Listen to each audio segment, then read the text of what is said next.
Reason, let me begin by thanking my friend from Virginia for doing what is very, very important. I think the essence of what he is saying is that today there are millions of federal employees, people in the armed forces, who are doing the very best they can, and in many, many instances are doing a great job to protect our country, to keep it safe. And very often, to be honest with you, these folks get done. And it is important that people like Senator Warner come here and point out individuals who are doing a great job, and the people we are very proud of. So I thank you, Senator Warner, for that. Mr. President, as I think everyone knows, the President of the United States, President Obama, and the Republican leadership have reached an agreement on a very significant tax bill. But in my view, the agreement that they reached is a bad deal for the American people. I think we can do better. And I am here today to make a strong stand against this bill. And I intend to tell my colleagues and the nation exactly why I am in opposition to this bill. You can call what I'm doing today whatever you want. You can call it a filibuster, you can call it a very long speech. I'm not here to set any great records or to make a spectacle. I am simply here today to take as long as I can to explain to the American people the fact that we have got to do a lot better than this agreement provides. Now let me just enumerate some of the reasons that I am opposed to this agreement. First, as everybody knows, this nation has a record-breaking $13.8 trillion national debt. At the same time as the middle class is collapsing and poverty is increasing. Mr. President, I think it's important that we say a word, because I'm not sure that a lot of Americans necessarily know this, about how we got to where we are today in terms of the national debt. I know there are some people who think that this all began the day that President Obama took office. Well, it's not quite the case. When President Clinton left office, this country was running, in fact, a very significant surplus, and the projections were that we were going to continue to run a surplus. During the 8 years of President Bush, for a number of reasons, including the war in Iraq, the war in Afghanistan, including huge tax breaks for the wealthiest people in this country, including a Medicare Part D prescription drug program, and including the Wall Street bailout, among other things, all of which were not paid for. Those are the primary reasons that we saw an almost doubling of the national debt during the Bush administration. And since President Obama has been in office, we have passed a stimulus package, also heading to the deficit in national debt. But here we are today with a $13.8 trillion national debt, $1.4 trillion deficit, and almost all Americans are in agreement that this is a very serious issue. So the first point that I would make is that it seems to me to be unconscionable for my conservative friends and for everybody else in this country to be driving up this already too high national debt by giving tax breaks to millionaires and billionaires who don't need it, and in a number of cases, Mr. President, don't even want it. Here's one of the interesting ironies. There are lists of many, many very wealthy people who come forward and say, sure, I want a tax break, everybody wants a tax break, but you know what? There are other priorities in this country, I don't need it. And two of the wealthiest people in the world, Bill Gates of Microsoft, Warren Buffett, Berkshire, these are billionaires, and they said it's absurd. We don't need a tax tax break all over the country. You hear a lot of folks who have a lot of money saying, don't drive up the deficit and force our kids to pay higher taxes to pay off the national debt in order to give tax breaks to the richest people in this country. And Mr. President, we have been told really not to worry too much because the extension of these tax breaks for the wealthy will only last 2 years. Not to worry. Well, maybe that's the case.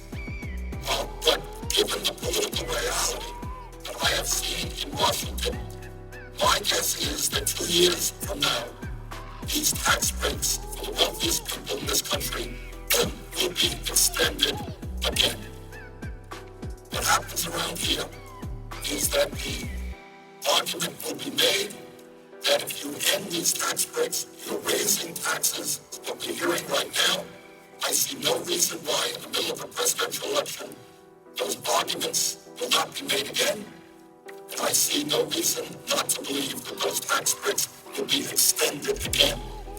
And clearly we have a number of Republicans who want to make that extension permanent. Whether we'll ever be made permanent or not, I don't know.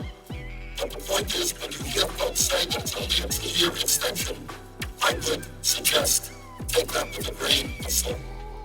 And let me just say that if in fact we do what the Republicans have wanted to do right now, as we enter this debate, they wanted a 10-year extension. That would add $700 billion to our national debt, $700 billion. I've got 4 kids, and I've got 6 grandchildren. And I think it is grossly unfair. None of them have a whole lot of money.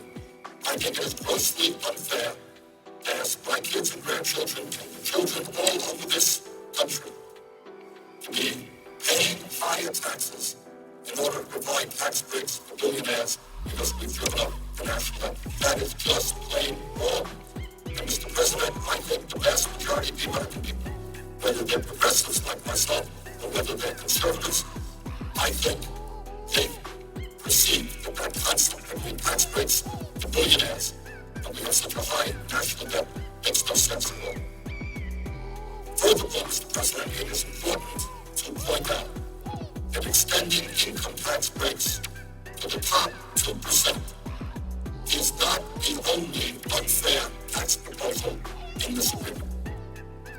This agreement between the President and the Republican leadership also calls for a continuation of the Bush-era 15% tax rate on capital gains and dividends, meaning that those people who make their living off their investments will continue to pay a substantially lower tax rate than firemen, teachers, nurses, carpenters, and virtually all of the other working people of this country. And I just don't think that that's fair. That's wrong.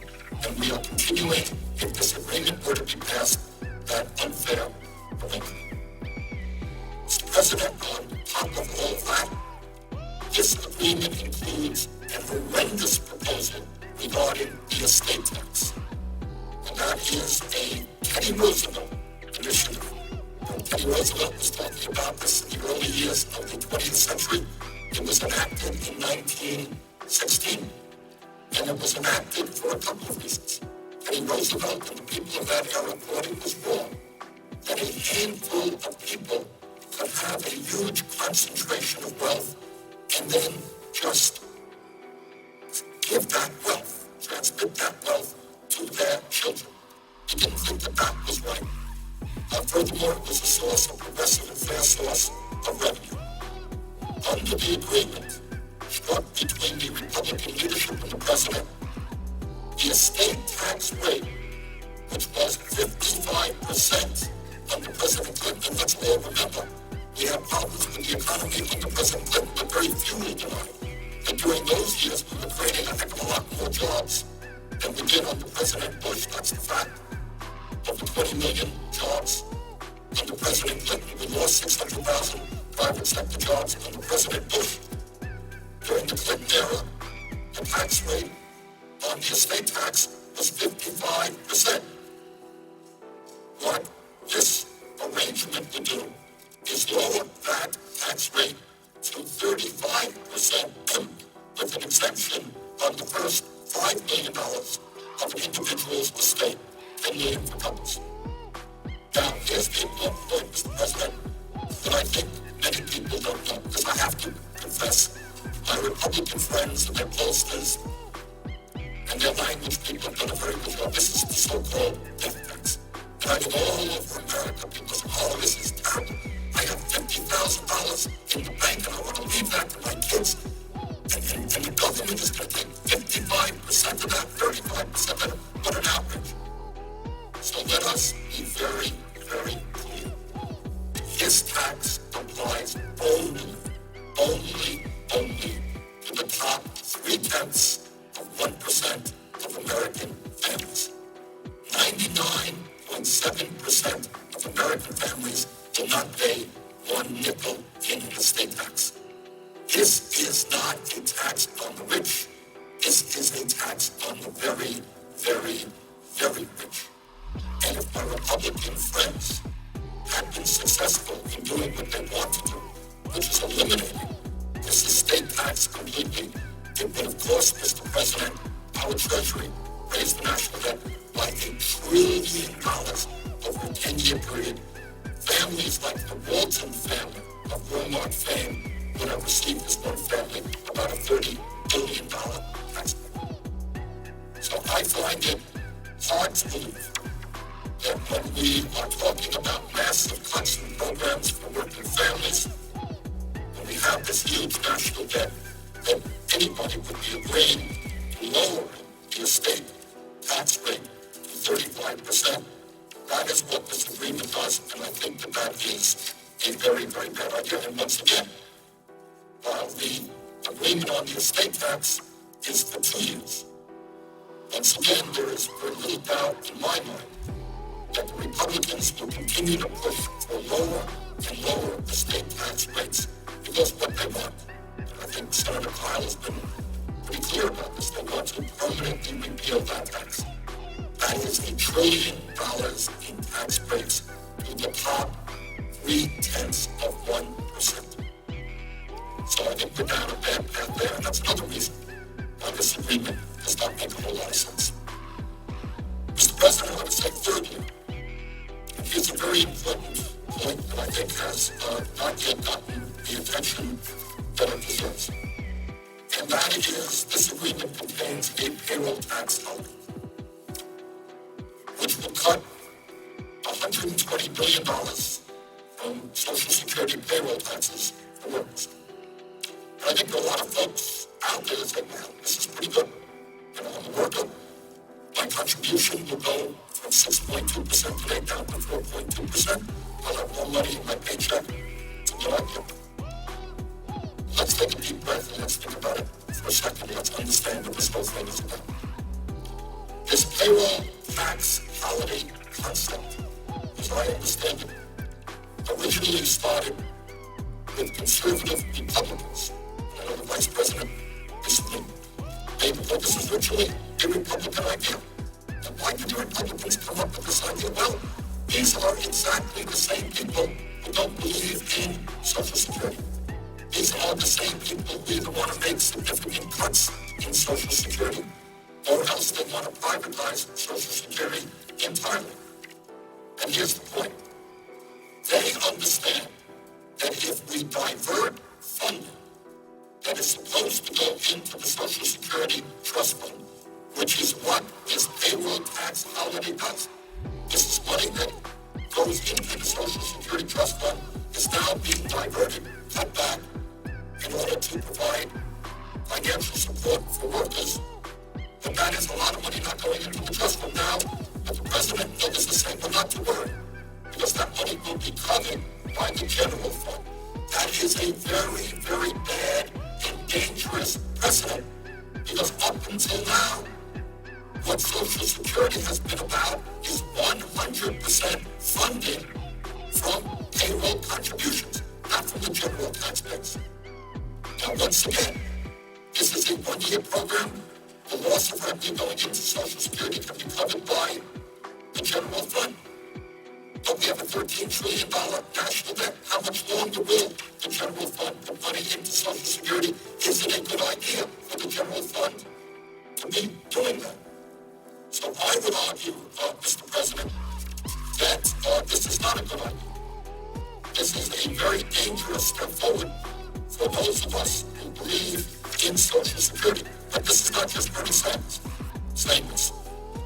Mr. President, one of the more effective and I think important senior groups in America is called the National Committee to Preserve Social Security and Medicare. They have, I don't know exactly how many, but they have many members all over this country. I know they're active in the state of Vermont. I want to read to you from a press release that they just sent out the other day. And this is the headline from the National Committee to Preserve Social Security and Medicare.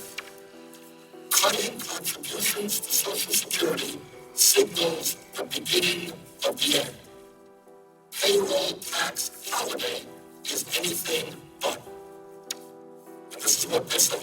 This comes from now Barbara Pinelli. Barbara used to serve in the House of Representatives. I've known Barbara for years. She's now the president and CEO of the National Committee to Preserve Social Security, one of the strong senior groups in America. This is what Barbara says, and I quote, even though Social Security contributed nothing to the current economic crisis, it has been bartered in a deal that provides deficit-busting tax cuts for the wealthy. Diverting $120 billion in Social Security contributions for so-called tax holiday may sound like a good deal for workers now, but it's bad business for the program that a majority of middle-class seniors will rely upon in the future. And that's what the National Committee to Preserve Social Security and Medicare says about that agreement, and I agree with them. So, for all of us who understand that Social Security is life and death for tens of millions of Americans today and will be vitally important for working people as they reach retirement age, that we understand that Social Security has done a great job.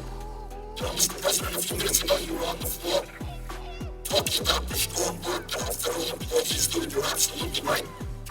Sometimes we also take for granted that Social Security has been an enormous success, and it's done exactly what those people who created it wanted it to do. Nothing more, nothing less. It succeeded. It has taken millions and millions of seniors out of poverty, given them an element of security. It has also helped people with disabilities obtain their dignity. Widows and orphans are also getting help. For 75 years, it has worked well. It has a $2.6 trillion surplus today, and it can pay out benefits for the next 29 years. It is strong. We want to make it stronger. This payroll tax holiday, I'm afraid, is a step very much in the wrong direction, and that is one of the important reasons why this agreement between the president and Republicans should be defeated. Mr. President, included in the agreement are a number of business tax cuts. And I'm not going to be here to say that some of them may not work. Some of them may work. Some of them will work better than others, the whole list of them. But this is what I will say. The economists on both ends of the political spectrum believe that if we are serious about addressing the horrendous economic crisis that we're in now, 9.8% unemployment, that there are far more effective ways of creating the jobs that we have to create than those tax proposals. With corporate America already sitting on close to $2 trillion cash on hand, it's not that our friends in corporate America don't have any money. We're going to help them. They've got $2 trillion cash on hand. The problem is not, in my view, that corporate taxes are too high. It is that the middle class simply doesn't have the money to purchase the goods and products that make our economy to create jobs. So I think that our goal is to create the millions and millions of jobs that we need. And if our goal is to make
believe that the money, the very substantial sums of money in this agreement between the president and the Republicans, which goes into tax breaks for corporate America, could be much better spent, more effectively spent on the infrastructure.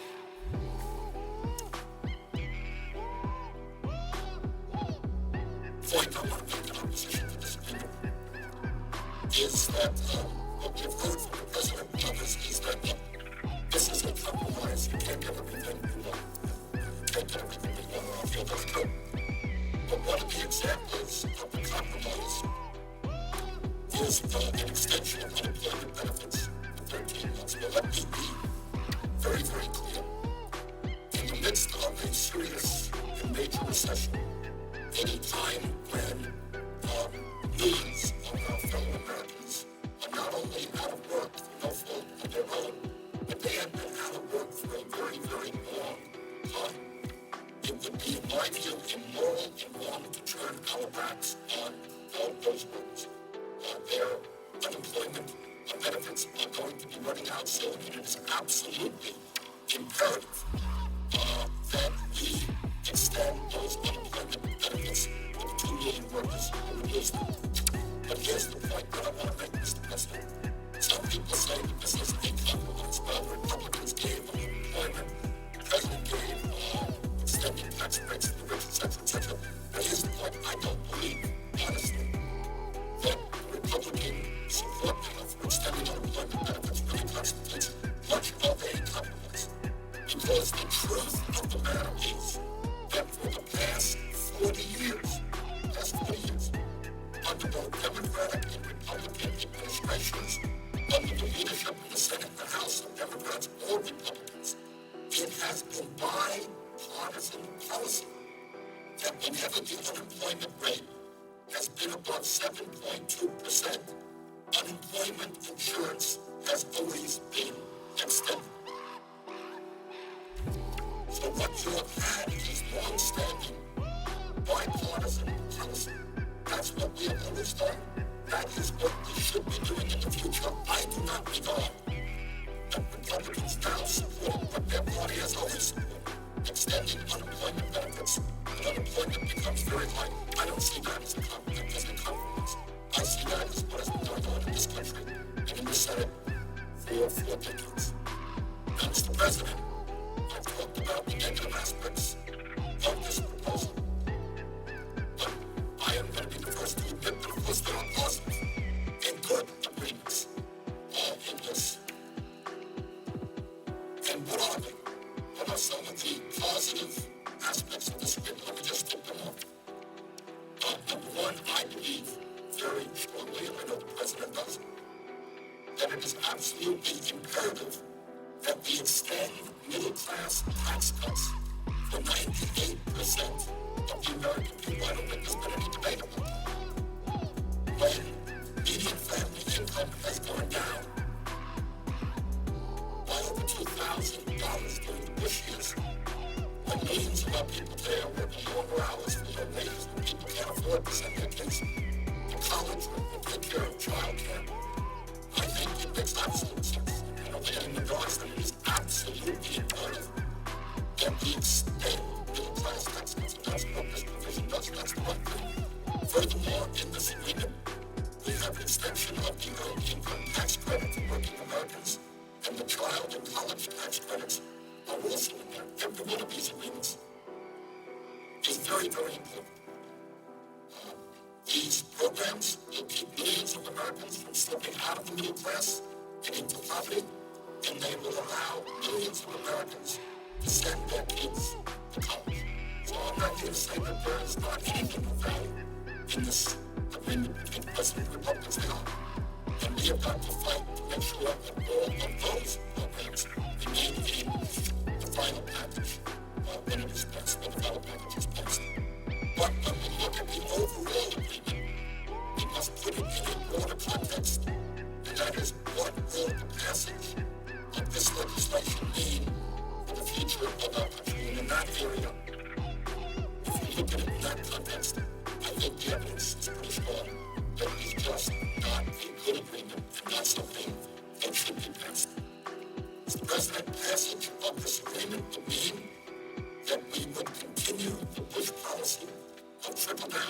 economics for at least 2 more years.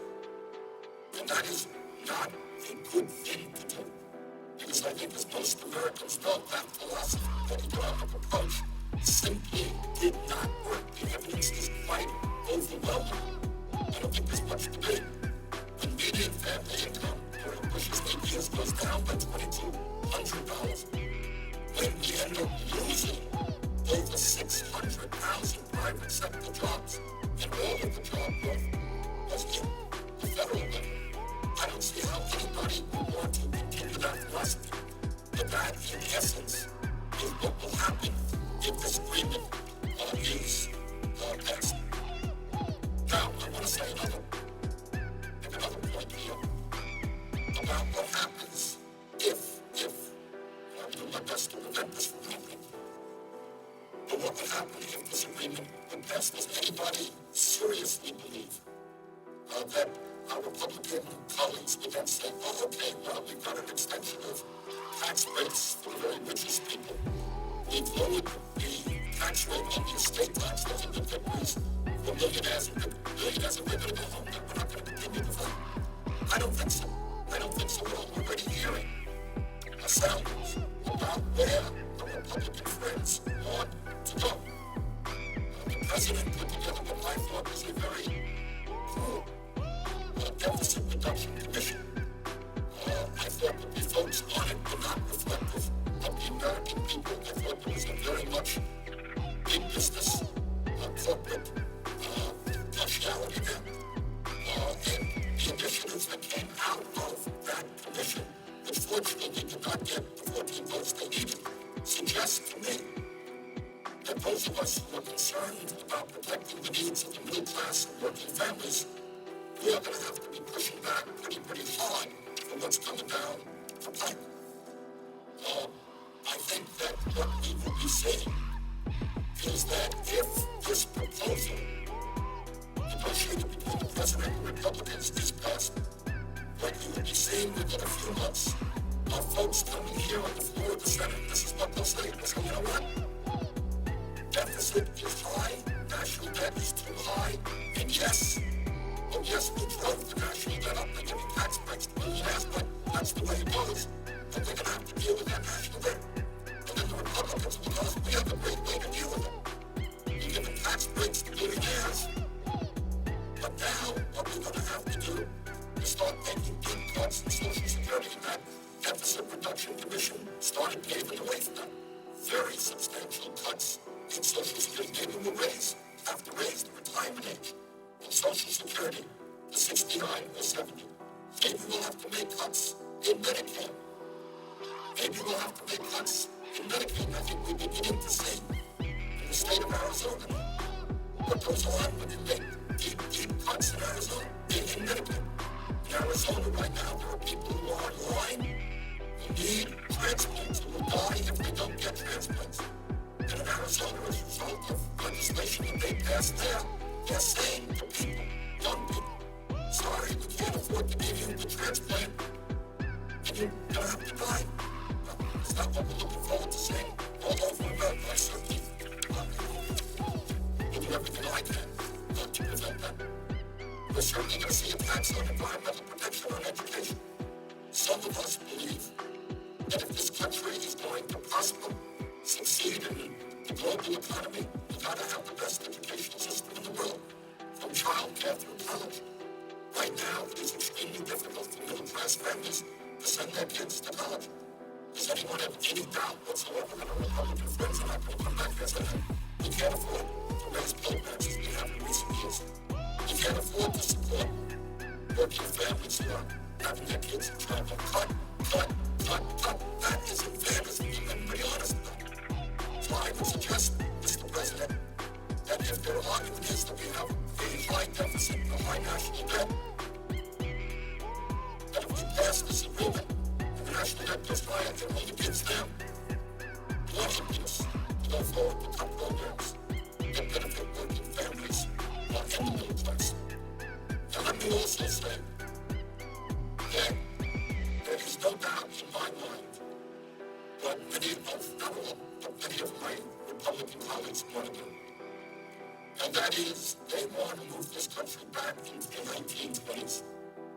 When essentially we had an economic and political system which was controlled by big money interests. They're working people in the middle class and their programs to sustain them when things got bad, when they got old, when they got sick. And labor unions were very hard to come by because of anti-worker legislation. And that's what they want. They don't believe in things like the Environmental Protection Agency. They don't believe in things like Social Security, Medicare, Medicaid, federal aid, education. And that is the fight that we will be waging. And I think the surrender on this issue is simply to say that we're going to be waging fight after fight, starting within a couple of months.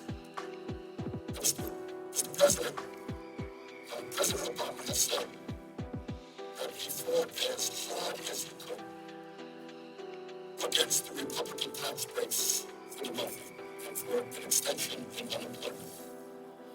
Well, maybe, but the reality is that that fight cannot simply be waged inside the government.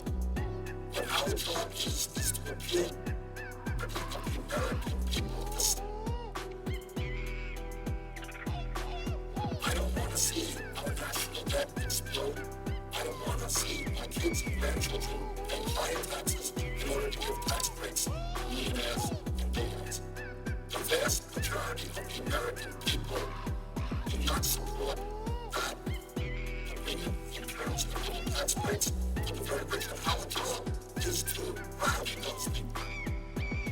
And I would like very much to see the American people saying to our Republican colleagues and Democratic colleagues, excuse me, don't force my kids to have a lower standard of living in order to give tax breaks to the richest people in this country.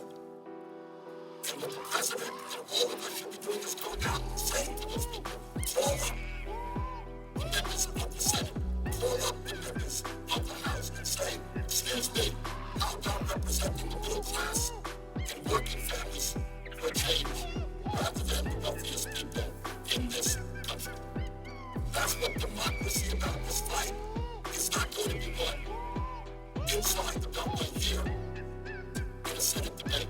It is going to be won when the American people stand up and say, wait a second, you cannot continue to give tax breaks to people who are doing phenomenally well right now.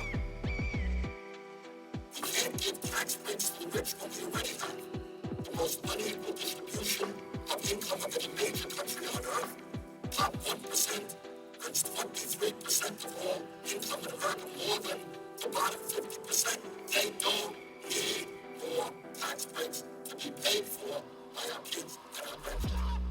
In my view, Mr. President, the vast majority of people are behind us on this issue, but they have got to make their voices heard through their senators, through their congressmen.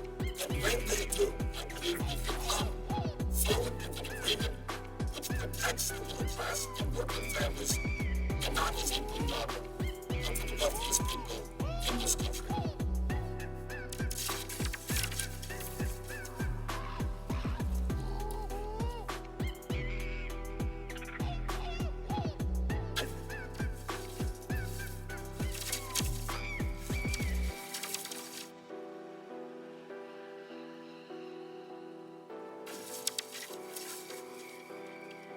It is important to put the agreement that the President struck with the Republicans in a border context. You can't just look at an agreement unto itself. You have to look at it within the context of what's going on in this country today, both economically and politically. And in my view, and I think I speak for millions and millions of Americans on this, there is a war going on in this country. And I'm not referring to the war in Iraq or the war in Afghanistan. I'm talking about a war being waged by some of the wealthiest and most powerful people in this country against the working families in the United States, against the disappearing and shrinking middle class of our country. The billionaires, the America are on the war path. They want more and more and more. And that has everything to do with this agreement reached between the Republicans and the president. Mr. President, in 2007, the top 1% of all income earners in the United States made 23.5% of all income. Let me repeat that. Top 1% earned over 23% of all income. That is more than the bottom 50%. 1% here, 50% here. But for the very, very wealthy in this country, that's apparently not enough. The percentage of income going to the top 1% nearly tripled since the 1970s. Now, all over this country, people are angry, they're frustrated. It's true in Vermont, I'm sure it's true in Virginia, it's true all over America. But one of the reasons that people are angry and frustrated is they're working incredibly hard in the state of Vermont. So I represent, I can tell you, there are people who don't work one job, they don't work two jobs. There are people who work 3 jobs and 4 jobs trying to cobble together an income in order to support their families. I suspect that goes on all across the country. But people are working harder and harder. In many cases, their income is going down. And the fact is that 80% of all new income earned from 1980 to 2005 has gone to the top 1%. Let me repeat that because that's an important fact. And I think that explains why the American people are feeling as angry as they are right now. They're working hard. They're not going any place. In some cases, their standard of living, many cases, actually going down. 80% of all income in recent years has gone to the top 1%. And these people become much richer, middle class shrinks. Millions of Americans fall out of the middle class into poverty. But that is not apparently enough. Our friends at the top who have a religious philosophy in terms of greed and war. It's like an addiction. 50 million is not enough. 100 million is not enough. 100 billion is not enough. I'm not quite sure how much they need. When will it stop? Today, in terms of wealth, as opposed to income, the top 1% now owns more wealth than the bottom 90%. Mr. President, we went to school and used to read in the textbooks about Latin America, for example, and they used to refer to some of the countries there as what they call banana republics.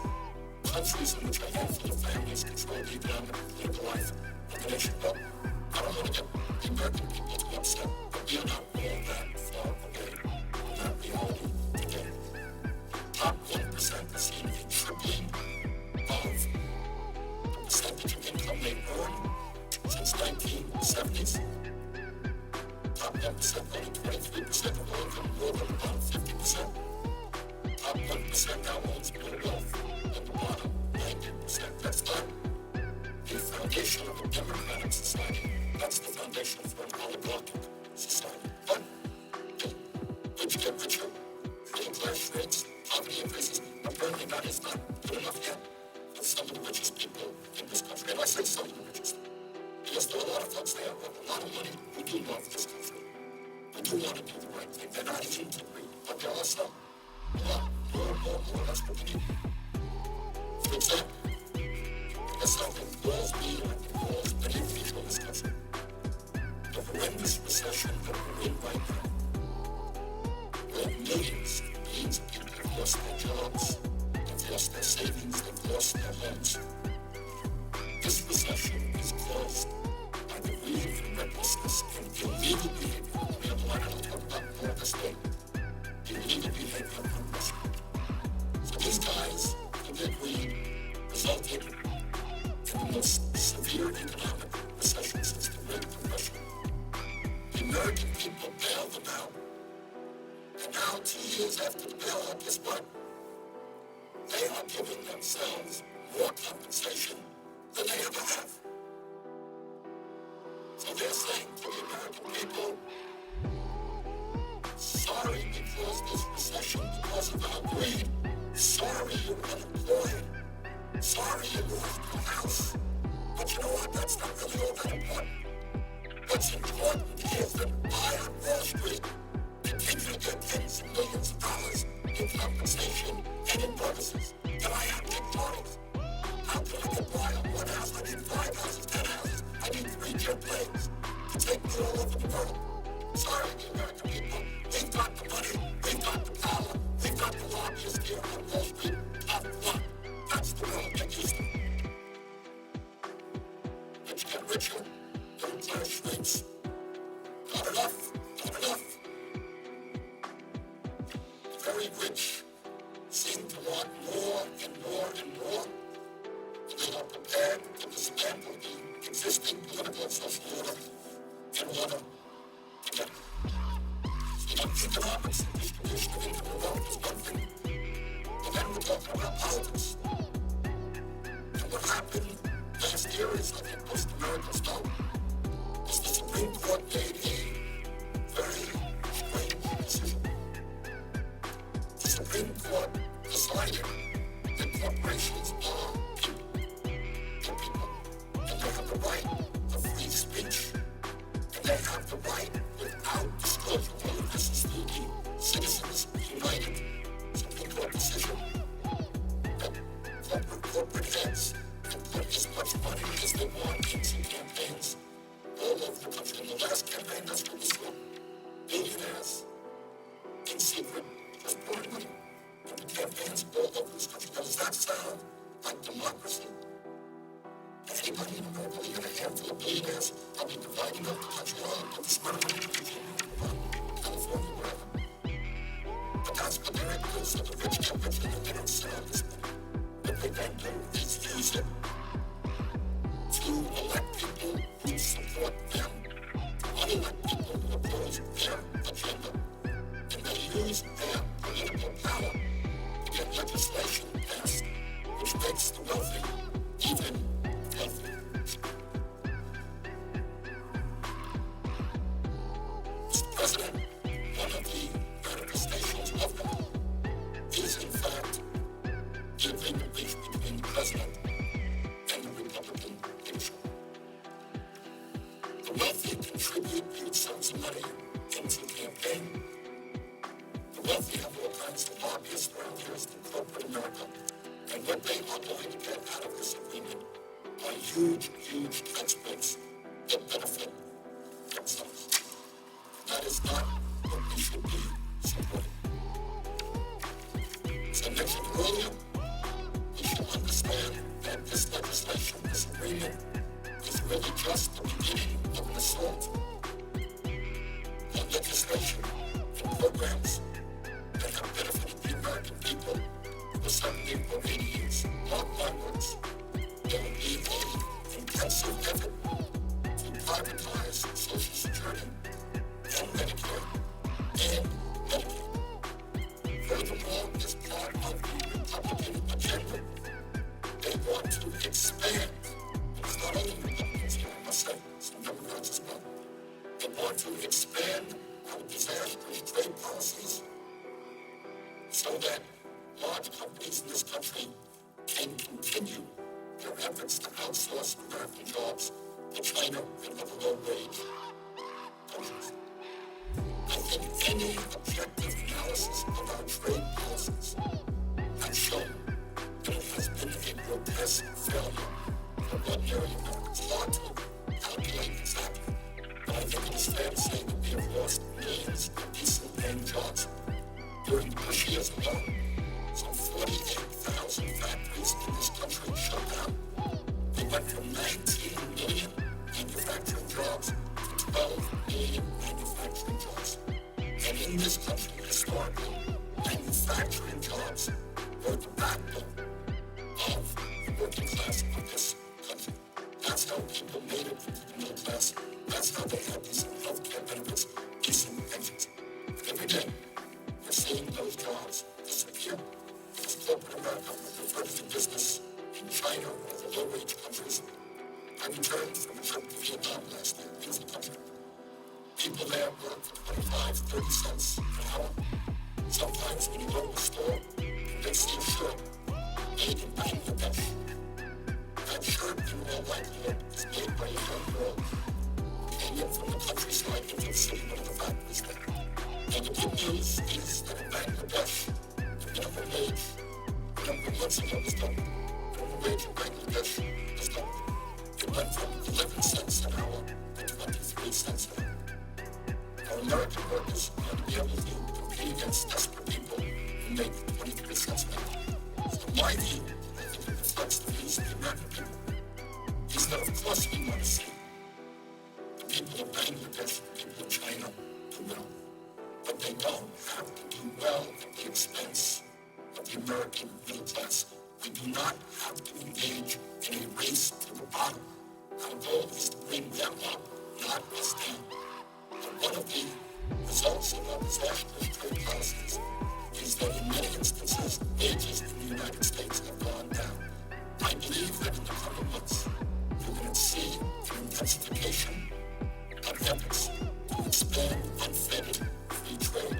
I think that will be a continuation of a disastrous policy for American workers.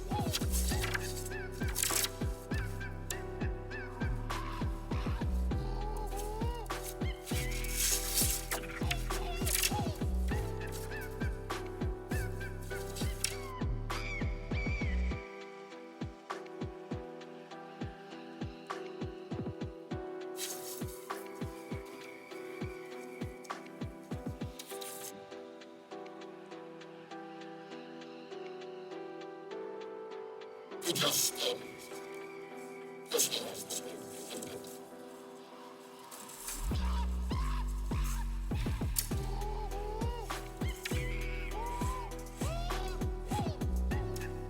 This gentleman built personal house to the middle. I've got a Mexican graduate. His name is Jamie Diamond. He's the CEO of JP Morgan Chase. For the past 5 years, Mr. Diamond, who's CEO of JP Morgan Chase, received $89 million in total compensation. The bank that we now know received hundreds of billions in low interest loans and other financial assistance from the Federal Reserve and the Treasury Department. So Mr. Diamond received $89 million in total compensation. His bank was bailed out big time by the taxpayers.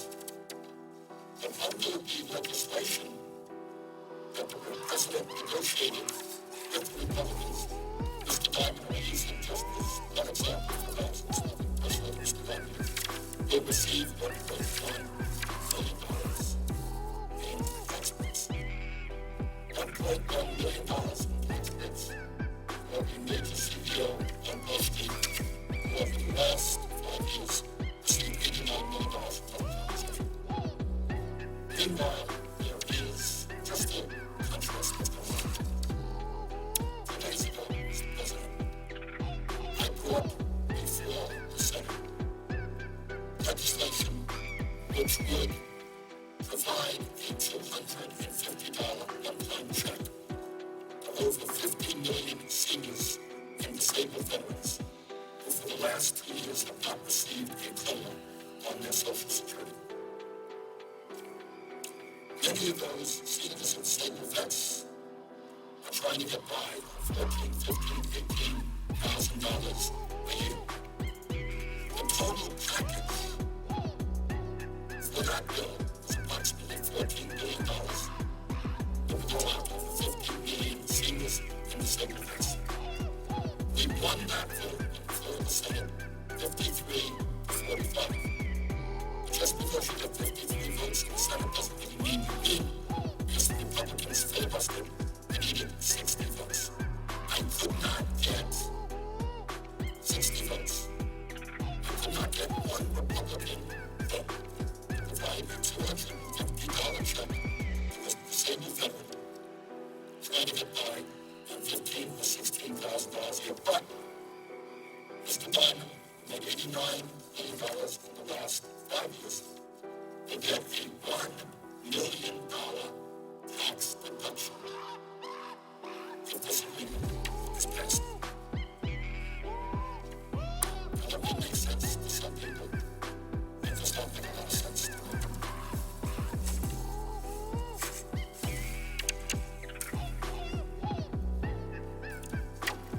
I know the left party, but particular knowledge on a global economic my wife is the CEO of Bustin.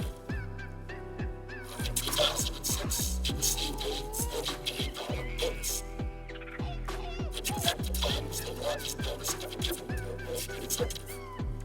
2 years after receiving this bonus, Morgan Stanley received some $2 trillion in low interest loans and billions from the Treasury Department. Instead of losing his job under this agreement, Mr. Mack will be receiving an estimated $926,000 tax payment next year. Congratulations, Mr. Mack, you're doing just fine. I can get $250 for disabled. President, over the past 5 years, Ken Lewis, the former CEO of Bank of America, received over $165 million in total compensation. In 2008, Bank of America received hundreds of billions in taxpayer-backed loans from the Fed and a $45 billion bailout from the Treasury Department. What will Mr. Lewis receive if the agreement negotiated between the President and the Republicans goes forth? And he got a $713,000 tax cut. I want articles. I didn't mean to specifically pick on these guys, though, who some of the wealthiest people in the country will be receiving a $1 billion plus tax break. And so we as a nation have got to decide whether or not that makes a lot of sense. I think it doesn't. Mr. President, let me mention that just a couple of weeks ago, the Federal Reserve published on their website some 21,000 transactions that took place during the Wall Street meltdown period. And that disclosure was made possible as part of a provision that I put into the financial reform bill because I thought it was important that the American people, for the first time, lift the veil of secrecy at the Fed and get a sense of the kind of money that was lent out by the Fed and who received that money. Now, what's very interesting is that the American people in the media have focused on the $700 million Wall Street bailout now known as CLUB. I happen to have voted against that agreement, but in fairness, that agreement was pretty transparent. The Treasury Department put up on their website all of those people who received, all of those banks and financial institutions who received the money. You want to know where the money went? It's right up there on the Treasury Department's website. But at the same time, a bigger transaction was taking place than CLUB, which got relatively little attention. And that was the role that the Fed was playing in terms of the Wall Street bailout.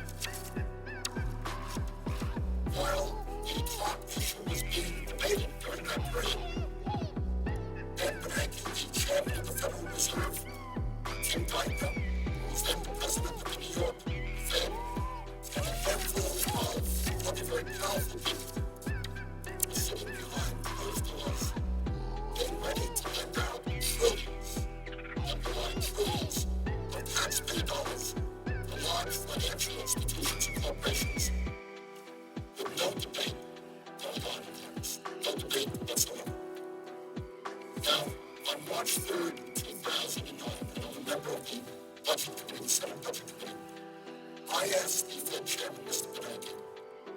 tell the American people the names of the financial institutions that received this unprecedented backdoor bailout from the Fed, how much they received in the exact terms of this assistance. I'll never forget that. I asked Mr. Monke for that information. He said, no, not going to give it to you. Not going to make it public. Well, on that day, I introduced legislation to make that information public, working with a number of members of the House and the Senate. Some strange bedfellows, both conservatives and progressives came together on this issue. We managed to get into the Wall Street reform bill on a scale of division. And just on December 1st, last week, that information was made public. And let me talk a little bit about what was in information made public by the Fed. After years of stonewalling, the American people have learned the incredible and jaw-dropping details of the Fed's multi-trillion-dollar bailout of Wall Street and corporate America, not just those one of the things that we know. As a result of this disclosure, in my view, to get into what was in what we learned, Congress has got to take a very extensive look at all aspects of how the Federal Reserve functions and how we can make our financial institutions more responsive to the needs of ordinary Americans and small businesses.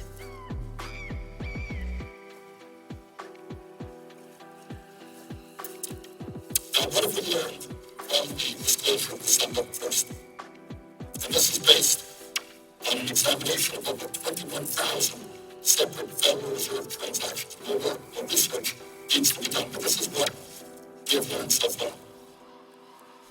As it turns out, small business owners in the state of Vermont and throughout this country were being turned down for loans, not only in large financial institutions, but I'm talking about every major financial institution received substantial help from the Fed, but also some of the largest corporations in this country, not financial institutions, also received help in terms of very, very low interest loans. So you got every major financial institution, you got some of our largest private corporations, but here's something that we also learned, and that is that this bailout impacted not just American banks and corporations, but also foreign banks and foreign corporations as well, to the tune of many, many billions of dollars. And then on top of that, a number of the wealthiest individuals in this country also received a major bailout from the Fed. The emergency response, which is what the Fed described their action as during the Wall Street collapse, appears to any objective observer to have been the clearest case that I can imagine of socialism for the very rich and rugged free market capitalism for everybody else. In other words, if you are a huge financial institution whose recklessness and greed caused this great recession, no problem. You are going to receive a substantial amount of help from the taxpayers of this country. If you are a major American corporation, like General Electric, or McDonald's, or Caterpillar, or Harley-Davidson, or Verizon, no problem. You are going to receive a major handout from the United States government. But if you are a small business in Vermont, or California, or Virginia, well, guess what? You're on your own. Because right now, we know that one of the real impediments to the kind of job creation that we need in this country is that small businesses are not getting the loans they need. Furthermore, what we now know is the extent of the bailout for the large financial corporations. Goldman Sachs received nearly $600 billion. Morgan Stanley received nearly $2 trillion. Citigroup received $1.8 trillion. Bear Stearns received nearly $1 trillion, and Merrill Lynch received some $1.5 trillion in short-term loans from the Fed. But I think what is most surprising for the American people is not just the bailout of Wall Street and the financial institutions and the bailout of large American corporations like General Electric, but I think the American people will find it very strange that at a time when the American automobile sector is on the verge of collapse, and goodness only knows how many thousands and thousands of jobs they have lost in automobile manufacturing in this country, that the Federal Reserve is also bailing out Toyota and Mitsubishi, two Japanese car makers, by purchasing nearly $5 billion worth of their commercial paper from November 5th, 2008 to January 30th, 2009. While virtually no American-made cars or products of any kind are bought in Japan, I think the American people would be shocked to learn that the Fed extended over $380 billion to the Central Bank of Japan to bail out banks in that country. Furthermore, I think the American people are interested to know that the Fed bailed out the Korea Development Bank, the wholly owned state-owned bank of South Korea, by purchasing over $2 billion of its commercial paper. The sole purpose of the Korea Development Bank is to finance and manage major industrial projects to enhance the national economy, not of the United States of America, but of South Korea.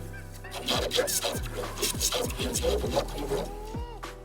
But it should not be the taxpayers of the United States lending their banks money to create jobs in South Korea. I would suggest that maybe we want to create jobs in the United States of America. At the same time, the Fed also extended over $40 billion to the Central Bank of South Korea so that it had enough money to bail out its own banks. Now, Mr. President, at a time when small businesses all over this country, and Vermont, all over this country, cannot get the loans they need to expand their businesses, I think the American people would find it extremely, I don't know what the word is, maybe amusing, that the Fed bailed out the state-owned bank of Bavaria. Bavaria is not Pennsylvania, not California, Bavaria, by purchasing over $2.2 billion of its commercial paper.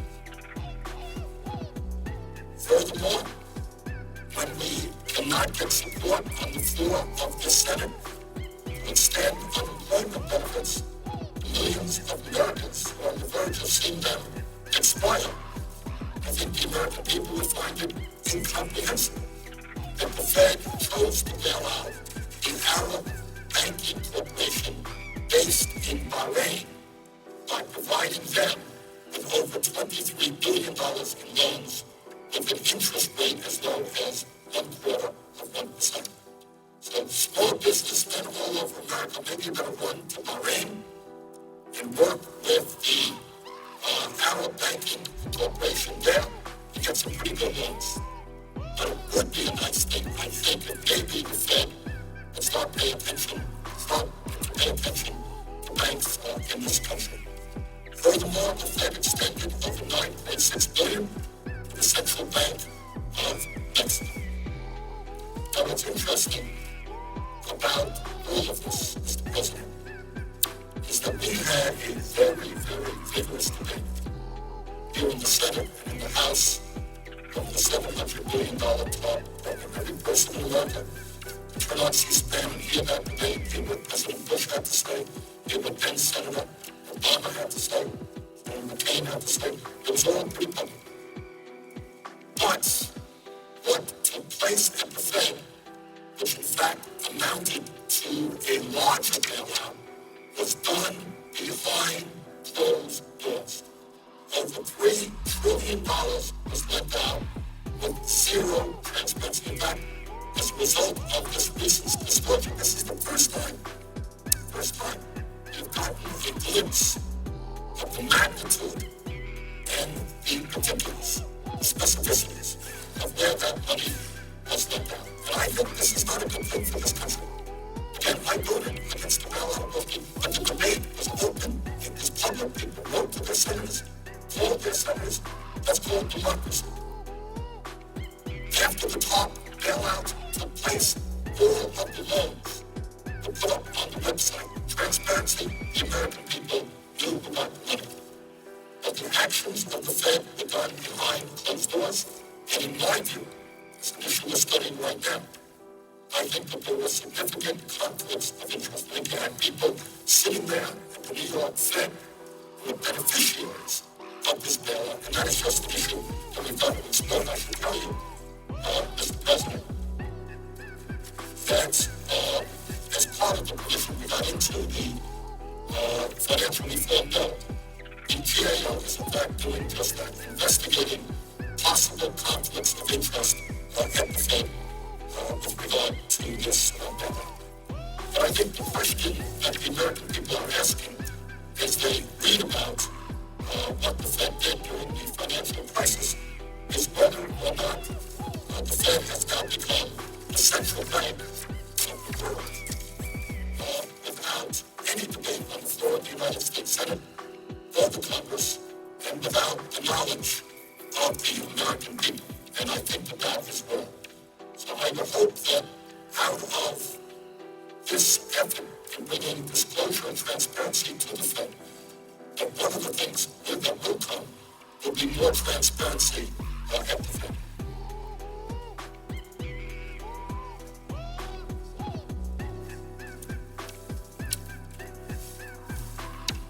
Mr. President, as I indicated a moment ago, the Fed said that this bailout was necessary in order to prevent the world economy from going over a cliff.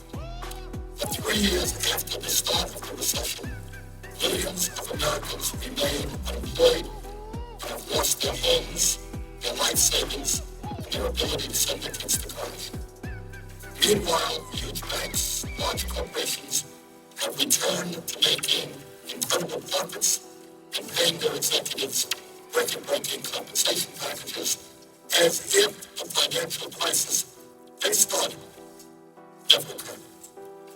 What this recent disclosure tells us, among many other things, is that despite this huge taxpayer bailout, the Fed did not make the appropriate demands on these financial institutions, which would have been necessary to rebuild our economy and protect the needs of ordinary Americans. In other words, what they simply did is give out billions and billions of dollars, which were used in the self-interests of these financial institutions, rather than saying the American people who are hurting are bailing you out, and now that we bailed you out, your responsibility is to do what you can do to create jobs and to improve the standard of living of the people, many of whose lives you have severely impacted.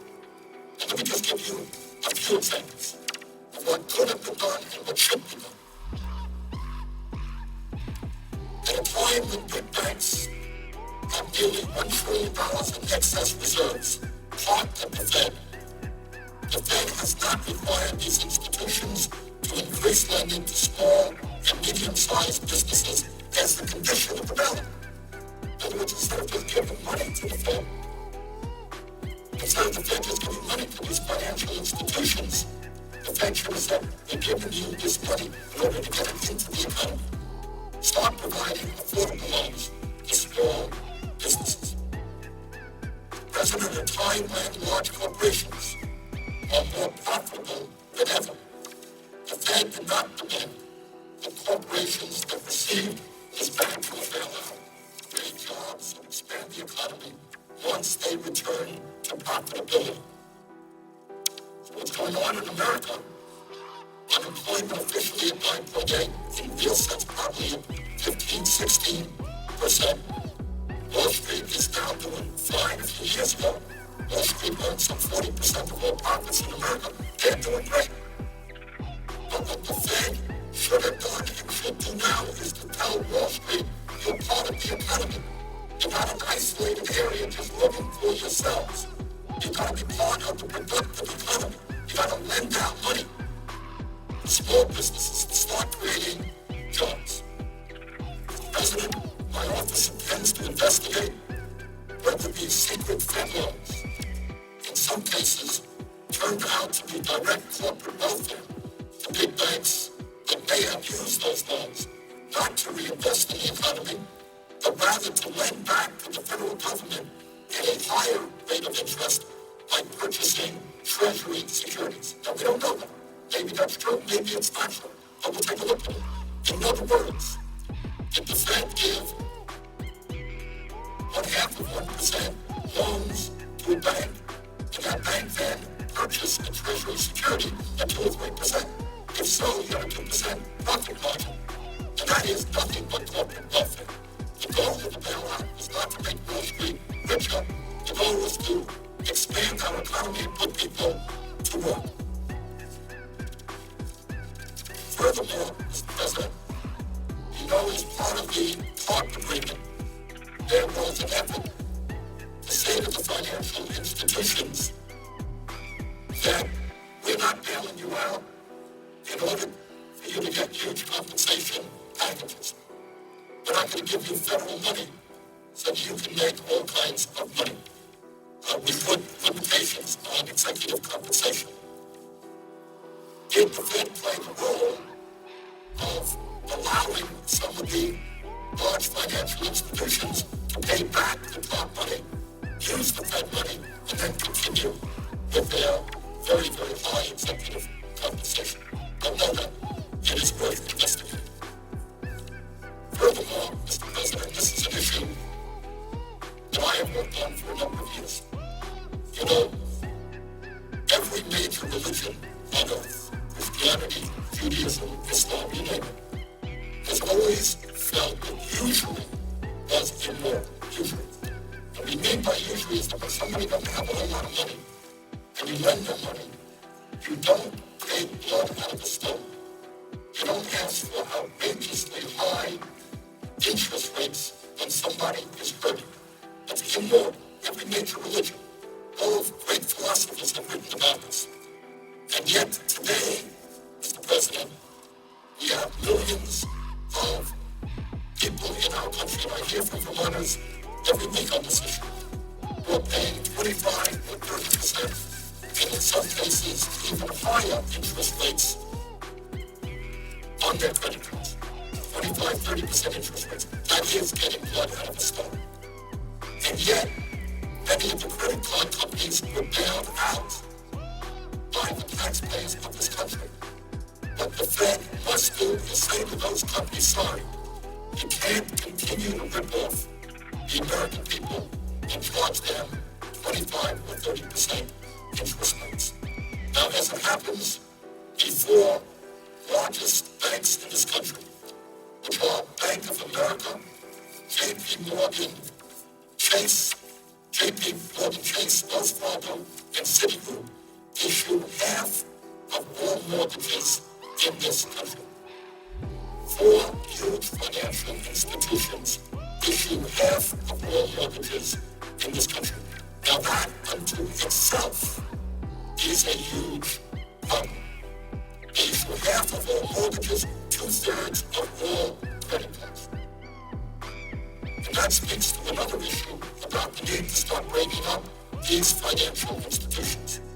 But when you have a handful of banks who have received huge bailouts from the federal government, who are issuing 2/3 of the credit cards in this country, it seems to me to be somewhat absurd that the Fed did not say to them, sorry, you can't charge people 25 to 30% interest rates on the credit cards. And the same principle applies to the mortgage. I don't have to tell anybody in this country that we have seen millions of folks lose their homes through foreclosure. And once again, we see the four largest banks in this country, Bank of America, JP Morgan, Chase, Wells Fargo, and Citigroup, issue half of all mortgages in this country. Four banks issue two-thirds of the credit cards, half of the mortgages. We bail these financial institutions out. Don't they have some responsibility to the American people? How many more Americans could have remained in their homes if the Fed required those bailed out banks to reduce mortgage payments as a condition of receiving these secret loans?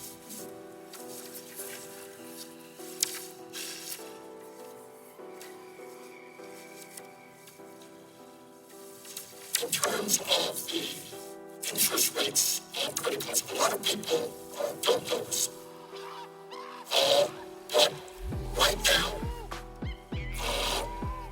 the banks are able to charge as much as they want to charge. But in fact, credit unions are not. Right now, we are looking at a situation where over 1/4 of all credit card holders in this country are now paying interest rates above 20%, and in some cases as high as 79%. And in my view, Mr. President, when credit card companies charge over 20% interest, they are not engaged in the business of making credit available to their customers. They are involved in extortion and loan sharking. Nothing essentially different than gangsters who charge outrageously high prices for their loans and who break kneecaps when their victims can't afford to pay. So that's where we are right now. I get calls, and I'm sure every other senator gets calls from constituents who are really upset. They're going deeper and deeper into debt because they can't pay 25 or 30% interest rates on their credit cards. We bailed out the credit card companies. There was no provision that said, stop ripping off the American people. Stop these companies from committing usury. And we are working on legislation which would say to these private banks not to charge any more money for the credit that they provide than to the credit unions. It's going to be a tough fight because the lobbyists from Wall Street are all over this place.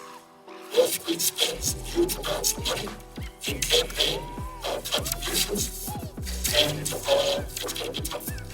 But I think we need to pass that. I think the Fed needs to be much more active in terms of what kind of interest rates credit card companies should be paying. Mr. President, today I'm going to focus a lot, obviously, on an agreement reached between the President and the Republican leadership that I think does not serve the American people well. And one of the areas, as I mentioned earlier, where I think we can do a lot better in addressing the crisis of high unemployment in this nation is by investing the kinds of money we need in our infrastructure. According to the American Society of Civil Engineers, they graded America's roads, public transit, and aviation with a D and said that we must invest $2.2 trillion over the next 5 years simply to get a passable condition possible. Unfortunately, in the agreement struck between the President and the Republican leadership, to the best of my knowledge, not one nickel is going into investing in our infrastructure. And let me tell you why we need to invest in infrastructure. A, that's where you can create the millions of jobs that we desperately need in order to get us out of this recession. But second of all, we need to invest in infrastructure infrastructure, because if we don't, we will become less and less competitive internationally. According to the National Surface Transportation Policy and Revenue Study Commission, $225 billion is needed annually for the next 50 years to upgrade our surface transportation system to a state of good repair and create a more advanced system. The Federal Highway Administration reports that $130 billion must be invested annually for a 20-year period to improve our bridges and the operational performance of our highways. At present, Mr. President, 1 in 4 of the nation's bridges are either structurally deficient or functionally obsolete. 1 in 4 of our bridges are either structurally deficient or functionally obsolete. And yet, in this agreement struck by the President and the Republican leadership, to the best of my knowledge, not one nickel is going into our infrastructure. We need to invest in our infrastructure. We need to improve our infrastructure. And when we do that, we can create millions of jobs. Mr. President, the Federal Transit Administration says that $22 billion must be invested annually for a 20-year period to improve conditions and performances for our major transit systems. In my state of Vermont, the situation is no different than in the rest of the country. 35% of Vermont's 2,700 bridges, nearly 1,000 bridges, are functionally obsolete. In recent years, we've had to shut down bridges, which caused a lot of inconvenience to people who lived in those areas, to workers who had to get to work using a bridge. Nearly half of the bridges in the state of Vermont have structural deficiencies. Rural transit options are few and far between, making rural low-income Vermonters especially vulnerable to spikes in gas prices. In other words, in Vermont and in other areas of rural America, you have one choice in the vast majority of cases as to how you get to work. And that one choice is you get in your car, you pay $3 for a gallon of gas, and that is it. And that's because rural transportation in this country is very, very weak. We can create jobs building the buses, building the vans that we need, making it easier, cheaper for workers in rural America to get to work. Urban area, not different. Subways, New York City, Chicago, right here in Washington, D.C., are in disrepair. Let's improve, let's expand our public transportation system. Makes America run better, makes us more efficient, makes us more productive, more competitive, and it creates jobs now, not one nickel, as far as I can understand, has been invested in our infrastructure in this agreement. Mr. President, the United States invests just 2.4% of GDP in infrastructure. 2.4%, whereas Europe invests twice that amount. And here is something that I think every American should be keenly aware of and very worried about. I don't have to tell anybody that the Chinese economy is exploding every single day in almost every way. In China, they are investing almost 4 times our rate, or 9% of their GDP annually in their infrastructure. Years ago, I was in Shanghai, in China, and I was coming from the airport to downtown as part of a congressional delegation. And while we were on the bus coming in, my wife noticed something. She said, "What was that?" There was a blur that went right by the window. I, of course, didn't notice it. She didn't. Turned out that that blur was an experimental train that they were working on, high-speed rail, which is now operational there, but is similar prototypes are being developed all over China. So here we are, the United States of America, which for so many years has led the world in so many ways. And now you're seeing a newly developing country like China, high-speed rail all over their country, making their country more productive and efficient. And in our cities, our subways are breaking down. Amtrak is going 50 miles an hour, 60 miles an hour. And the Chinese, the Europeans have trains that are going hundreds of miles an hour. This is the United States of America, maybe I'm old-fashioned. I think we can do it too. I think we can rebuild our rail system, make our country more efficient, and create jobs. Mr. President, China invested $186 billion in rail from 2006 through 2009, and according to the New York Times, within 2 years, they will open 42 new high-speed rail lines with trains reaching speeds of 200 miles an hour. That's China. So I think, Mr. President, if China can do it, the United States of America can do it. That's the way to rebuild America, make us stronger, and create jobs. By 2020, China plans to add 26,000 additional miles of tracks for freight and travel, as well as 230,000 miles of new or improved roads and 97 new airports. 97 new airports. Anybody in America have the same problem that I have when you go to the airport? They can live in one line. Chinese put 97 units. They're not. They're effective. It's not kids without kissing jobs. It's like that. People don't have invested in their infrastructure. So that is not only to improve the long-term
that American homes need if we move toward soul of thermal, into invest in our transmission lines. So, Mr. President, what we're talking about here is massive investments to create jobs, make us energy independent, clean up the environment, deal with the huge amount of greenhouse gas emissions which are contributing to global warming. That's a win-win-win situation. And yet, we are not seeing that in this bill.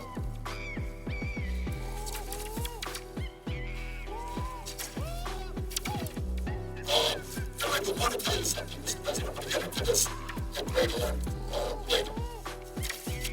And that is when we talk about our good friends in the oil industry. And I'm not here to make a long speech about BP and what they've done in Louisiana, etc. But I want everybody to know this. I'm going to get into this at greater length later. Last year, our friends at ExxonMobil, and ExxonMobil has historically been the most profitable corporation in the history of the world. Last year, ExxonMobil had a very bad year. They only made $19 billion. And Mr. President, you might be surprised to know that ExxonMobil not only paid nothing in taxes, they got $856 million return from the IRS. Now, how's that? For those of you who are working in an office, you're working in a factory, you're earning your $30,000, $40,000, $50,000, $60,000 a year, you pay taxes. But if you are ExxonMobil and you made $19 billion in taxes, in profits last year, not only did you not pay any taxes this year, you got $156 million return. That's pretty good. Mr. President, it's not just the large oil companies who do not pay their fair share of taxes. I'm going to get into this a little bit later. But when we understand, or try to understand why we have such a huge national debt and a $1.3 or $4 trillion deficit, it's also important to understand that many large and profitable corporations avoid virtually all of their tax responsibility. In August 2008, the General Accountability Office here issued a report. And according to this report, 2 out of every 3 corporations in the United States paid no federal income taxes between 1998 and 2005.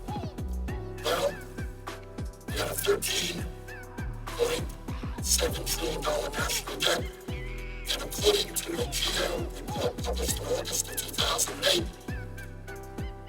2 out of every 3 corporations in the United States paid no federal income taxes between 1998 and 2005.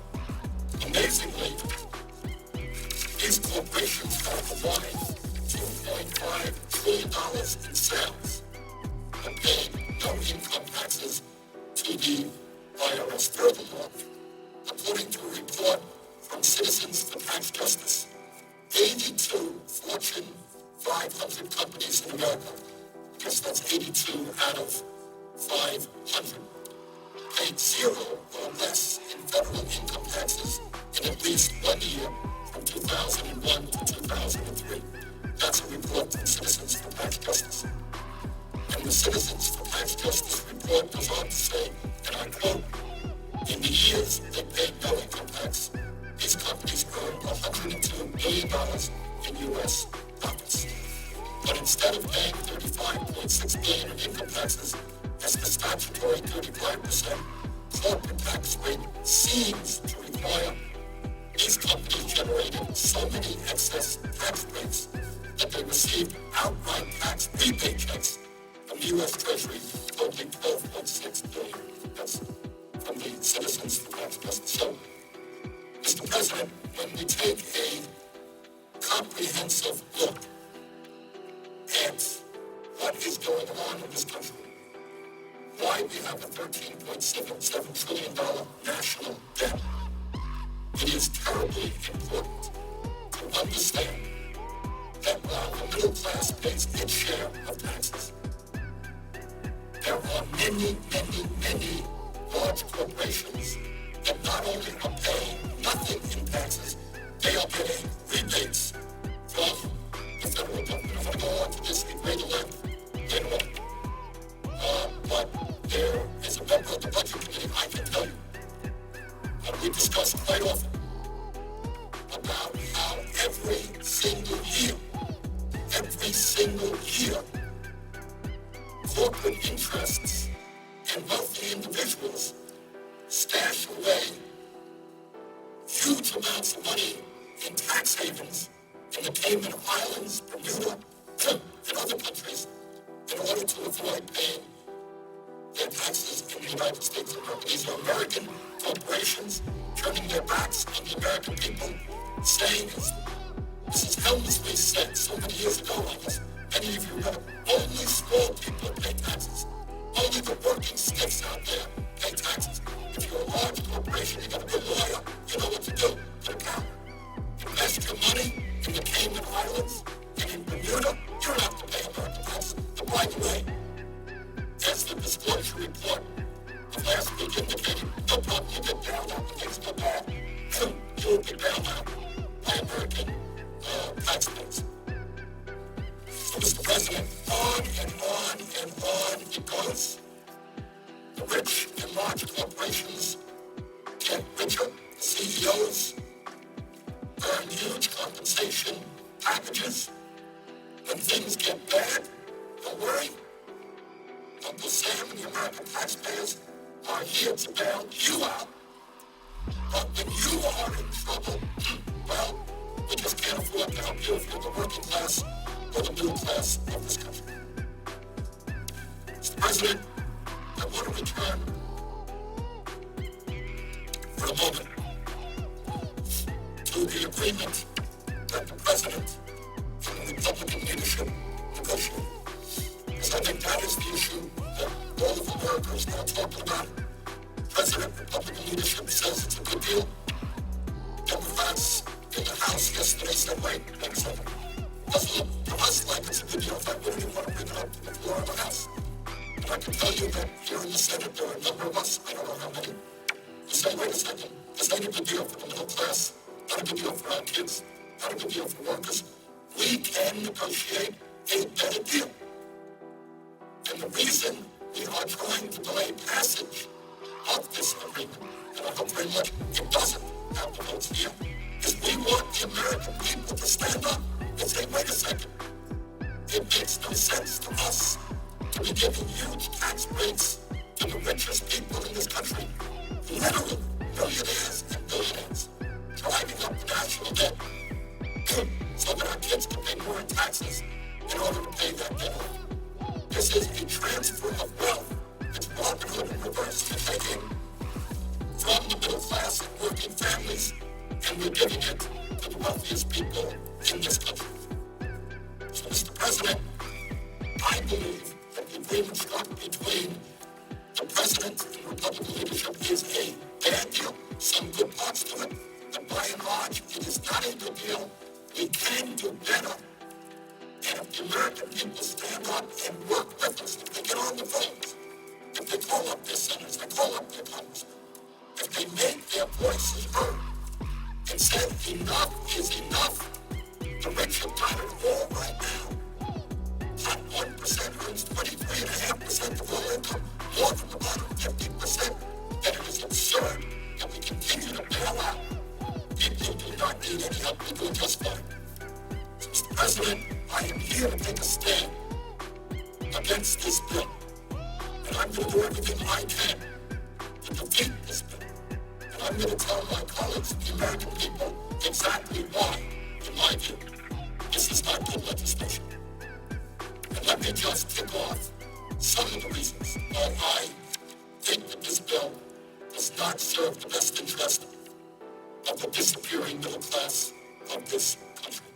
And I should tell you, Mr. President, I don't know what kind of telephone calls You came from Colorado, but I can tell you that in the last 3 days alone, according to my front desk staff over here in Washington and Vermont, I get more over 5,000 telephone calls and emails, and well over 98% of those messages are against this agreement. And I don't know to what degree that's indicative of what's going on all over this country, but I suspect it is not radically different in other states. I think the American people are saying $13.8 trillion national debt. Let's not give tax breaks to billionaires to wind up that national debt. Force our kids to pay more in taxes, and at the same time, have Republicans come forward and start slashing Medicare and Medicaid and Social Security because of this large debt that we are making larger. And I appeal to my conservative friends. I'm not a conservative. But many conservatives have spent their entire political career saying we cannot afford to drive up the national debt. It's unsustainable. I agree with you. So vote against this agreement because it is driving up the national debt. And in a significant way, it is doing that by giving tax breaks to people who absolutely don't need it. Once again, those people who are earning $1 million a year or more, they on average, will be getting about $100,000 a year tax break. People earning $100 million a year, that number's going to be a lot higher. Who believes that makes any sense at all? Mr. President, let me give you some other reasons why I think this agreement is a bad thing. The President says, well, yes, we are going to extend tax breaks for all, including the top 2%. But don't worry, it's only going to be for 2 years. Not to worry, it's only going to be for 2 years. Well, maybe that will be the case, but you know what? I doubt that very much. I've been here in Congress long enough to know that if you extend a tax break, it is very, very hard to undo that extension. Because if we can't do it now, if we can't tell our Republican colleagues that it is absurd to continue giving tax breaks to millionaires and billionaires, if we can't do it now, what makes you think we're going to do it in the midst of a presidential election? And I have to say that as somebody who admires and likes the president. The president's a friend of mine. His credibility has been severely damaged. He's going to go forward if he's the Democratic nominee. I suspect that he will say, well, yeah, I extended it for 2 years against my will, but don't worry. I'm going to repeal him after 2 years. Mr. President, you tell me who's going to believe him. His credibility has been severely damaged. We're caving in on this issue. We should not be. The polls show us the American people do not believe billionaires need more tax breaks. If the polls to my office are indicative of what's going on in this country, overwhelming opposition to that agreement. So what I'm saying here is that while the president says, don't worry, this is only temporary, yeah, I don't like it, says the president, I don't like it. It's only 2 years. I have my doubts. I expect that in 2 years, if this agreement goes forward, it will be extended again. As you know, Mr. President, they wanted 10 years of an extension of tax breaks for the rich. I have my strong suspicion that that is exactly what will happen if not made permanent.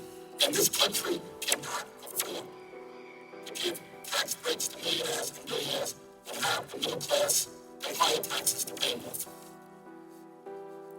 And I want to say also, Mr. President, that while a lot of attention has been focused on the personal income tax issue, that is not the only unfair tax proposal in this agreement.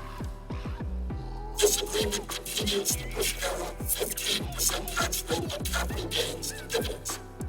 Meaning, let's be very clear about what this means. Meaning that those people who make their living off of their investments, if you invest, if you earn dividends, will continue to pay a substantially lower tax rate than the average American worker. As in the working class, middle class, our firemen, our teachers, our nurses, those people are not going to get paid 15%. They pay a higher rate than folks who have capital gains and dividends. I think that that's wrong. This agreement extends those those provisions. Furthermore, Mr. President, and this is a point that has got to be made over and over and over again, this agreement between the President and the Republicans lowers the estate tax rate to 35%. Under this agreement, the estate tax will decline to 35%. Under President Clinton, when the economy was much stronger, the estate tax was 55%. Now, I know, Mr. President, that the Republicans have done a very good job in trying to convince the American people that this is a so-called death tax, that in every family in America, when a loved one dies, the family is going to have to pay 35%, 45%, 55%. I've had people rolling from Vermont coming up to me and say, "What are you doing? I got $30,000 in the bank. I want to leave it to my kids. Why are you forcing my kids to pay such a large tax?" So let us be very, very clear. The Republicans have done a very good job in totally distorting this issue. The estate tax is paid only by the top 0.3% of families in America. If you are in the middle class, even if you're modestly wealthy, even if you're wealthy, if you're poor, if you're lower middle class, you don't pay a nickel in estate tax for somebody in your family who will die and leave you nothing. Not a nickel. This applies not just to the rich, but the very, very, very rich. So what the Republicans have been arguing for several years now is they want to repeal the estate tax entirely. If they were successful in doing that, Mr. President, that would mean increasing the national debt by $1 trillion over a 10-year period. How's that? And all of the benefits, not some, all of the benefits go to the top 0.3%. 99.7% of the people do not gain one nickel. Now, what's in this agreement is not what the Republicans ideally want, which is a repeal of the tax entirely.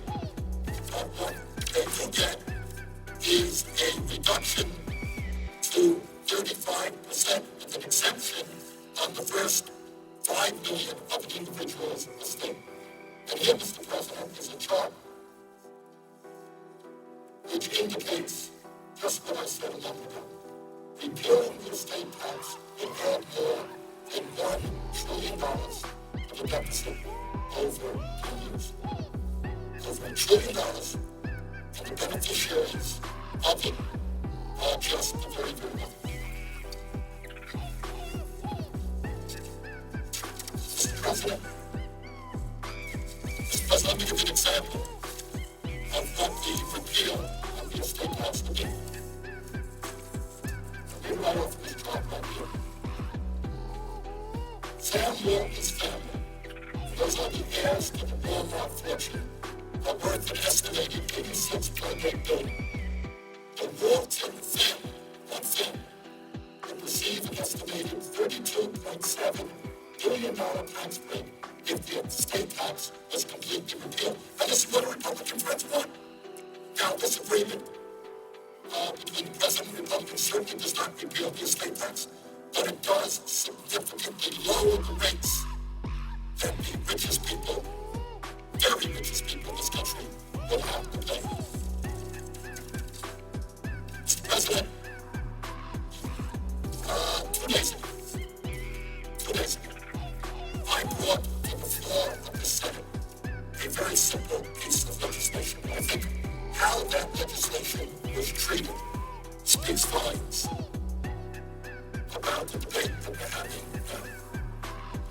This legislation said that with over 50 million senior citizens on Social Security and disabled vets, for the second year in a row, not getting a cost of living adjustment, a COLA. Over 50 million seniors on Social Security disabled vets not getting any COLA at all, despite the fact that their prescription drug costs are going up, the healthcare costs are going up. They got no clue. And I said, I think in these tough times, it is appropriate that we provide those folks, if we can't get them a COLA, let's get them the equivalent of a measly 2% COLA, $250 check for all of our seniors, disabled vets. That's what we did, by the way, in the stimulus package. That's all. Over 50 million people, $250 check, plus the government, about $14 billion. $14 billion. And yet, I could not get one Republican vote in support of that. Republicans said, my goodness, imagine a senior or disabled vet living on $15,000, $20,000 a year, getting a $250 check. What an outrage. We have different priorities, they say. We want to give $1 million tax break to somebody who earns $50 million a year. And that about says it all. If you are very, very rich, in those years you can have no tax breaks. But if you're a senior or disabled vet, we can't get you a $250 check. But I will say, Mr. President, that the vote here on the floor of the Senate was 53 people in favor of providing that one-time check, 45 against, 53 to 45, they won. But here in the Senate, majority does not rule. Republicans filibuster almost everything. They don't require 60 votes, but even get the 60 votes. Seniors didn't get that check. I'm going to do my best to see that they do get it. We're going to bring that issue back and back and back again. So I raised that issue, Mr. President, to tell you that one of the very weakest proposals in this agreement, totally outrageous, is the increase in the taxes for the estate tax. Now, there's another issue I want to touch on, and I'm going to spend a long time on this issue because it hasn't gotten the coverage and the attention that I think it deserves.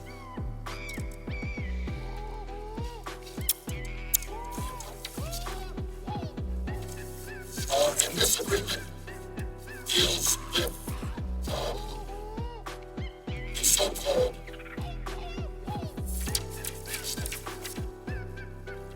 disagreement deals with the payroll tax holiday.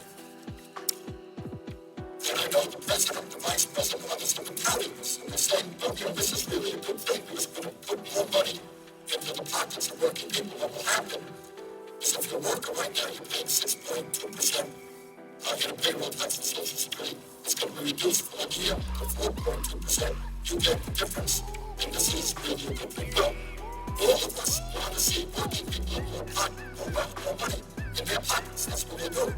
That's what we're fighting for.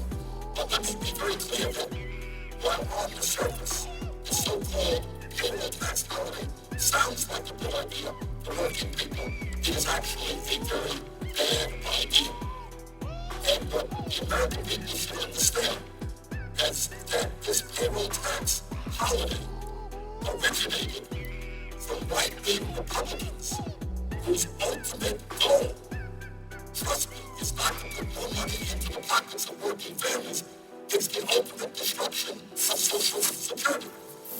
And what they understand is that if we divert funding that is supposed to go into the Social Security Trust Fund, this will ultimately weaken the long-term financial liability of Social Security.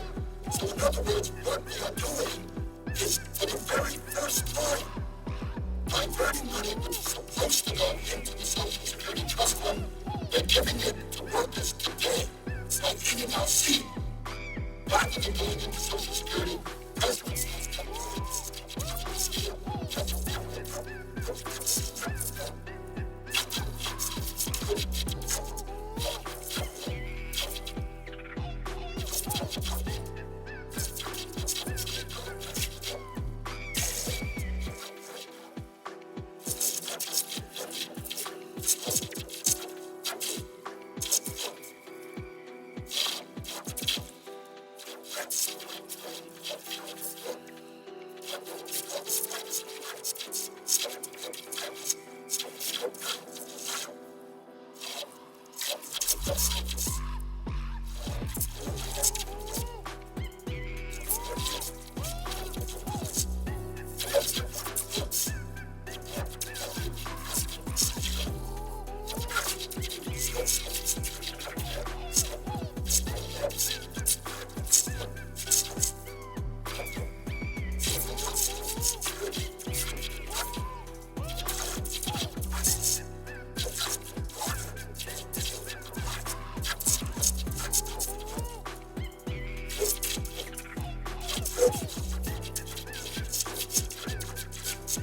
That so-called tax holiday may sound like it works out, but it's bad business for the program and the majority of the investees, even large part of the detail of the public bill, presidency bill, and national committee to preserve Social Security record. I'm feeling out like I'm with for a while, and I wanted to ask him his sense of it. My sense is for years, and I was just thinking,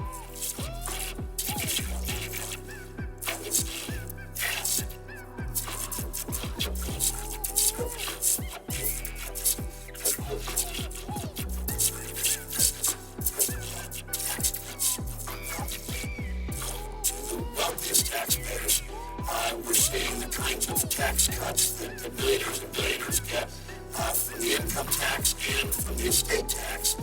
But it's also, equally importantly, it blows a hole in our budget deficit. In some sense, we're borrowing tens of billions of dollars every year. Now, if this agreement becomes law, we're borrowing tens of billions of dollars every year from the Chinese. We're putting it in our children's and our grandchildren's credit cards for them to pay off who knows when. And then we're giving these tax cuts to millionaires and billionaires. I mean, just in those simple terms, it doesn't make sense. It doesn't make sense in our relationship with China. It doesn't make sense in the lost jobs that come from that China trade policy. It doesn't make sense in undermining the middle class. It doesn't make sense in terms of fairness of the tax system. It doesn't make sense for our children and grandchildren and what the burden they're going to have to bear to pay off this debt. I mean, giving a millionaire a tax cut and charging it to our kids who are paying taxes on unfortunately in the last few years declining wages is just morally reprehensible. And when I think of the Senator's been on the floor 2 hours now on talking about this and how important and really analyzing it and educating and all that, I think about the economic policy too that this embodies. 9 years ago, Senator Sanders and the presiding officer, when he was a member of the House, Senator Udall from Colorado, and I and others voted against the Bush tax cuts of 2001, 2003, principally because those tax cuts overwhelmingly went to the wealthy and ended up adding to our national debt. We had a surplus then. We sure don't now. We had the largest surplus we've ever had in 2001. Blew a hole in that, but we passed those tax cuts under the belief, those who supported President Bush and Senator McConnell and so many others, under the belief that kind of trickle-down economics would grow our economy. Well, in the 8 years, and this isn't partisan, this isn't opinion, this is fact, from January 1, 2001 to January 1, 2009, President Bush's 8 years, we actually had private sector job loss in this country. Contrast that with a different economic policy, January 1, 1993 to January 1, 2001, the Clinton 8 years. Again, this isn't partisan, this isn't opinion, this is fact. During the Clinton 8 years, we had 21 million private sector jobs created, 21 million private sector jobs created, zero, literally, job loss. Private sector jobs created in the Bush 8 years because of trickle-down economics. So why would we blow a hole in the budget, which this bill does? Why would we, for our kids to pay off, and why would we pass an continuing economic policy that clearly didn't work for this country, didn't work for the middle class? We saw the middle class, we saw wages, not only no job increase during those 8 years, except for the people at the very top. We saw actual wage stagnation or worse. Most Americans didn't get a raise during the 8 Bush years. Most Americans simply saw their wages flat or in many cases decline. The super wealthy saw a big increase in their incomes and in their net assets. And now we're going to give a tax break to them. This isn't class warfare. I have lots of people I know that have a lot of money. I don't even know will of them. But why would we help those people who have done so very well and then have our children pay for it? Now, Senator Sanders had just mentioned the letter from Barbara Canelli, the Social Security, one of the largest seniors organizations in the country, and what this will mean for Social Security. And here's my theory, Mr. President, that if this is passed, release, according to the Congressional Budget Office, about $900 billion because of this package, $800-some billion over the next couple of years. As soon as it's signed by President Obama, even though it was negotiated with the Republican Senate leadership and overwhelming numbers of Republicans in the Senate and House, I assume we're going to vote for it, they're going to say, look at the huge budget deficit that President Obama created. From that day on, they're going to go after ways to cut the budget. That's okay. I agree we need to deal with spending and taxes in the whole picture. But I also know from watching Republicans, I saw them in the House when they moved towards Medicare privatization in 2003 and 4 and 5. They had some success. Fortunately, were able to beat back most of it. I remember in 2005, after President Bush was reelected in a very, very close race, he spoke repeatedly about privatizing Social Security. I know that's what they want to do. In the 1990s, Speaker Gingrich, fortunately beat back by President Clinton, but Speaker Gingrich tried to privatize Medicare.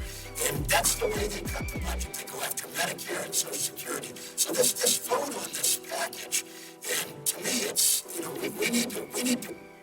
we need to call the president, to write the president, to work with the president, to say no deal, and that this has got to be something very different from what it is now, because it will cause huge deficits that our children and grandchildren will have to bear. It will not help the economy appreciably, because we saw what the trickle-down economic policies of the Bush years did, and it doesn't help the middle class enough. So it's pretty clear to me how this jeopardizes Social Security and jeopardizes Medicare, will force more cuts and more pressure on those programs that have lifted so many people into the middle class. In 1965, when Medicare was first passed, half of senior citizens in this country had no health insurance. Half of seniors had no health insurance. Today, 99% of seniors have health insurance, something like that. And I know that we're a country now that has created a strong middle class. We've seen that middle class because of these tax cuts for the wealthy, trickle-down kind of economic policy.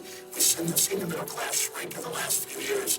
I don't want that to keep happening. That's why I'm very concerned about this. That's why I am working with the president to say no deal, that we need to much more seriously focus on not running up a huge debt, on making sure that Social Security is protected, on an economic policy that works for the middle class, and a tax policy that's fair to the middle class. That's why Senator Sanders' work so important to the floor today, taking the floor for a longer period than anybody I've seen since I've been in the Senate, in a filibuster kind of setting where he is, he is raising these questions, asking these questions, educating the public, talking to people all over the country, in this chamber and outside, to change this policy. Why did he do it? For their sake, I'm asking him a question. This is an issue that he dealt with last night. Talk about the kind of priorities that we have seen in the Senate recently. But just a couple of days ago, you and I worked very hard to try to make sure that seniors on Social Security and disabled vets were able to get a $250 check that cost them $14 billion. And we couldn't get one Republican vote for that. At the same time, Republicans are pushing tax breaks of over $1 million a year for the richest people in this country. Does that seem that tells a story? And I came to the floor right after that vote. I had supported it all on. I co-sponsored Senator Sanders. His effort to bring that to the floor for the $250 check for all seniors and all disabled veterans, I might add, not just Social Security beneficiaries. And I came to the floor right afterwards because I was pretty amazed.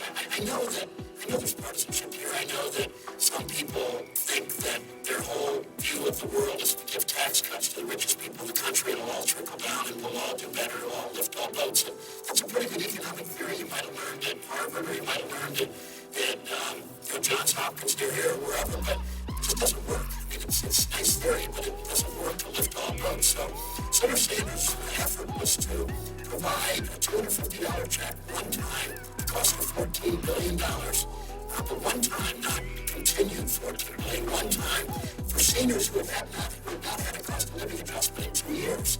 And it just seemed to make so much sense when the average senior in this country gets about a $14,000 a year Social Security check. I guess that's about $1,200 a month. That's not their entire income for most seniors, but it's a big, big part of it. Many seniors live only on that. Many more seniors live on that, but only another couple, $300-400 a month. So when you see the cost of, there's not inflation maybe for people my age so much in this country, but if you're older and you've got a lot of healthcare costs, there is inflation because that's where the healthcare costs seem to go up higher than anything but higher education, and maybe as much as that. So it was important that $250 be provided, we think, to every senior in the country and every disabled vet. Now, what made me so amazing about it was that 42 Republican senators signed a letter saying they will do nothing in the Senate until the tax cuts for the rich are approved, until they're signed into law. Now, it's almost like I've never seen United States senators engage in a work stoppage or a strike. It wasn't really quite a strike. It was probably illegal for us to strike, I don't know, maybe, but it really was a work stoppage. They were saying, we're not doing anything until you give tax cuts to my rich friends. And I might say also to many people in the House and Senate whose income is in that bracket too. I'm not accusing them of that, to be sure. But they were there for their rich friends and their biggest contributors and the wealthiest people in this country. But they weren't there for a senior citizen living on $1,200 a month that could use that extra $250. I've met too many seniors, and I know that the presiding officer, when he travels, when he travels to Colorado Springs, or he goes to Cimarron, or he goes to Denver, I know that he hears seniors say, I cut my medicine, I cut my pills in half because I need my prescription to run for 2 months rather than one because I can't afford it. Or I skip my medicine today because my house is too cold and I don't have enough to eat. But we know seniors make those choices. And we make choices here. And the choice we made is 42 Republicans made it in a block because you need 60 votes. You'll win a majority of voters of senators, an easy majority for Senator Sanders' effort with the 53 votes efforts to do this, $250, but you need 60 votes. So 42 Republican senators engaged in their work stoppage, saying we're not doing anything until we get these tax cuts for the rich, said no to seniors. And I just am amazed by that, the callousness. I guess I'm even more amazed when you consider what's today, the 10th or 11th, when you consider in 2 weeks, it's Christmas Day, and that doesn't seem to bother them. Unemployment benefits, 85,000 Ohioans a week and a half ago lost their unemployment benefits. 85,000, their holiday season's ruined. But I guess all of us will go home, and I want to go home and be with Connie and my kids. And on Christmas, my children are grown. I have one grandchild. I want to be with them as much of Christmas as I can. But we have a job to do today, and this week, and next week, and this month, and this year.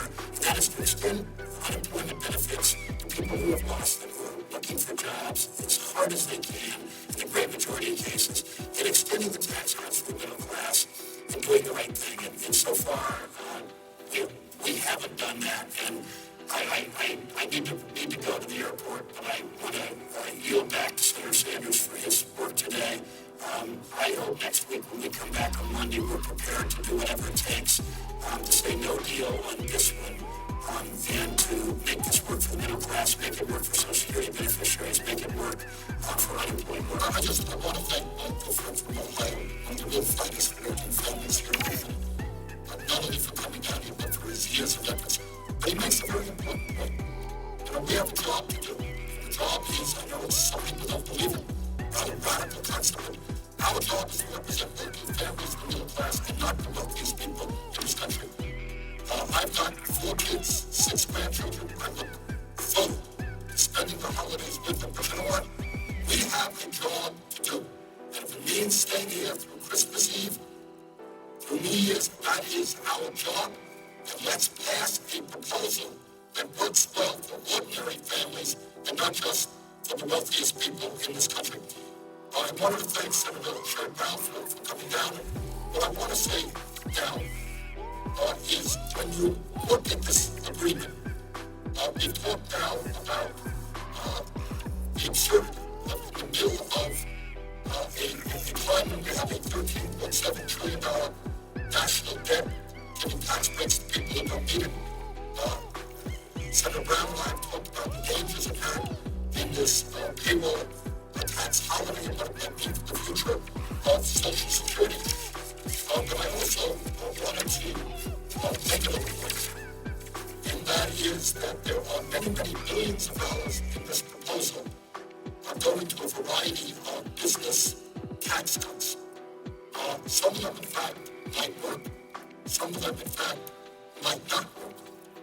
But what is very, very clear is that if your goal is to create as many jobs as possible for every dollar of investment, this particular approach is not very effective. When we talk about tax breaks for corporations and companies, what we should be aware of is that corporate America today is sitting on close to $2 trillion in cash. They have that cash on hand. And the problem is not that they don't have the money. The problem is that working people don't have the money to buy the products that these guys are producing. And I believe, and not just me, but I think a variety of economists from across the board believe that it makes a lot more sense if we're serious about creating jobs to invest in our infrastructure. And I say that for a number of reasons. When you put money into roads and bridges and public transportation, you are creating for every dollar that you spend far more jobs than giving a variety of tax breaks. That is what is an economic fact. Second of all, when you are investing in our infrastructure, not only are you creating jobs short term, you're leaving the country with a long-term improvement that increases our competitiveness in a very tough global economy. I mentioned a moment ago, we'll get back to it later. China is investing huge amounts of money into high-speed rail, into their roads, into their bridges. And yet if you drive around certain parts of America, you think we are a third world nation. You got roads with all kinds of potholes, you have bridges but you can't go across. You got rail systems where trains are going slower. There's a study out there, I'm going to get to it later, where somebody said that decades and decades ago, it took less time to go from various parts of this country to the other on train than it does today, because our rail beds are in such bad shape. So if we're going to make our country competitive, you've got to invest in infrastructure to create jobs and add long-term value to this country. Unfortunately, in this agreement, there is, to the best of my knowledge, not one nickel going into infrastructure. And it is important that we, in fact, add provisions which do invest in infrastructure and create jobs. Another point, Mr. President, that should be made when we look at this so-called compromise agreement established by the President and the Republican leadership is that in the agreement there is an extension of unemployment benefits for 13 months. Now, there is zero question in my mind that that is something that absolutely has to be done right now. Senator Brown made this point. We have millions of Americans who have, through no fault of their own, lost their jobs. Maybe their plants went to China. Maybe their companies couldn't get the loans they needed to stay in business. Small businesses going under, big businesses shutting down plants. No question that we've got to extend unemployment benefits. But what bothers me is that this provision in this agreement, which is a good provision, suggests that this is a hard-won compromise. That the Republicans really conceded something and they agreed to a 13-month extension of unemployment benefits. Here's the fact.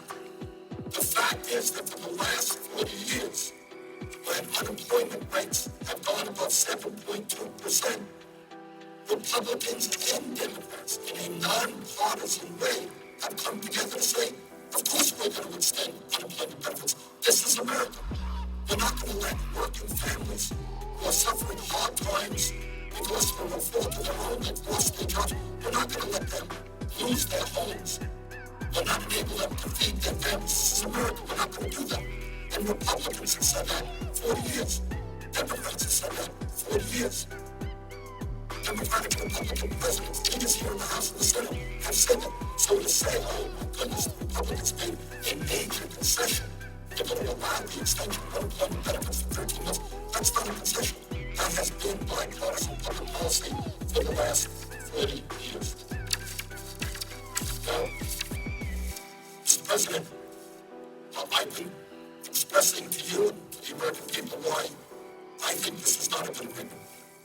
I think this agreement should be defeated, and why I think we can put together a much better agreement. But I do want to be very clear that there are positive aspects to this agreement which should be maintained in an improved proposal. And let me just mention something.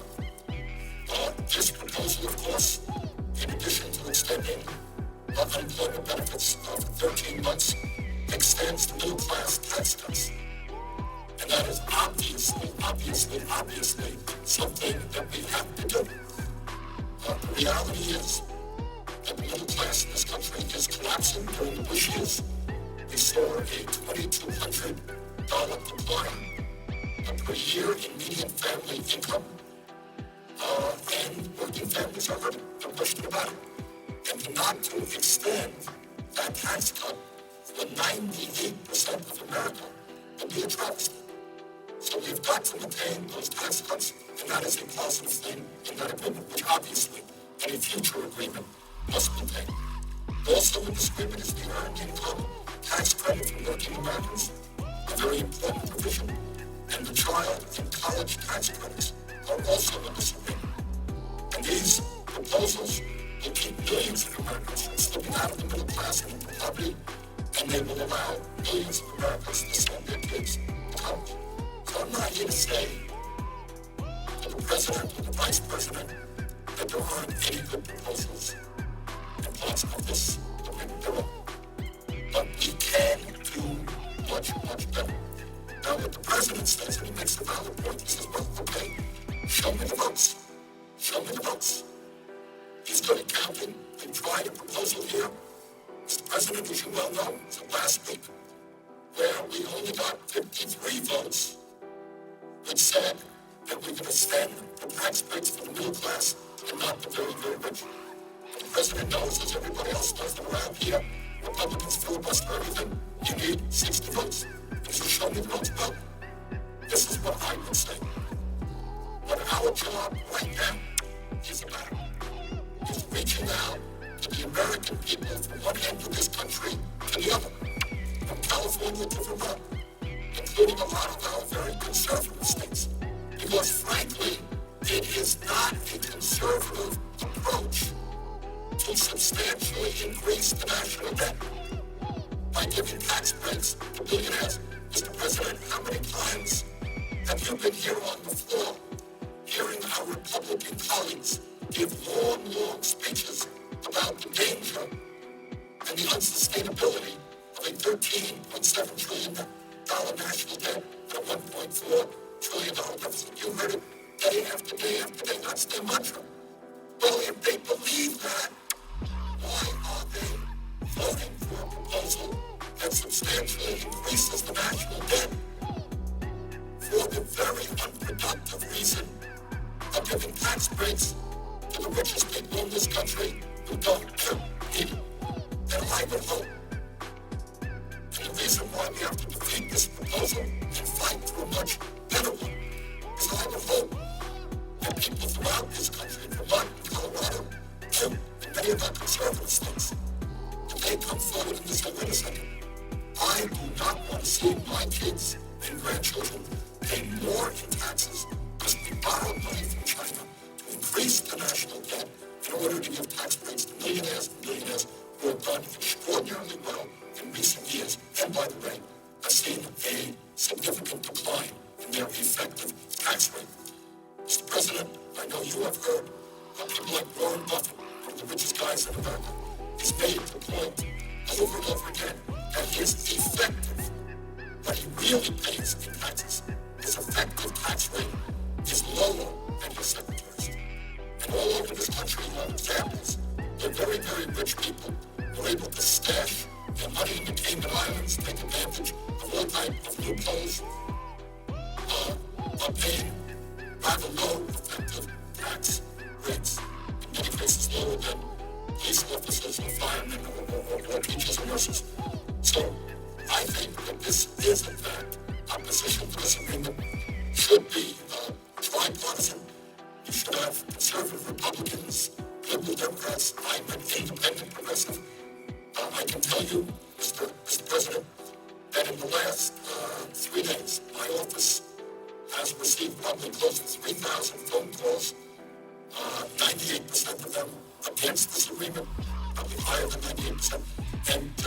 huge number of emails are also overwhelmingly against this agreement. I suspect, I don't know this for a fact, that this is the kind of message that the American people are sending us all over America. But I think they've got to step up. They have got to continue to do that. They have got to make it clear so that we can win over at least a handful of Republicans and some wavering Democrats and say, wait a second, we are not going to hold hostage extending middle-class tax breaks in order to give tax breaks to billionaires. We're not going to hold hostage extending unemployment for workers who have lost their jobs by giving tax breaks to people who don't need them. And I think, Mr. President, the American people give voice to what they are feeling, which this is not a good agreement, that we can do a lot better. I think, Mr. President, we can take this proposal and we can come back with a much, much better proposal which protects the unemployed, extends unemployment benefits, protects the middle class, extends people's tax cuts for 98% of the population, and protects a lot of important programs, making college more affordable, making child care more affordable, and helping us transform our energy system. There's a lot that we can do if we defeat this proposal, and if the American people, they're not going to do it in select government. That I'm absolutely sure. Republicans are very united.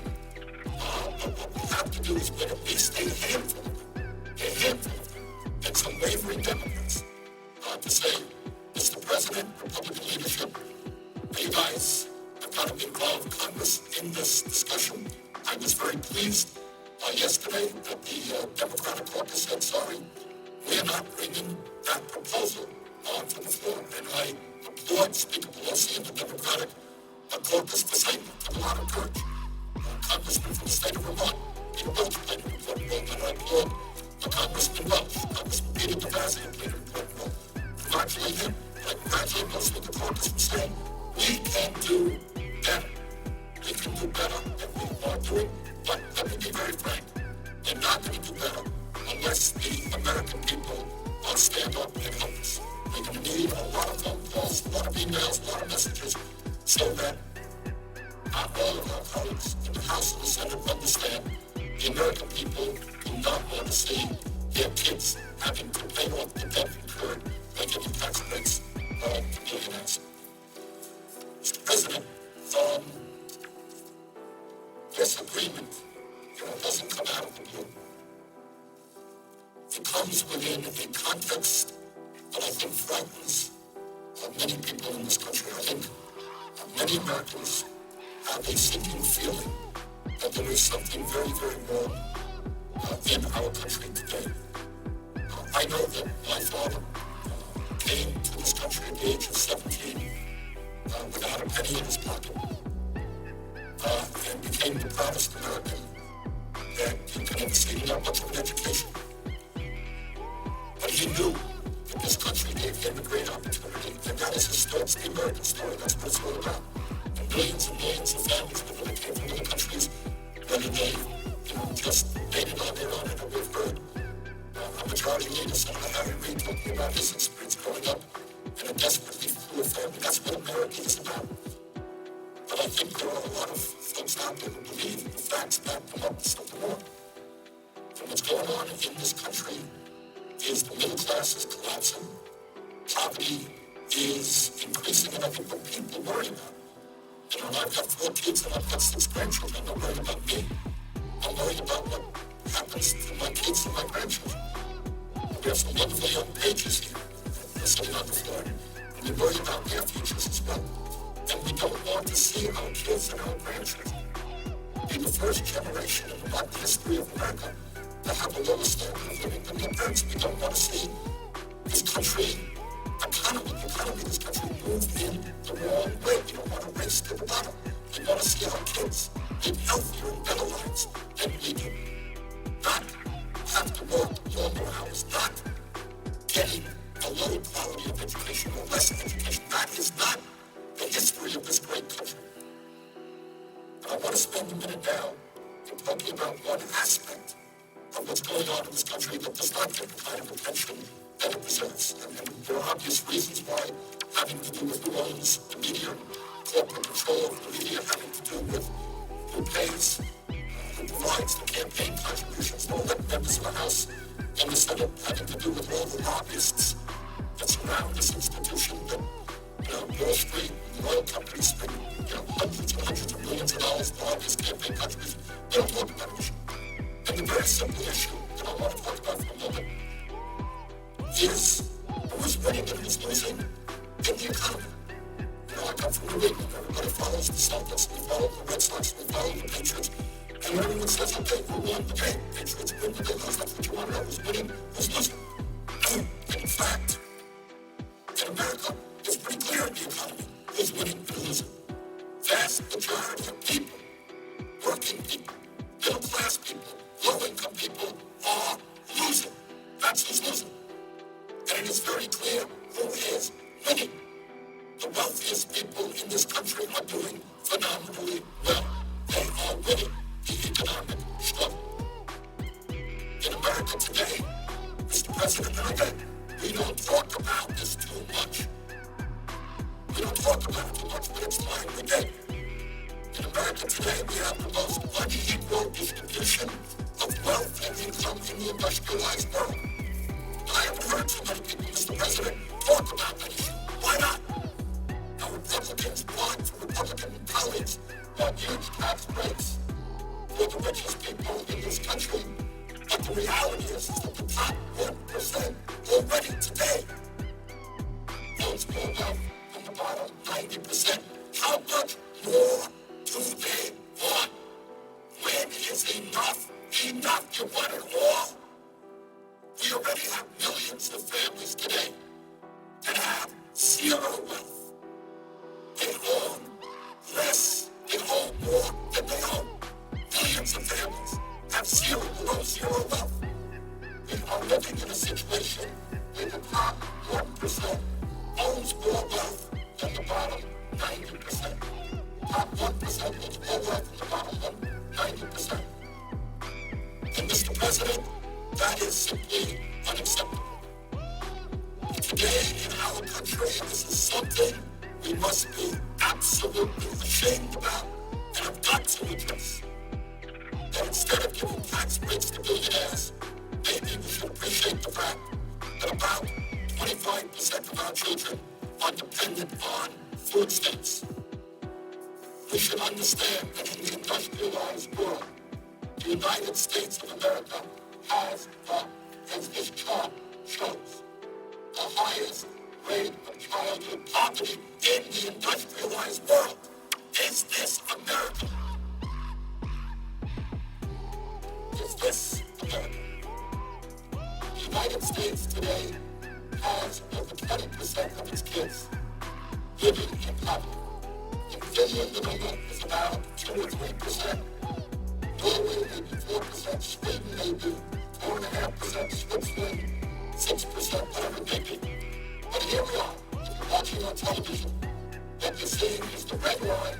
Here's the United States, well over 20%. Here's the Netherlands in second place, looks to be like about 70%. This is the future of America. So we're sitting here talking about an agreement which says let's give huge tax breaks to billionaires. And here's the reality.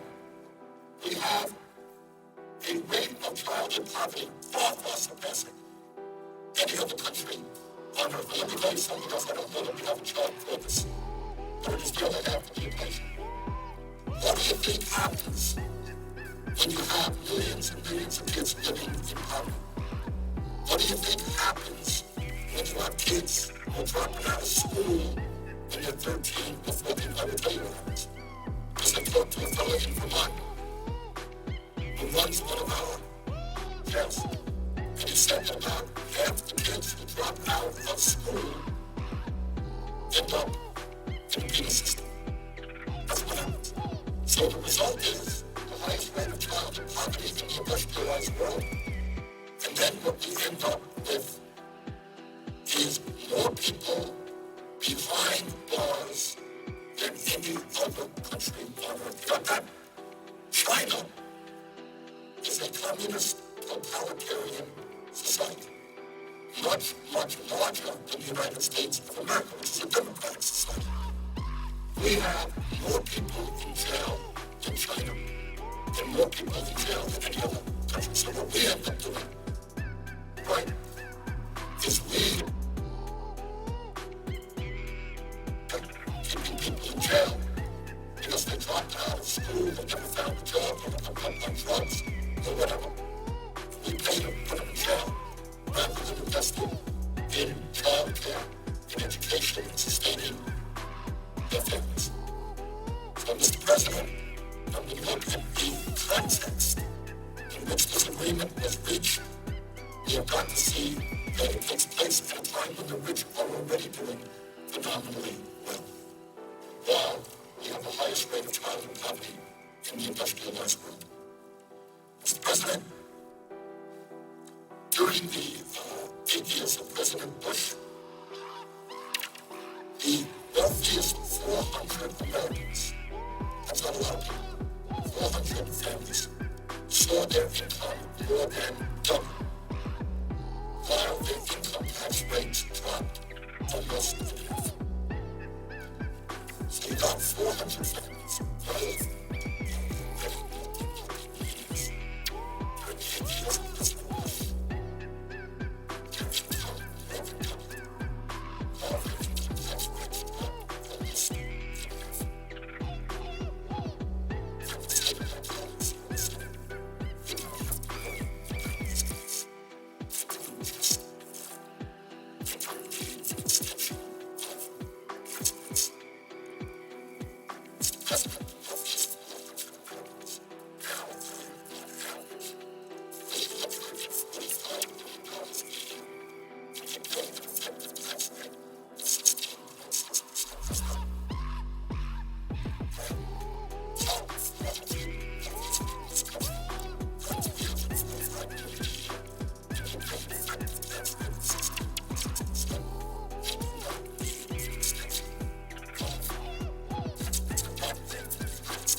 So the idea of giving these guys who are doing phenomenally well, who are already own more wealth than the bottom 90%, more tax breaks is totally absurd.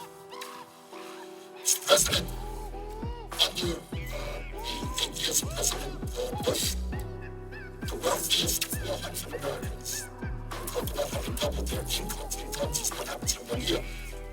Under the 8 years of Bush, the wealthiest 400 Americans increased their wealth by more than $380 billion. 400 families increased their wealth by $380 billion. That averages almost $1 billion in family. $1 billion in 8 years. That's the average. Some obviously more.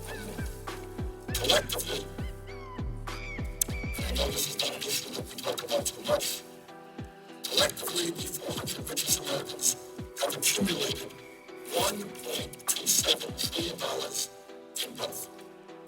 If any of them die this year, their heirs can receive right now all of this money tax-free, plus the inheritance tax has been eliminated in 2010 as part of the Bush tax, estate tax that repealed this year. Mr. President, the top 25 hedge fund managers last year paid a combined $25 billion in income. They combined $1 billion per person. Okay? So if you are a hedge fund manager, you're doing pretty good. I mentioned a moment ago, we tried just the other day to get checks of $250 out for disabled vets and senior citizens on Social Security who haven't had a COLA in 2 years to get them that check. But the top 25 hedge fund managers last year paid a combined $25 billion in income, $1 billion per person, and our Republican friends said, oh, my word, we've got to lower their taxes. Last year, Mr. President, ExxonMobil, Bank of America, and other large non-profit corporations paid no federal income taxes.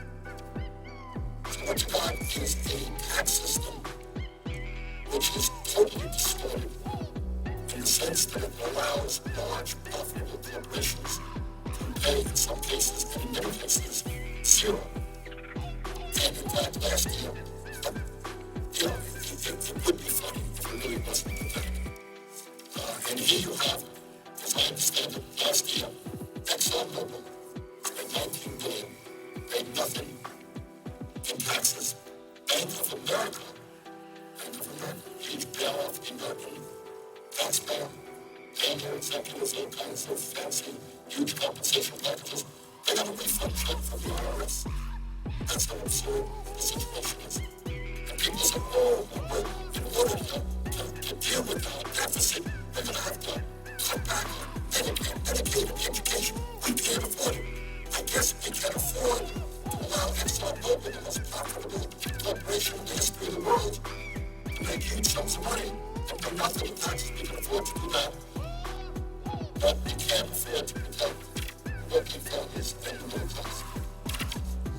Mr. President, in the year 2005, 1 out of every 4 large corporations in the United States paid no federal income taxes on revenue of $1.1 trillion. Now, what do you think? Maybe before we start cutting Social Security and Medicare and Medicaid and veterans programs, maybe we want to ask some of these very large and profitable corporations to pay at least something in taxes.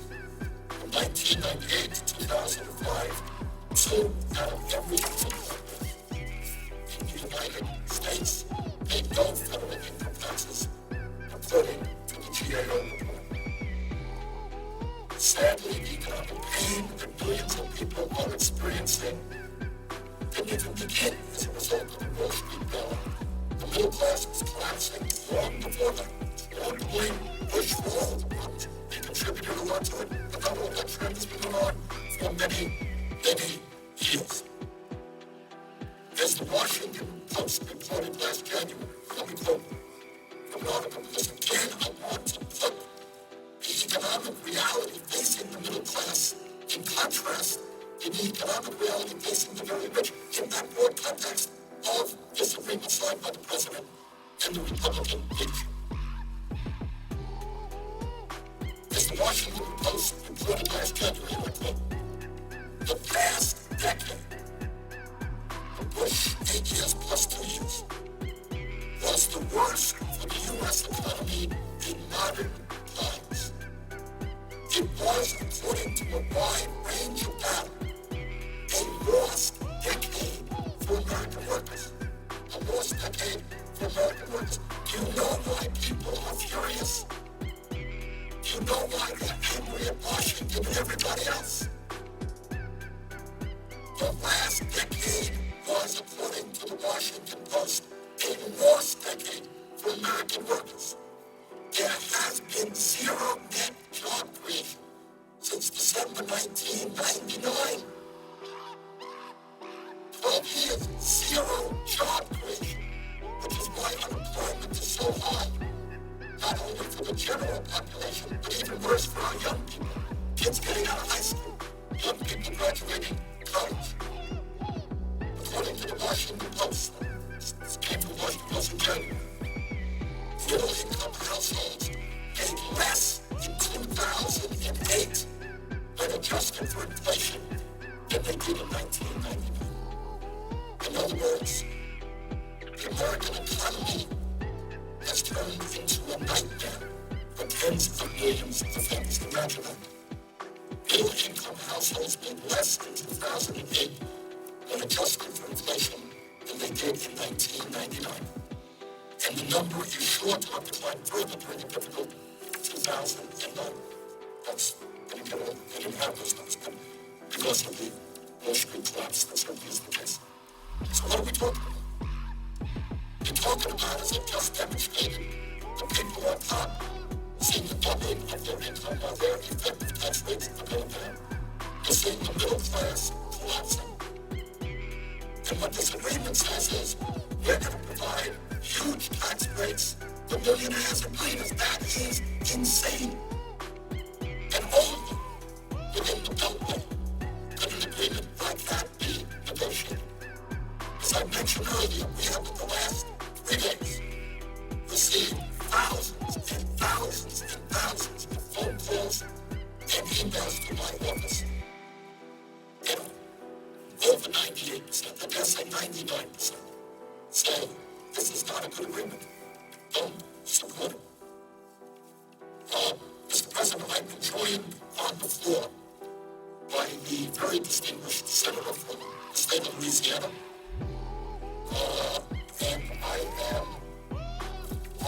I ask unanimous consent that I would be permitted to enter into a colloquy on the senator election. Is there objection? That objection is ordered. Mr. Milano, I thank you very much for joining us here. And I just wondered if you could give the American people your thought about this agreement and what's been going on. I thank the Senator from Vermont for his eloquent and passionate presentation for hours this morning, and he clearly has presented to this chamber and to the American people some stark realities that are unpleasant. Some people might even find them hard to believe, but he has done his homework. He has documented what he has said, and in that backdrop, it does make this agreement made between the Republican leadership and the President of the United States even harder for some of us to understand. And I want to acknowledge, as the Senator said, I know there are pressures on all sides and their time is running out. We've got to make a decision about these tax cuts in a short period of time. We don't have the benefit of several months or even a half a year. I understand the pressures of time. But as the Senator from Vermont pointed out, how about the pressures of the middle class? What about these pressures? What about this pain? And I was wondering, because I wanted to ask the Senator from Vermont, I was not able to follow his entire presentation this morning. Did he quote from the Income and Inequity and the Great Recession, the report done by the U.S. Congress Joint Economic Committee, represented by, or led by Charles Schumer? Did Senator Schumer, did he quote from this? He quoted from the number of studies, but not that one, Senator. Well, I'd like to add in our colloquy, if he was aware that according to this report that just came out in September of this year, it says income inequality has skyrocketed. Economists concur that income inequality has risen dramatically over the past 3 decades. Middle-class income stagnated under President Bush during the recovery of the 1990s under President Clinton. Middle-class incomes grew at a healthy pace. However, during the jobless recovery of the 2000s under President Bush, that trend has reversed course. Middle-class incomes continue to fall well into the recovery, never regained their highs of 2001. The report goes on to say, which is frightening, which is why I have been raising my voice in opposition so strongly to some parts of this package, is that this report says, Senator, high levels of income inequity may precipitate economic crisis. In other words, if the middle class can't see light at the end of the tunnel, and if the economy itself can't grasp a way for the middle class to grow, Senator, this recession may never end, no matter how much money you give to the very wealthy. I mean, this is the reality that we're facing at this moment, how to end this recession.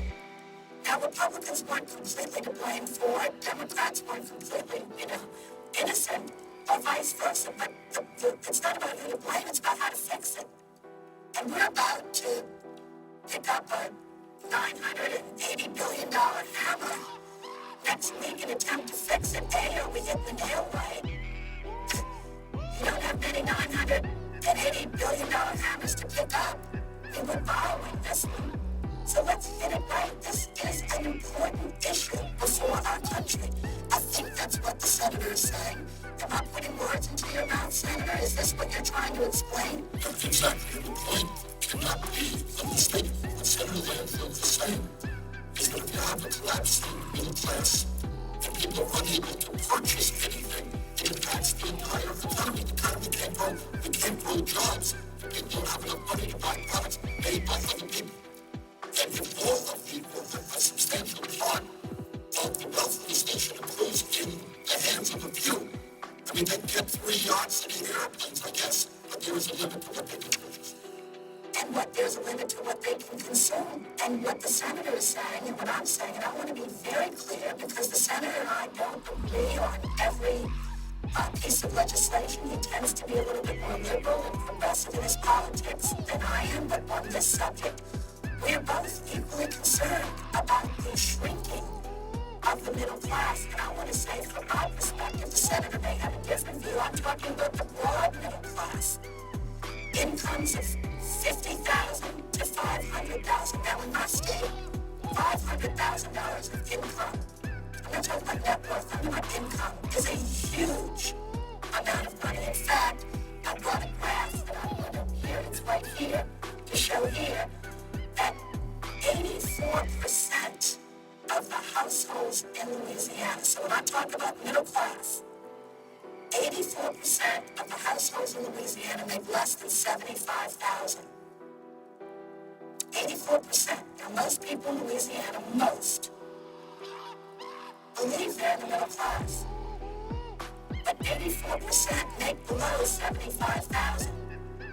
So when I use the term middle class, and we all have a different view, I try to say the broad middle class between $50,000 and $500,000. If you have $500,000 in income, you're quite wealthy in Louisiana. But I realize that we're not New York, we're Connecticut, California. Maybe if you make $300,000 or $400,000 in income in some of these places, you don't consider yourself very wealthy or rich. I think by Louisiana standards you would be. But this is a big nation, so I want to be as broad as I can possibly be here.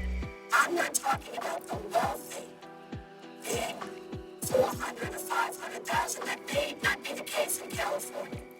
But what we're talking about in this tax bill is borrowing $50 billion to give tax breaks to families earning over $1 million.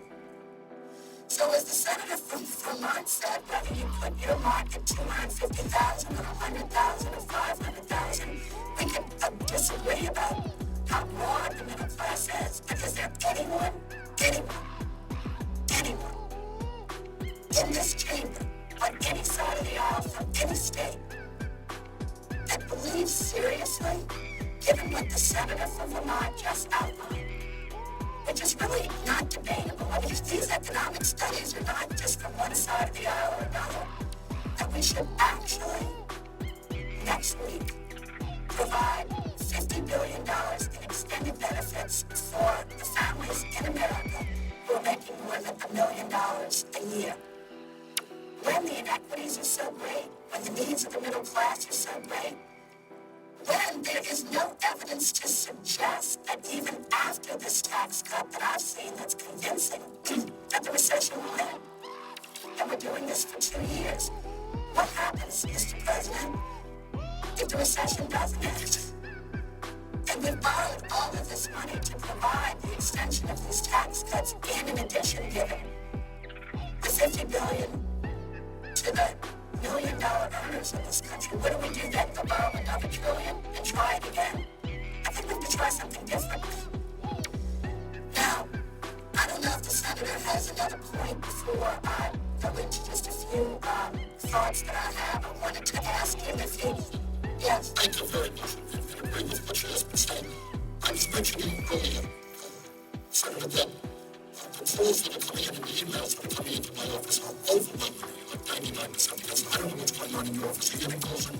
I'm getting calls, actually, and I checked this morning, about 50% for, 50% against. Now, the state of Louisiana is a little different than the state of Vermont. Many of the calls coming in from around the country are against giving Well, actually, let me say this. Most of the calls coming in are absolutely against giving tax cuts to people over $1 million. Okay, as we say, yes. I mean, overwhelmingly, people are calling in saying, is that really happening? And geez, in fact, my office told me today that actually 10 people called that had incomes over $1 million.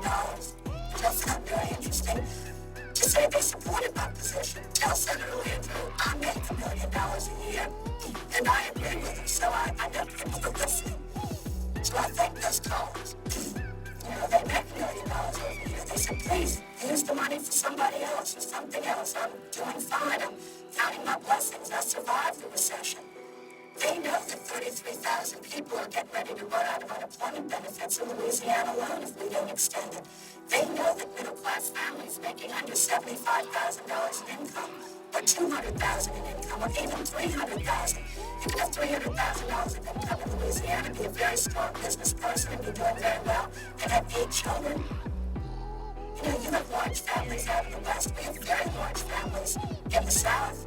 No one ever gives us credit enough, I think, for that. The fact that people work very hard, sometimes a mother and a father. Their income might be $250,000, but with 6 children, it doesn't go that far these days, Senator. And with 8 children, I grew up in a neighborhood where we routinely had 12 children in a house. How much money do you think you have to make to feed and clothe and send to college 12 children? My father sent 9 of us to college. We never made anywhere near that money. I still think it was a miracle any of us ever got there. But nonetheless, the issue is, next week we're going to debate this agreement. And I want to say I support extending tax cuts to the middle class, to the broad middle class. But there is something terribly wrong here in Denmark. Something is not right in Denmark. If we're spending or borrowing $50 billion, which is about what it costs to extend income tax rates, the lower rates, and the dividend rates, and the capital gains rates to people making over $1 million. Someone on the radio today said, well, Senator, don't you think that giving tax cuts, that will stimulate the economy? I said, no. I'm not an economist, but every economist that I've read on this tax package says that's one of the least stimulative, am I correct, Senator? One of the least stimulative provisions of the bill. So I want to know next week when we're debating this, I'd like at least one Republican, just one. It could be the Minority Leader Mitch McConnell, it could be the Budget Director, Ted Gregg, it could be just one Republican to give a passionate argument for why they insisted this be in the package. I'd just like to listen to it. I'd like to hear it with my own ears. What was it about it that they thought was so important that they had to have it in the package? Because I know, as angry as I am with the president right now about some matters, I know the president did not insist this be in the package. I know enough about him to know that he didn't call everybody in the room and say, oh, we forgot something. Let's make sure that this tax extension includes people over $1 million. So I know he didn't give that speech. I want to know who did. Who did give it? Because your constituents should know about it. And the American people have a right to know. That's one thing about our democracy. It's open. It could be more open. We could be like Britain, where they all stand up and talk to one another in one of the rooms. It's very interesting. I find it very interesting to watch. Sometimes we don't do that. But at least if the people of Britain want to know what their people are saying, they can hear them. Somebody said this. I'd like to know who, and where, and when. Was it in the Oval Office? Was it in the cloakroom? Because I am going to be forced to vote, because now I think the senator understands we aren't going to have any amendments. So I'm going to be forced to vote and have to choose, which is going to be a very tough choice, between extending tax cuts for 84% of the people in my state, even make less than $100,000, which of course I want to do, even though we have to borrow the money to do it. We can't not do it. I mean, the economic circumstances are such, but we have to do it. But now, in order to get them help, I've got to say yes to something that I've talked about, and I want to be serious about this. I'm very serious about it. For me, borders on moral recklessness. I've been criticized on both sides of this debate. How can you use words like this? I don't know. I went to Catholic school. We went to Mass almost every week. Every week. Every week. The priest would say, don't take more than you need. Don't be greedy. Share with others. I mean, did I go to the wrong school? So I'd like to know. Maybe those lessons were missed on the other side. And I don't normally speak like this. I've been criticized for it. I am very, very torn. Because I like to be part of a team. I understand, Senator from Vermont, that we can't have every package exactly the way we believe, and I understand that. I've had to vote for some things that were hard for me to stomach, and I've done it because there were other good things in the bill. That's the way the process works. But I actually cannot remember a time on either an appropriations bill of this magnitude or a tax bill of this magnitude that we've been asked to cast a vote for something that on its face is so reckless, so unnecessary, so sort of in your face to the poor, in your face to the middle class. We're going to take our money. Don't you say a word about it. Who said that? Did Warren Buffett come down here to ask for it? Did Boone Pickens come down here to ask for it? Did the Gates come down here to ask for it? Who asked for it? Why do you think you deserve it? And what senator put their name on it? Now, I have a few more things to say. I don't want to keep the senator from Vermont tied up. Is it appropriate? Senator from Louisiana is making some very, very important points, and I appreciate it. I listen and look forward to hearing what you have to say. Thank you. Mr. President, I wanted just to say a few other things about this whole situation, because Senator from Vermont and I agreed on some things and parts of this, obviously this one. But we had a big difference, and I wanted to show this just from my perspective. I voted for the original tax cuts. I'm not sure that the senator from Vermont did. So and there were very good reasons on both sides, but I'd like to take a minute because I've got, as I said, critics on both sides here, and I want to explain, but share some thoughts about that and make something very clear. I was one of 12 Democrats, there were only 7 of us left in the chamber today, that voted for the Bush tax cuts. There was for the middle class and the poor and the wealthy. Everybody got income tax relief, capital gains tax relief, dividend tax relief. Senator Lincoln and I and others worked very hard to make sure that in that package, even though I would have designed it differently if I could have done it myself, but there are no czars around here. This is democracy. I understand it. I've been doing it for 30 years. We worked hard to shape that package the best we could to direct it and target it to the middle class. There are many critics of that say you didn't do it well enough. You didn't send it to the middle class. You sent it to the wealthy. I disagree. I think that we did as well as we could to send it to the middle class, although the higher brackets were lowered as well. But I'll tell you the big difference was it was paid for when we voted for it.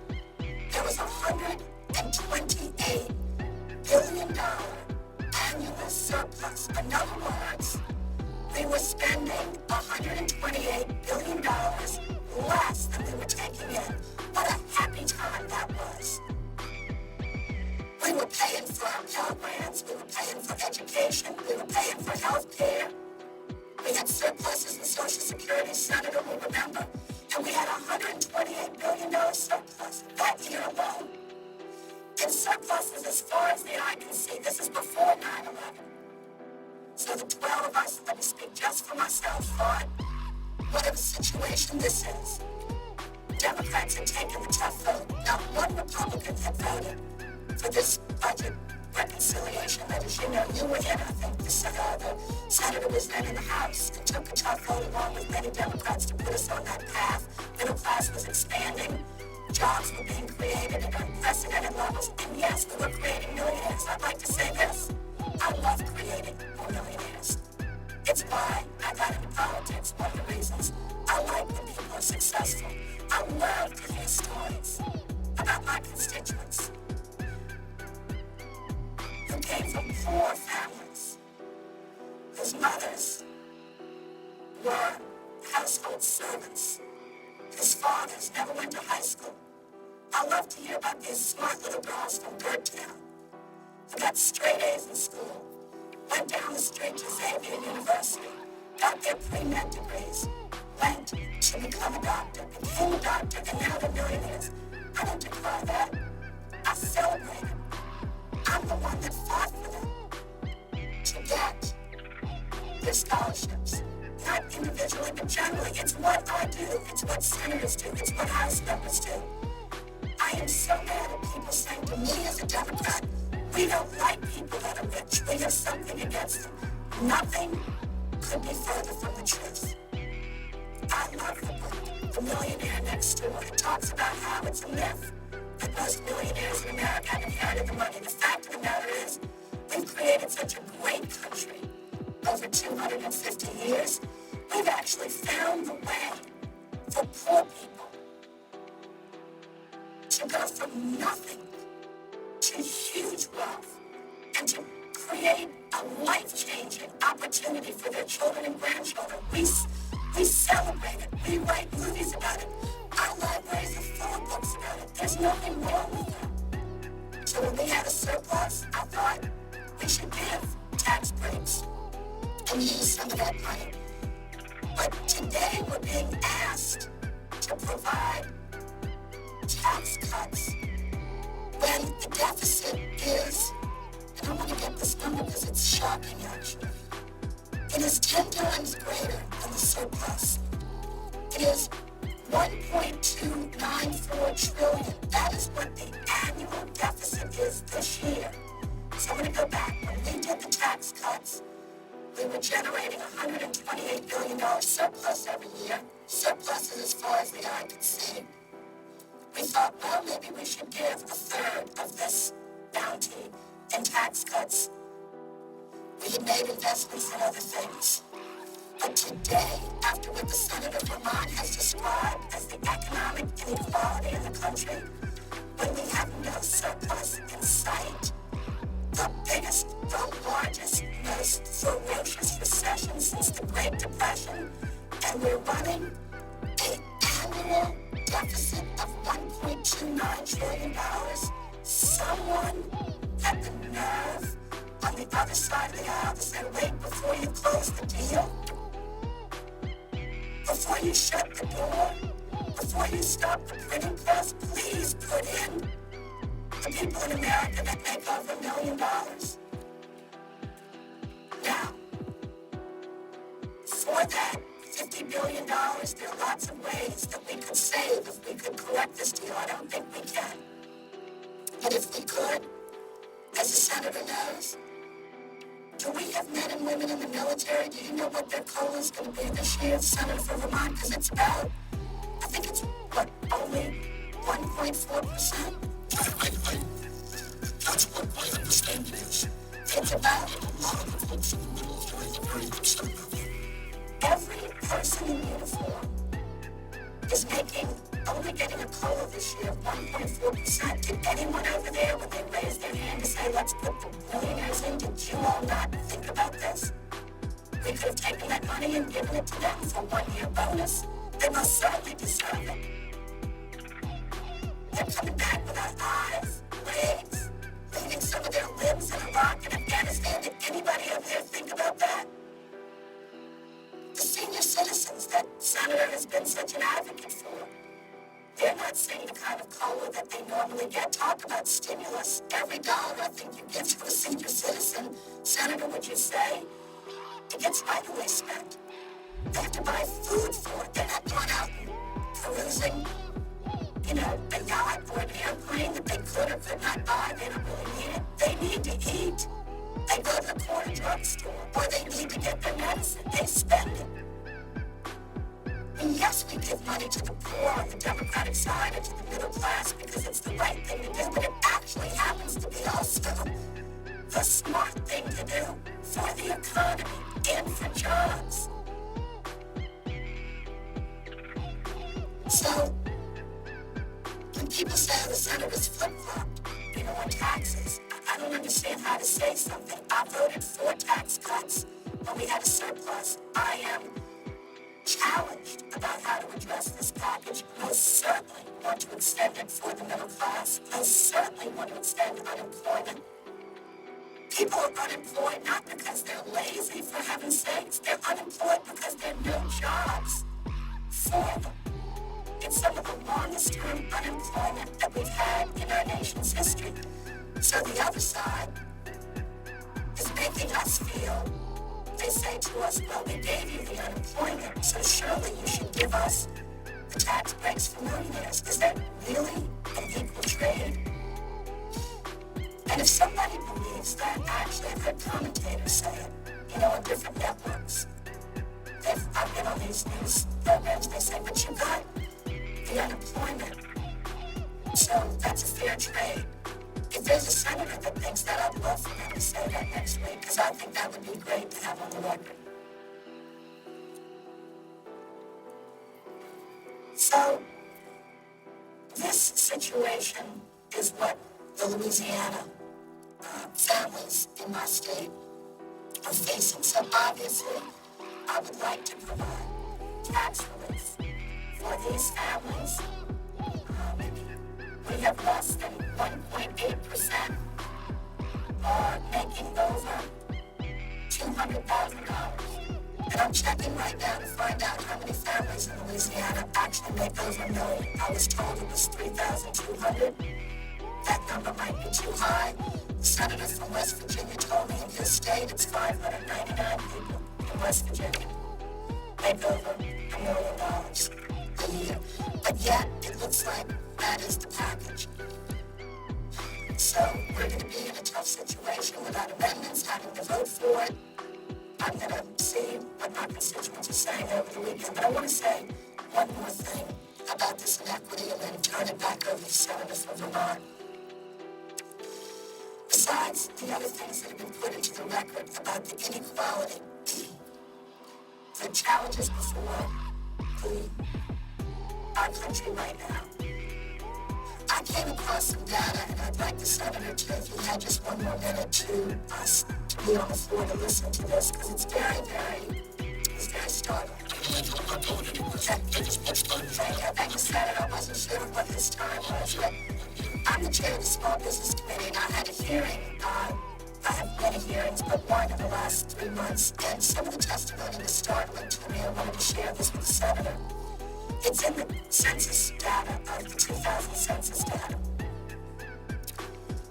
Someone was testifying about why this recession was taking so long to get over. They were giving just some figures about the status of the economy and the wealth or incomes of broad sections of the population.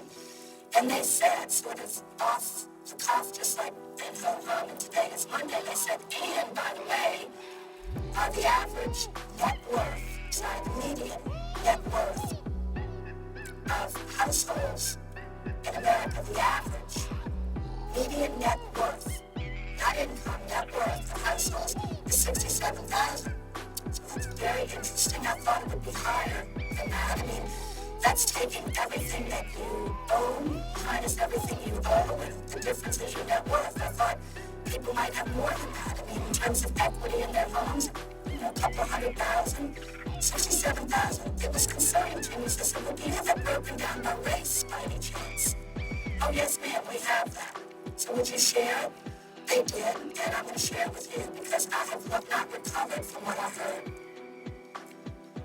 The gentleman says to me, well, for white families in America, the average median which is 50% more, 50% less. The median, the white household senator is 87,000.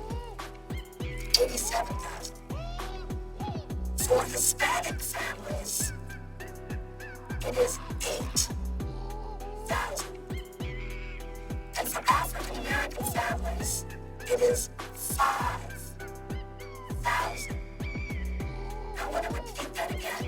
50% of all families in America who are Caucasian, their net worth is 67,000 or less. For Hispanic families in America, 50% of all Hispanic households, their net worth is 8,000. And for African American families today, 2010, 40 years after the peak of the Civil Rights Movement and 150 years or so after the Civil War and all the things we think we've done to try to get people in a more equal position in our society, is $5,000. That's including home equity. That's including home ownership. Without home ownership, that net worth for African American families falls to $1,000. So when people say people are in pain and suffering and anxious and they can't buy anything, well, you wonder why there's no cushion in a recession like this. How brutal is a recession to people that have so little cushion? For a middle-class family of any race, if you lose your job, you can get unemployment, you've got some equity in your home, maybe you have some savings, you can fall back, there's a cushion, you can land, you can bounce back up. How brutal is this recession to millions of families in America that have no cushion? They're just hitting hard rock. They're just hitting steel. There's no cushion there. And you wonder why people are angry? You wonder why this Tea Party movement is festering? You wonder why people want to, people are so angry that call. I understand that anger. I'm so angry myself, I don't know what to do. A good friend and I thank her very much. She is right. No great secret to anybody here. Her politics and mine are not the same. On many issues. But she's down here, speaking from her heart, coming from the state of Louisiana. Not radically different from Vermont. We have a lot of struggling families. She's been looking, I think, so effective about expressing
Louisiana. I am. Right? And people on top of the mountain in Central Land are asking a very simple question. Millions of people are asking the same question. The wealthiest people are becoming much richer. Middle class is declining. Poverty is increasing. Who decided? Who are the people who say that billionaires really need an extended tax break and a reduction in the estate tax? It is a very simple question that she's asking. It's a very profound question because it speaks to what this country is all about. I didn't mean to interrupt this. No, and I thank the senator from Vermont, and I want to submit to the record this income inequality and Great Recession report from Senator Schumer and the Joint Economic Committee. Without objection. Thank you. But I want to go back to a point about this so that I'm not misunderstood. I guess no matter what I say, critics will take it and do what they will with it. But I am not against tax cuts. I voted for them in many times in my life.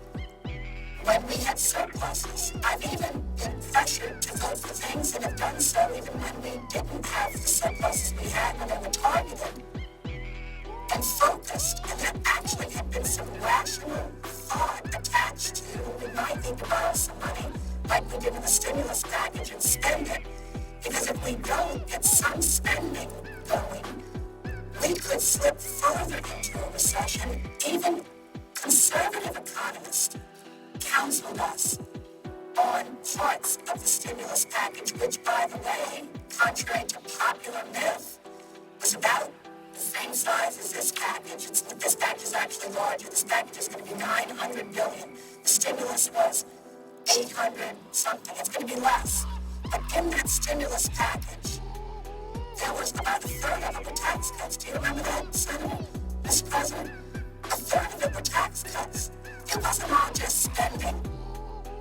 But every economist, Republican, conservative, liberal, said the government's got to step up and spend in this economy because this place is shutting down, meaning the country. And so we did. People will still argue on the other side that was the wrong thing to do, we shouldn't have done it. But I'm here to say that for the $2.8 billion that was spent in Louisiana through that stimulus package, tax cuts and spending, I'd like to ask our legislature who's struggling to balance the budget as I speak. They've been in budget committee over the last couple of weeks. Where would you be today without the $2.8 billion? I don't know how much went to Vermont or went to California or went to Colorado. But people say it was a failure. Let me say that $2.8 billion went to our state and it warded off some draconian cuts that our cities and counties and parishes would have had to take, and it warded off tax increases so that governors didn't have to raise taxes and mayors didn't have to raise taxes all over this country. Some of them have done that, but they've tried to limit it because they know how fragile this middle class is. I am not unmindful of the importance of providing tax cuts when we can. But when we're asked to vote on a package that has a provision like this, that borders on moral recklessness, I have to catch my breath and say, whose idea was this? I'd like to know. So it's going to be a long weekend. It's going to be a long 30 hours of debate. I am glad that the senator from Vermont is going to make sure that we take every one of those 30 hours post-closure, if we even get to closure on this bill, because I think the American people are going to be waiting around to find out whose idea was this. The Senate Commission makes a very important point, and that is ultimately we are a democracy, and it's the American people who make the decisions. And I know she shares with me the belief that the American people have got to become engaged in this debate, this very, very important debate, which has a lot to do with the future of this country. Senator Andrew asked a very, very simple question, which I would like, and I think the American people would like an answer to. Whose brilliant idea was it that at a time when we have seen an explosion in income and wealth of the people on top, while their tax rates have already gone down, whose brilliant idea was it that we drive up the national debt, ask our kids to pay higher taxes to pay off that debt in order to give tax breaks to people who don't need it? That's the question Senator Landry was asking. I think the American people need an answer to that. And my hope is that millions of Americans start calling their senators to ask that question. Whose idea was it? And I would like to know, I don't think, in the irony here, I think Senator Landry made this point as well. There are millionaires out there who say, thank you, I don't need it. I am more worried about the kids of this country. We're up from the infrastructure. They're giving me a tax break that I don't have. I can't spend it. Thanks very much. That's what Warren Buffett has said, right?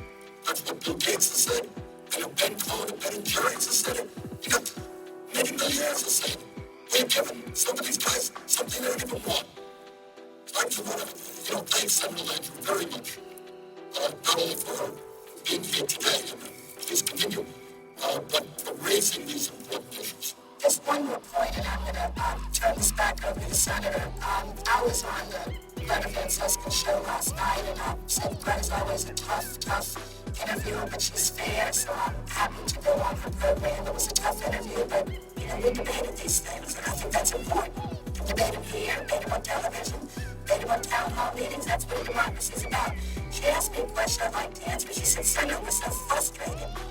Nobody ever hears anybody say they want to cut spending, they want to eliminate waste, fraud, and abuse. So let me concede this point that, for me, I don't think we do talk enough about eliminating the waste, eliminating the fraud, and eliminating the abuse. I think we should spend more time, and I am going to commit myself, because I know the American people say, every time we ask for a tax cut, you say we can't afford it. Why don't you cut some spending, etc. Now, let me correct. I voted for tax cuts. I'm for tax cuts. I've even given tax cuts to people that do make higher than the $75,000, $100,000, or $250,000. When we had a surplus, when I thought it was the fiscally responsible thing to do, other people can disagree. This is the first time I'm being asked to provide a tax cut for people that earn over $1 million with a deficit. But I'll say this. I'm going to commit myself to trying to find places that we can cut. I support the freeze, the federal freeze. I support it in appropriations this year. Senator Inouye's taking down on the appropriations level $8 billion below the president's budget. And if we need to go even further, perhaps we can. But we have to be careful where we cut. And I ask people to be rational about this. Do you want to cut Pell Grants, which now are valued in 1970. I looked at this the other day, and the senator from Vermont is particularly because of Claiborne Pell.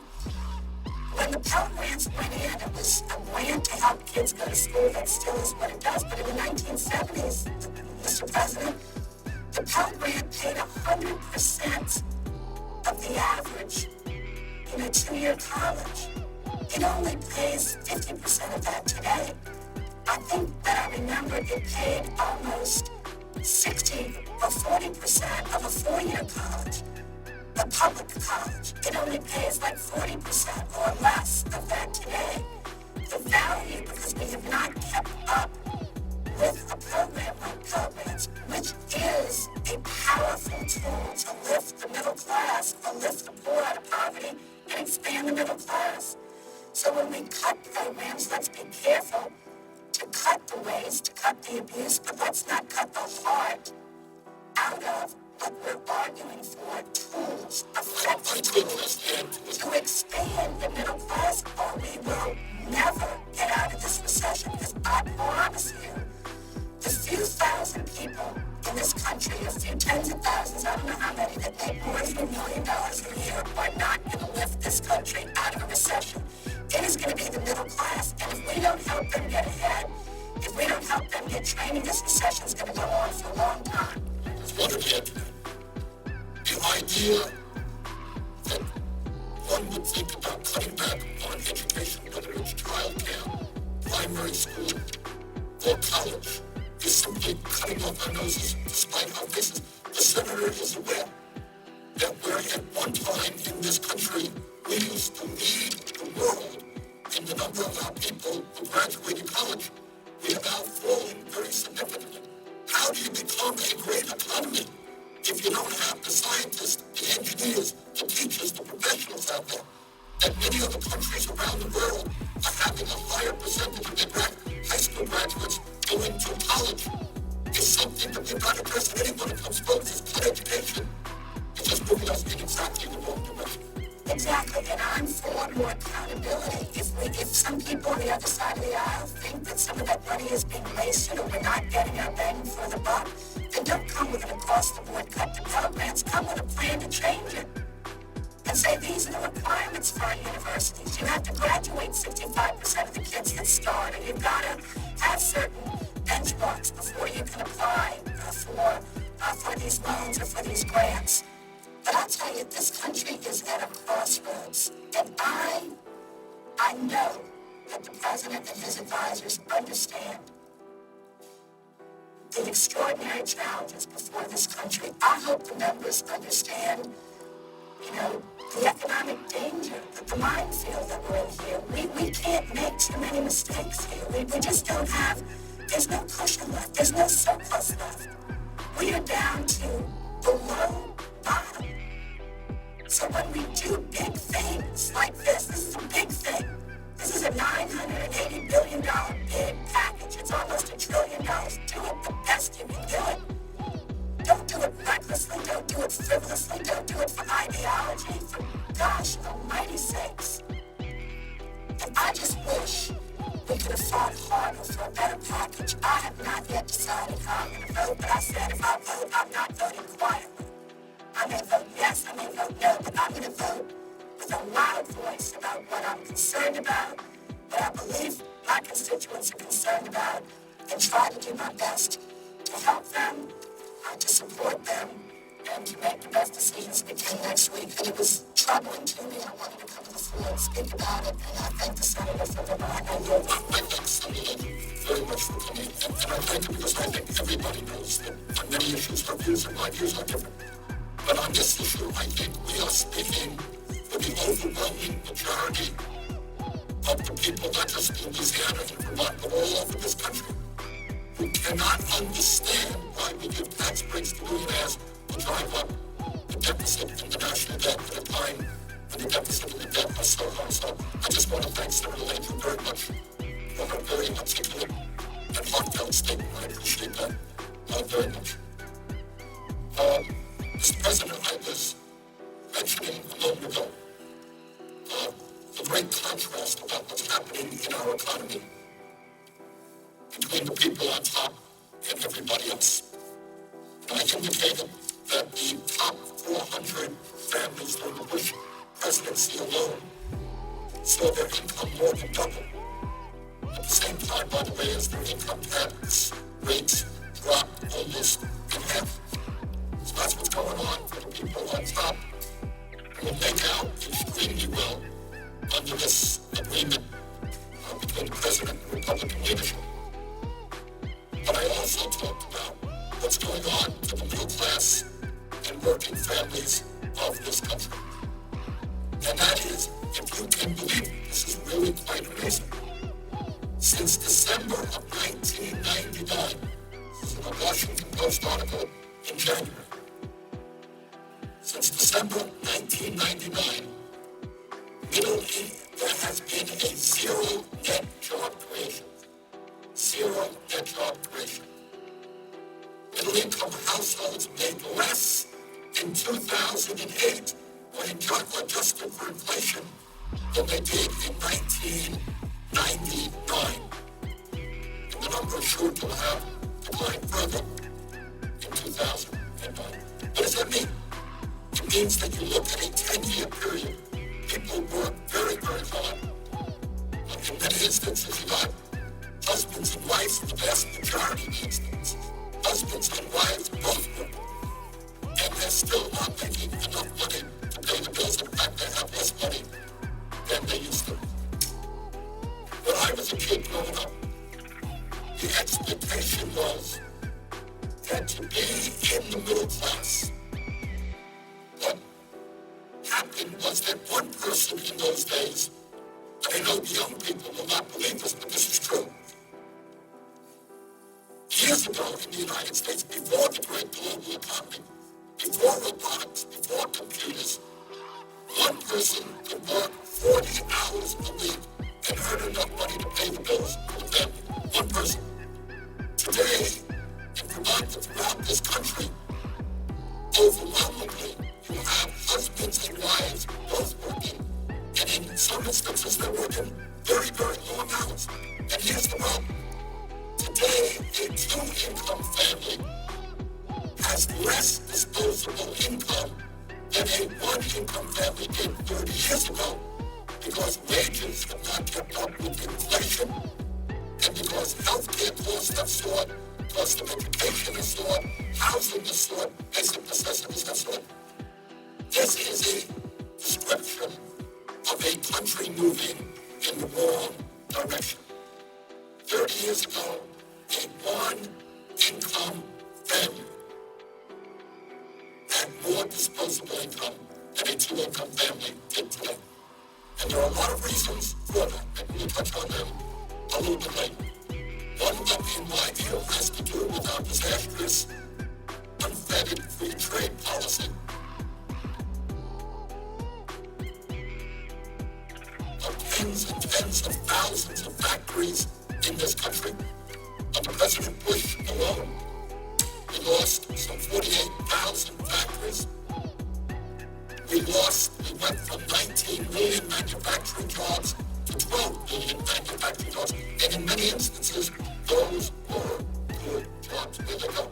Well, some shut down for a variety of reasons. But others shut down because we have trade laws that say you gotta be a moron not to shut down in America, because you go to China, go to Vietnam, go to Mexico, go to a developing country, you pay workers there a fraction of the wages you pay in America. Why wouldn't you go? Then you just bring your products right back into this country. A couple of weeks ago, my wife and I did some Christmas shopping. Frankly, we went to a couple of stores. Very hard to find a product manufactured in the United States of America. And you don't have to be a PhD in economics to understand that we're not going to have a strong economy unless we have a strong manufacturing capability, unless companies are reinvesting in Colorado or Vermont, creating good jobs here. You don't have an economic future when virtually everything you're buying is coming from China or another country. And we're not just talking about low-end products, it's not sneakers or pair of pants. This is increasingly high-tech stuff. So we are really forfeiting our future as a great economic nation unless we rebuild our industrial base, unless we create millions and millions of jobs producing the goods and the products that we consume. We cannot continue to just purchase products from the rest of the world. Mr. President, when we talk about the collapse of the middle class, it's important to also recognize the fact, as reported in USA Today last September, and we quote, the incomes of the young and middle-aged, especially men, have fallen off a cliff since 2000, leaving many age groups poorer than they were even in the 1970s, as report USA Today. Point being, for young workers, for example, when we had a manufacturing base in America in the 40s, 50s, 60s, you could graduate high school, go out and get a job in a factory. Was it a glamorous job? No. Was it a hard job? Yes. Was it a dirty job? In some cases. But if you worked in manufacturing, and especially if you had a union behind you, the likelihood is that you earn wages to take your family into the middle class, you have decent health care coverage, you might even have a strong pension. Where are all those jobs now? During the Bush years alone, it went from 19 million jobs in manufacturing to 12 million jobs. A horrendous loss of manufacturing jobs. So if you're a kid today in Colorado, or in Vermont, if you're not of the mind for whatever reason to go to college, 30 or 40 years ago, you can go out and you get a job in a factory and you make some money. Today, what are your options? What are your options? You get a minimum wage job at McDonald's, or maybe at Walmart's. Benefits are minimal or non-existent. And that is a significant transition of the American economy. I want to tell you something else. When we talk about manufacturing, you get a whole lot of publicity, but it is worth reporting here.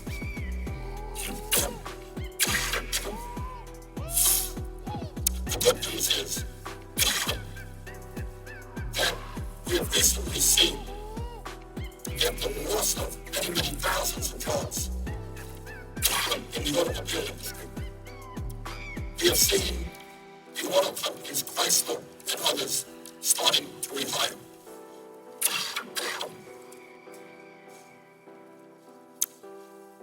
When I think has not been widely reported is that the wages of the new workers who are being hired is 50% of the wages of the older workers in the plant. So you're going to have workers working side by side, where an older worker has been there for years is making $25, $28 an hour, and then right next to him, the new hire is making $14 an hour. And if you understand that the automobile industry was perhaps the gold standard for manufacturing in America, what do you think is going to happen to the wages of blue-collar workers in the future? If all you can get with the union behind you in automobile manufacturing is $14 an hour today, what are you going to make in Colorado or in Vermont? You make $10 an hour, $11 an hour? Is that enough money to raise a family on? Are you going to have any benefits? Unlikely. So that's what happens.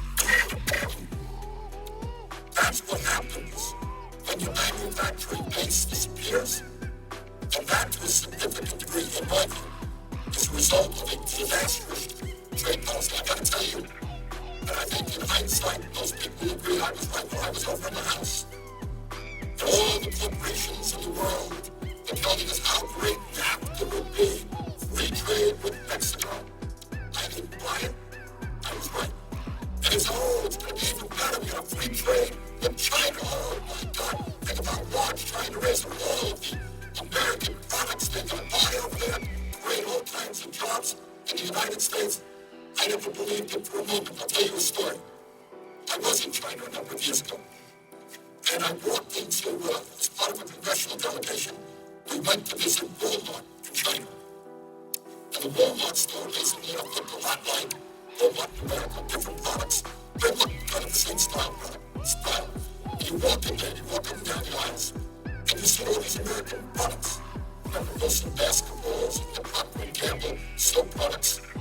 You know, with different products there for the Chinese, but a lot of the products were American products. I'm pretty familiar. So I asked the guy who was there with us, who was the head, I believe, of Walmart Asia, the guy's in charge of all of the Walmart's there. I asked him a simple question. I said, well, tell me, how many of these products, these American company products, are actually manufactured in the United States? And he was a little bit sheepish and a little bit hesitant. He said, well, about 1%. So obviously, what everybody knew is that it is a lot cheaper for the American companies to set up plants in China, hire Chinese workers for 50 cents an hour, 75 cents an hour, whatever it is, and have them build the products for the Chinese markets than it is to pay American workers $15 an hour, $20 an hour, provide health insurance, deal with the union, deal with the environment. You know, that's not a great revelation that anybody could have figured out. But the people interested around here, they pushed it. And Congress and President Clinton at that time signed it and we're off and running.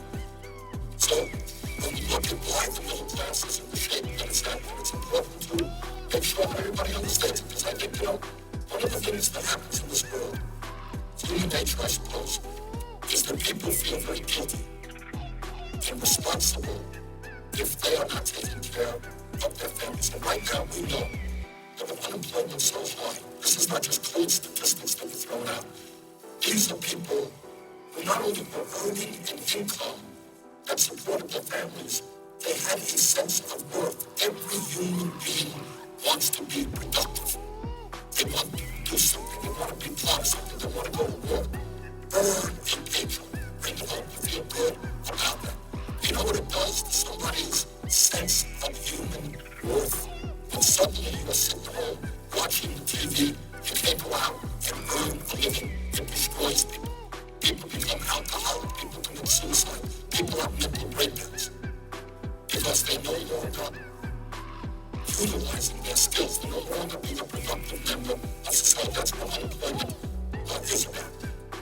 And I think that one of the reasons that unemployment is so high, one of the reasons the middle class is collapsing, has a lot to do with these disastrous trade policies. And I gotta tell you, there's people talking about all day long.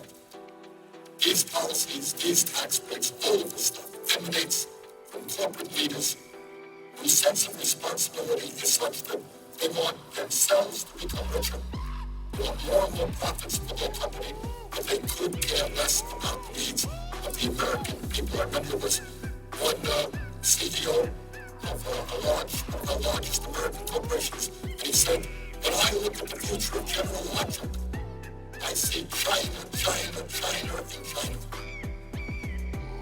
And by the way, they ended up bailing out that particular corporation. They looked at China to get bailed out into the taxpayers of this country. But the word has got to get out. The corporate America is going to have to start reinvesting in the United States of America. They're going to have to start building the products and the goods that the American people need, rather than run all over the country in search of cheap labor. That is an absolute imperative if we're going to turn this economy around. Mr. President, according to a Bustin published last year, let me quote what they said. And I'm trying to document here what is happening to the working class of America. Because I don't want individual workers, somebody who may be hearing this on the TV or on the radio, say, it's my fault. There's something wrong with me because I can't go out and get a job. But you're not alone. The entire middle class is collapsing. Our economy has shedding millions and millions of jobs. And I know that there are people out there trying so hard to find work, but that work is just not there. That's why we've got to rebuild the economy and create jobs. This is what the Boston Globe said last year. Look, the recession has been more like a depression for blue-collar workers. And this is an important point to be made here. You know, when we talk about the economy, we've got to lump everybody together. That's wrong. The truth is that right now in the economy, people on top are doing very well. Unemployment rate for upper-income people is very low. Very low. They're doing okay. As opposed to, as this Boston Globe article points out, what's happening to blue-collar workers. This is what they say. The recession has been more like a depression for blue-collar workers who are losing jobs much more quickly than the nation as a whole. This is the working class of America. The nation's blue-collar industries have slashed 1 in 6 jobs since 2007. Let me repeat that. It's just an astronomical fact. The nation's blue-collar industries, manufacturing, have slashed 1 in 6 jobs since 2007, compared with about 1 in 20 for all industries, leaving scores of the unemployed competing for the rare job opening in construction or manufacturing, with many unlikely to work in those fields again. Never. Up to 70% of unemployed blue-collar workers have lost jobs permanently, meaning their old jobs won't be there when the economy recovers. And that's the Boston Globe last year. So when we talk about the economy, what we have got to do is understand that blue-collar workers, middle class, young workers are really hurting very, very much. And in the context, again, of the debate we're now having, the discussion about whether we should approve the agreement reached between the President and the Republicans on taxes, the idea of not significantly investing in our economy, but rather giving tens of billions of dollars to the very rich and giving more tax breaks makes no sense to many of us. When we talk about why people are angry in America, why people, when asked the question by pollsters, do you think America is moving in the right direction? And overwhelmingly, they think not. Let me tell you why they think not. This is just during the presidency of President Bush from 2001 through 2008. During that period alone, just in that period, and by the way, the pain is certainly continuing right now. It'll be discussed otherwise. During those 8 years of Bush, over 8 million Americans slipped out of the middle class and into poverty. Today, nearly 40 million Americans Americans are living in poverty. 7.8 million Americans lost their health insurance, and that is continuing. A recent study came out that suggests that the uninsured now are about 50 million Americans. 50 million Americans have no health insurance now. We hope that healthcare reform is going to make a dent in that. I think it will. But as of today, without these ancient traditions of healthcare reform being implemented, 50 million Americans. 50 million Americans without health insurance. Mr. President, during that period, we haven't talked about this a whole lot. There's another thing going on in the economy for the working class. Years and years ago, if you worked in a manufacturing plant union, you stood a reasonable chance of having a pension. During the Bush years, 3.2 million workers lost their pensions, and about half of American workers in the private sector have no pension coverage whatsoever. The idea today of having a defined pension plan, significantly paid for by your employer, is going the way of the dinosaur. That is just not there anymore. Workers are more and more dependent on Social Security, which has been there for 75 years, which we have got to protect and demand will be there for another 75 years. Because right now, millions of workers are losing their pensions. And I'm throwing these statistics out, and the reason I'm doing that is I want people to appreciate that if you're hurting now, stop being ashamed and stop. Yeah, we can all do better. Every one of us can do better. But you're in an economy which is contracting, especially for the middle class and working families. According to an article in USA Today, from the year 2000 to 2008, middle class men, women have done better. Middle class men experienced an 11.2% drop in their incomes, a reduction of $7,700 after adjusting for inflation. Middle-class women in this age group saw a 4.8% decline in their incomes as well. So they did pretty bad, but the men did even worse. So what we are seeing is an understanding of why people are angry and why people think that this country is moving in the wrong direction. Mr. President, I think most people understand that today our country is experiencing the worst economic crisis since the Great Depression of the 1930s. And let me, and it's important to say that because, again, it is hard enough when you don't have a job, when you don't have income, when your dignity and self-respect is declining. But I don't want people to be banging their own heads against the wall, blaming themselves for all of the problems. Something is going on in the nation as a whole. You're not in this alone. When we talk about working class families all across the country seeing a decline in their income, it's not because people are lazy. It's not because people are not working hard. It's not because people are not trying to find jobs. What we have is an economy which is rotting in the middle, and we've got to change the economy. If there's anything that we can say about the American people, we work hard. We in fact work longer hours than the people of any other country, industrialized country on earth. We are not a lazy people. We are a hard-working people. If the jobs are there, people will take them. If people have to work 60 hours a week or 70 hours a week, that is what they will do. But we have got to rebuild this economy. We don't need tax breaks for billionaires. We need to create jobs for the middle class of this country so that we can put people back to work.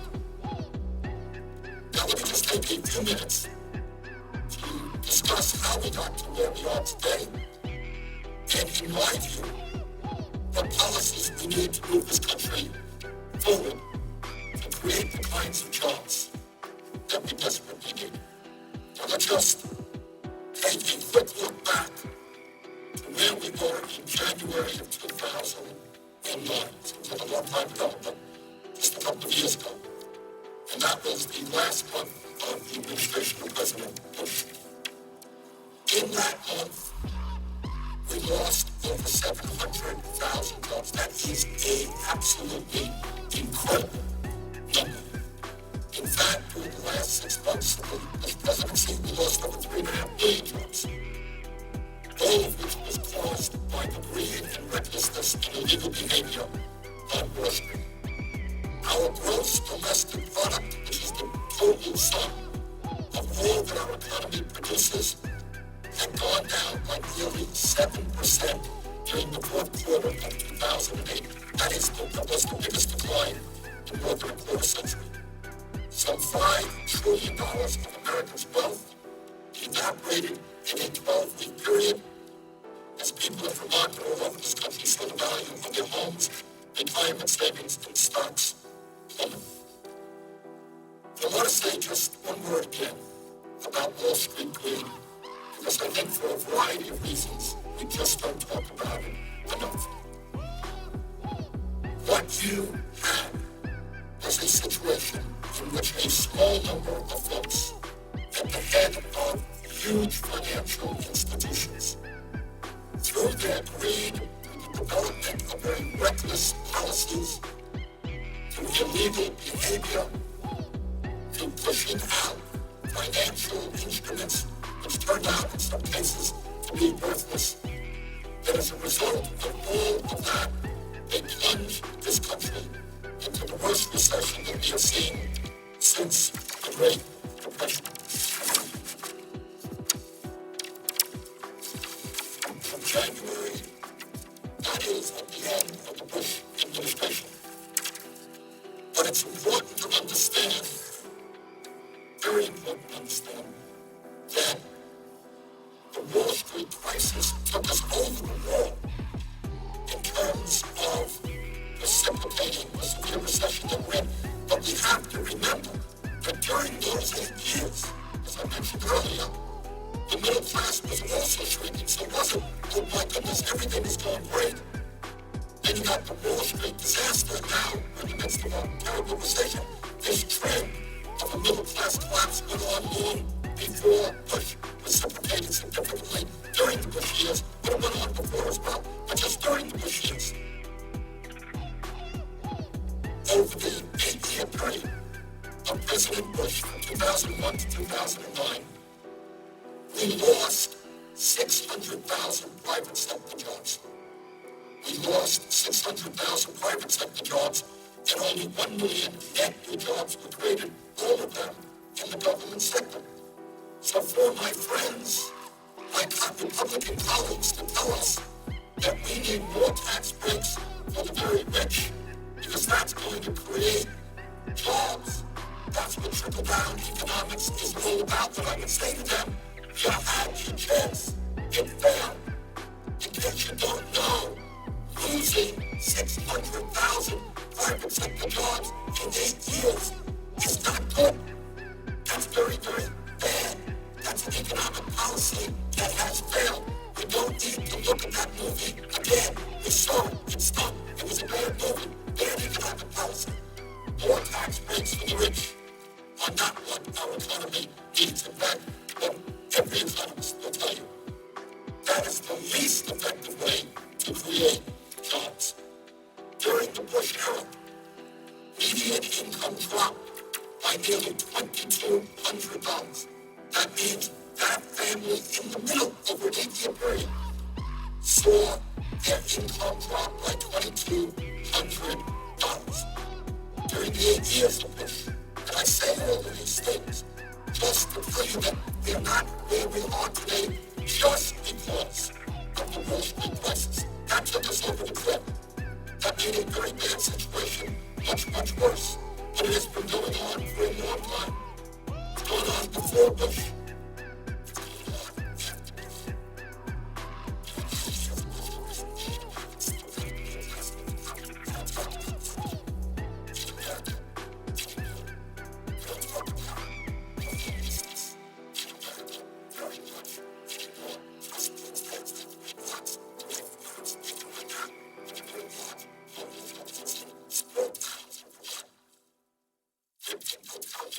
And for the first time, this name, families, poor families with kids, needing emergency shelter.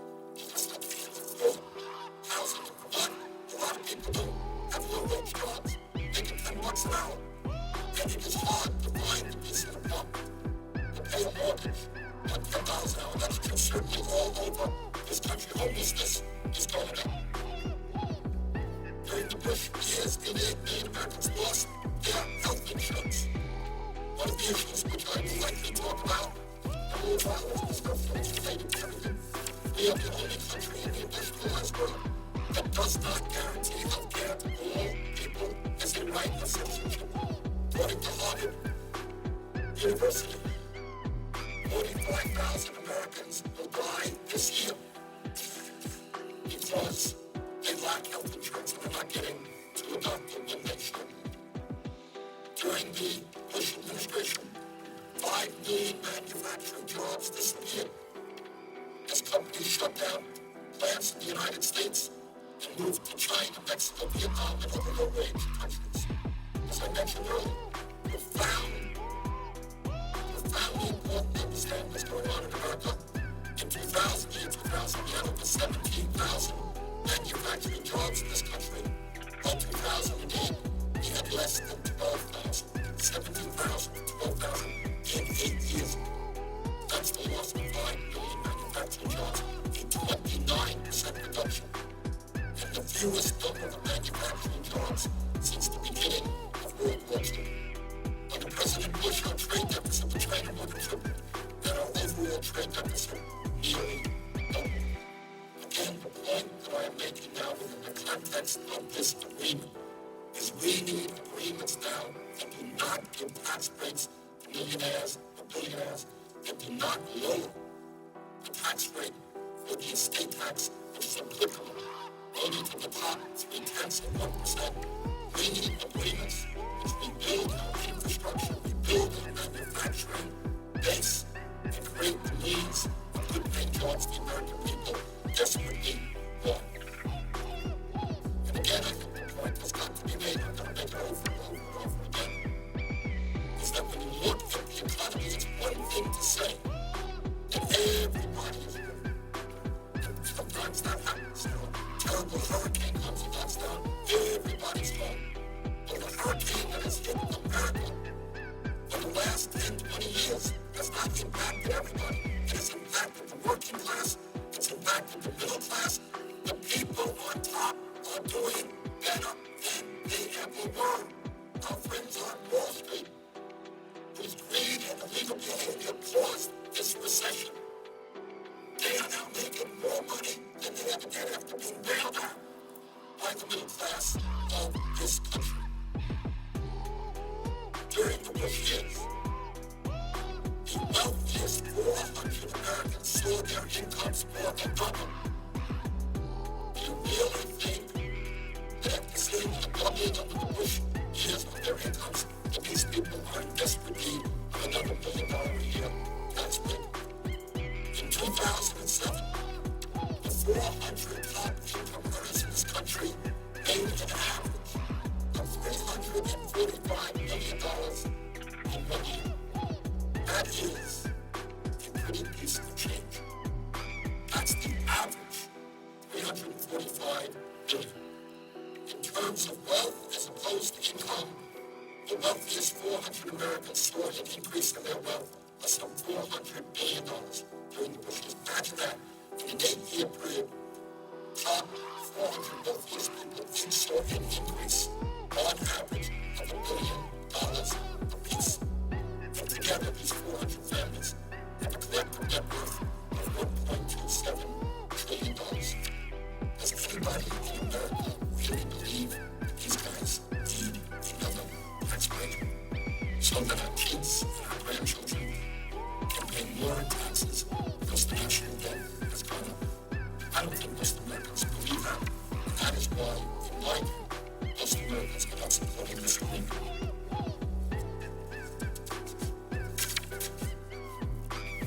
Let me also say that when we look at what's going on around the rest of the world, what we have got to appreciate is that in the United States today, and again, this is not something that we can be proud of. It's something that we have got to address. We have the most unequal distribution of wealth and income of any other country on earth.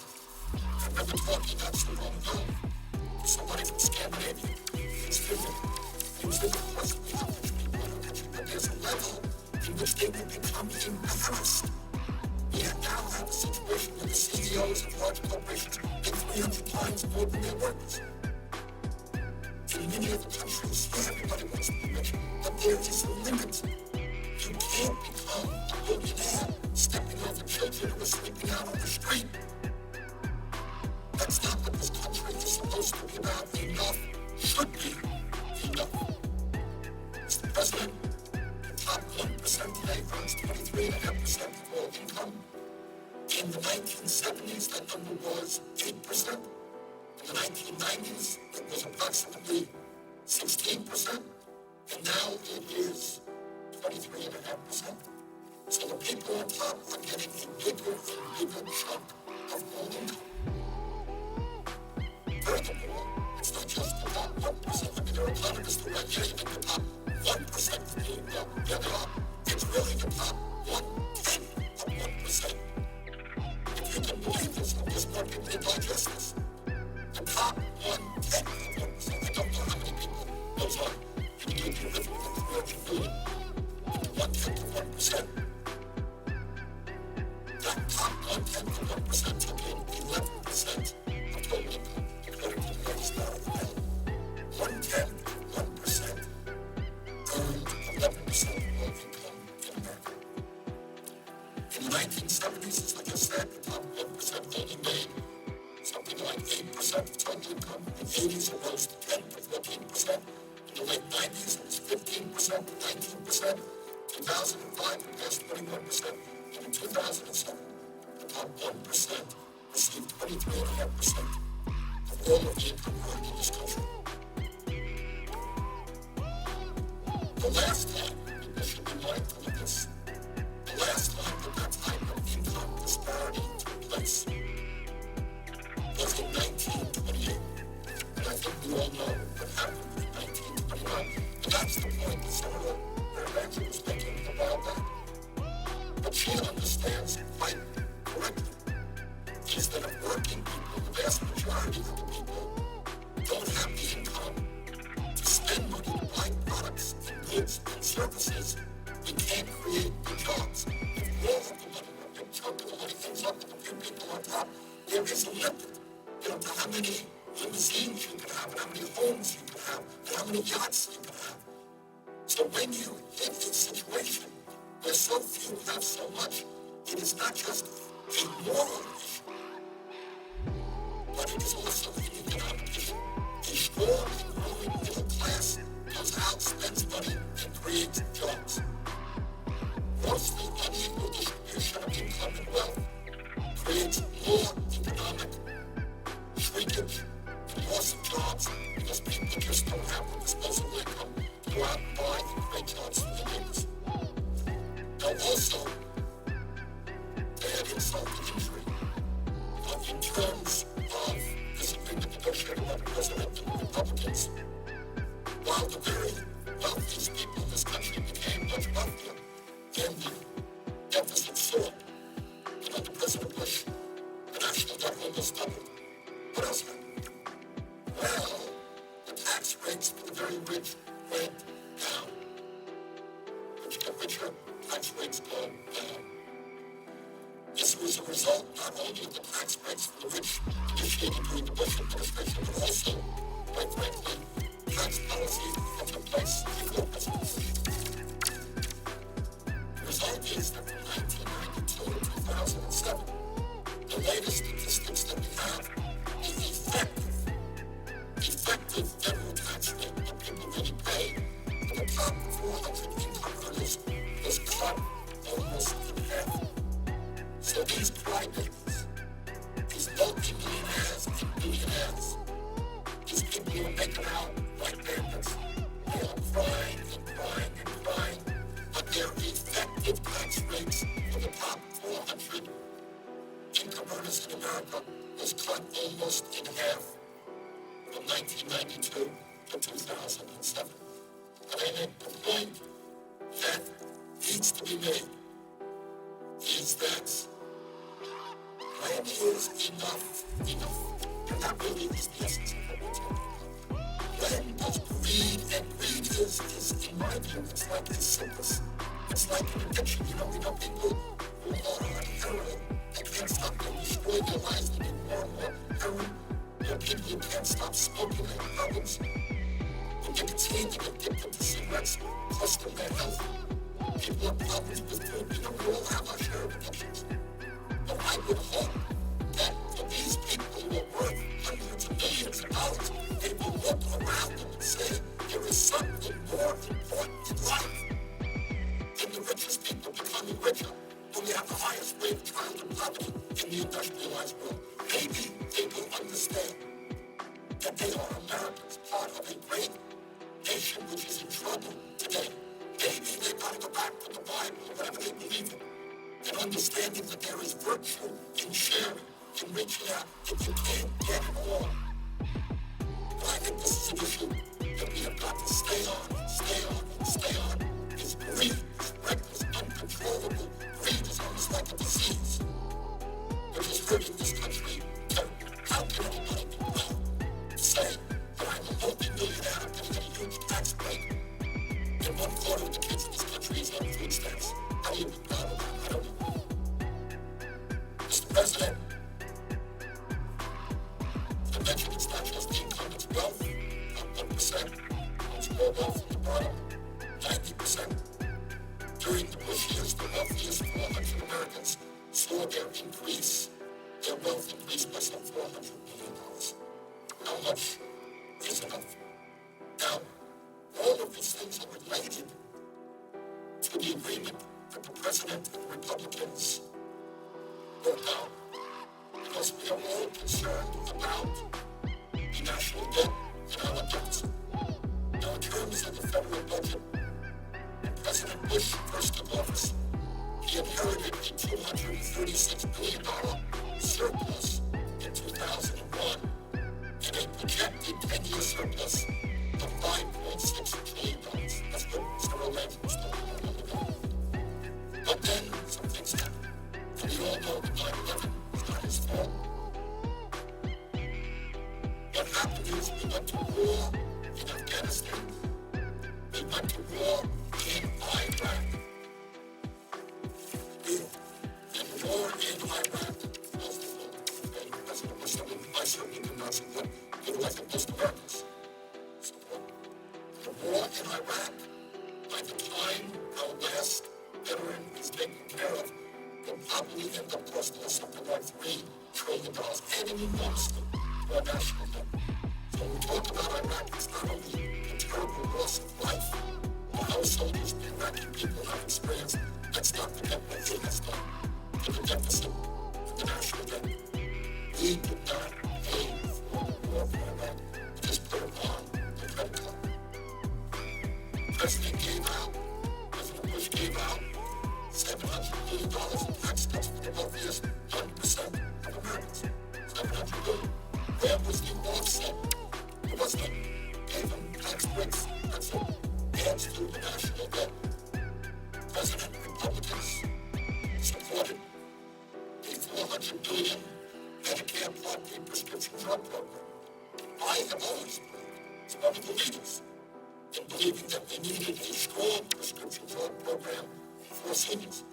But the program that was passed was written by the pharmaceutical industry, written by the insurance companies, and nowhere near as cost effective as it could be.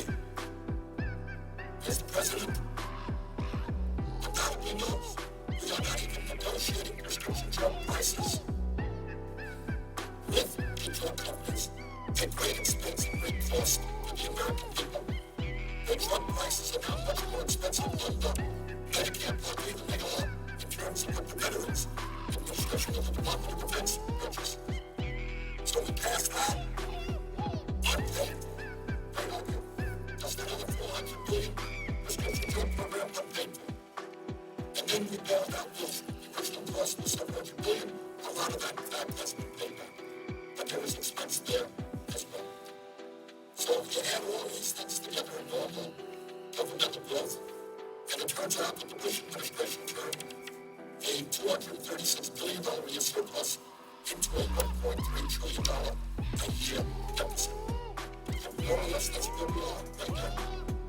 In fact, the national debt even doubled. And President Bush going from $5.7 trillion to $10.6 trillion in 2009. Now we are at $13.7 trillion, borrowing huge sums of money from China and other countries in order to maintain our existence. That's where we are. That's where we are. Now, have we been seeing in recent years some improvements in the economy? We sure have. There has been some job growth nowhere near enough. But we're surely not losing several hundred thousand jobs a year. We're seeing some growth. But we need to do much better. And that takes me back to an issue that I feel very, very strongly about, Mr. President, and one that I want to say a few words on. In this agreement that the President negotiated with Republicans, there's a substantial sum of money going into various types of business tax breaks. And the theory, which has certainly some validity, is that these business tax breaks will create jobs. The problem is that right now, business, large corporations at least, are sitting on a huge bundle of money already that they are not spending. And the reason they're not investing that money is they perceive that working families don't have the money to buy their products and their services. I think that there is, and saying this, I'm not alone, I think most economists agree with me, that there is a far more effective way that we can create jobs in this country rather than just a number of tax breaks going to businesses. And I touched on this point before, and I want to get into a little bit more detail now. And for this, I have indebted a very fine book written by an old friend of mine called Ariana Huffington. And the title of her book, and you know why she did it, it's called Third World America, Third World America. And she used that word because basically the theme of her book is if we do not get our act together in terms of infrastructure, in terms of education, in terms of healthcare, that's where we are heading. We are heading, this great country is heading in the direction of being a third world nation. And she has an interesting chapter which deals just with one very important part of what's going on in America, that is the crumbling of our infrastructure.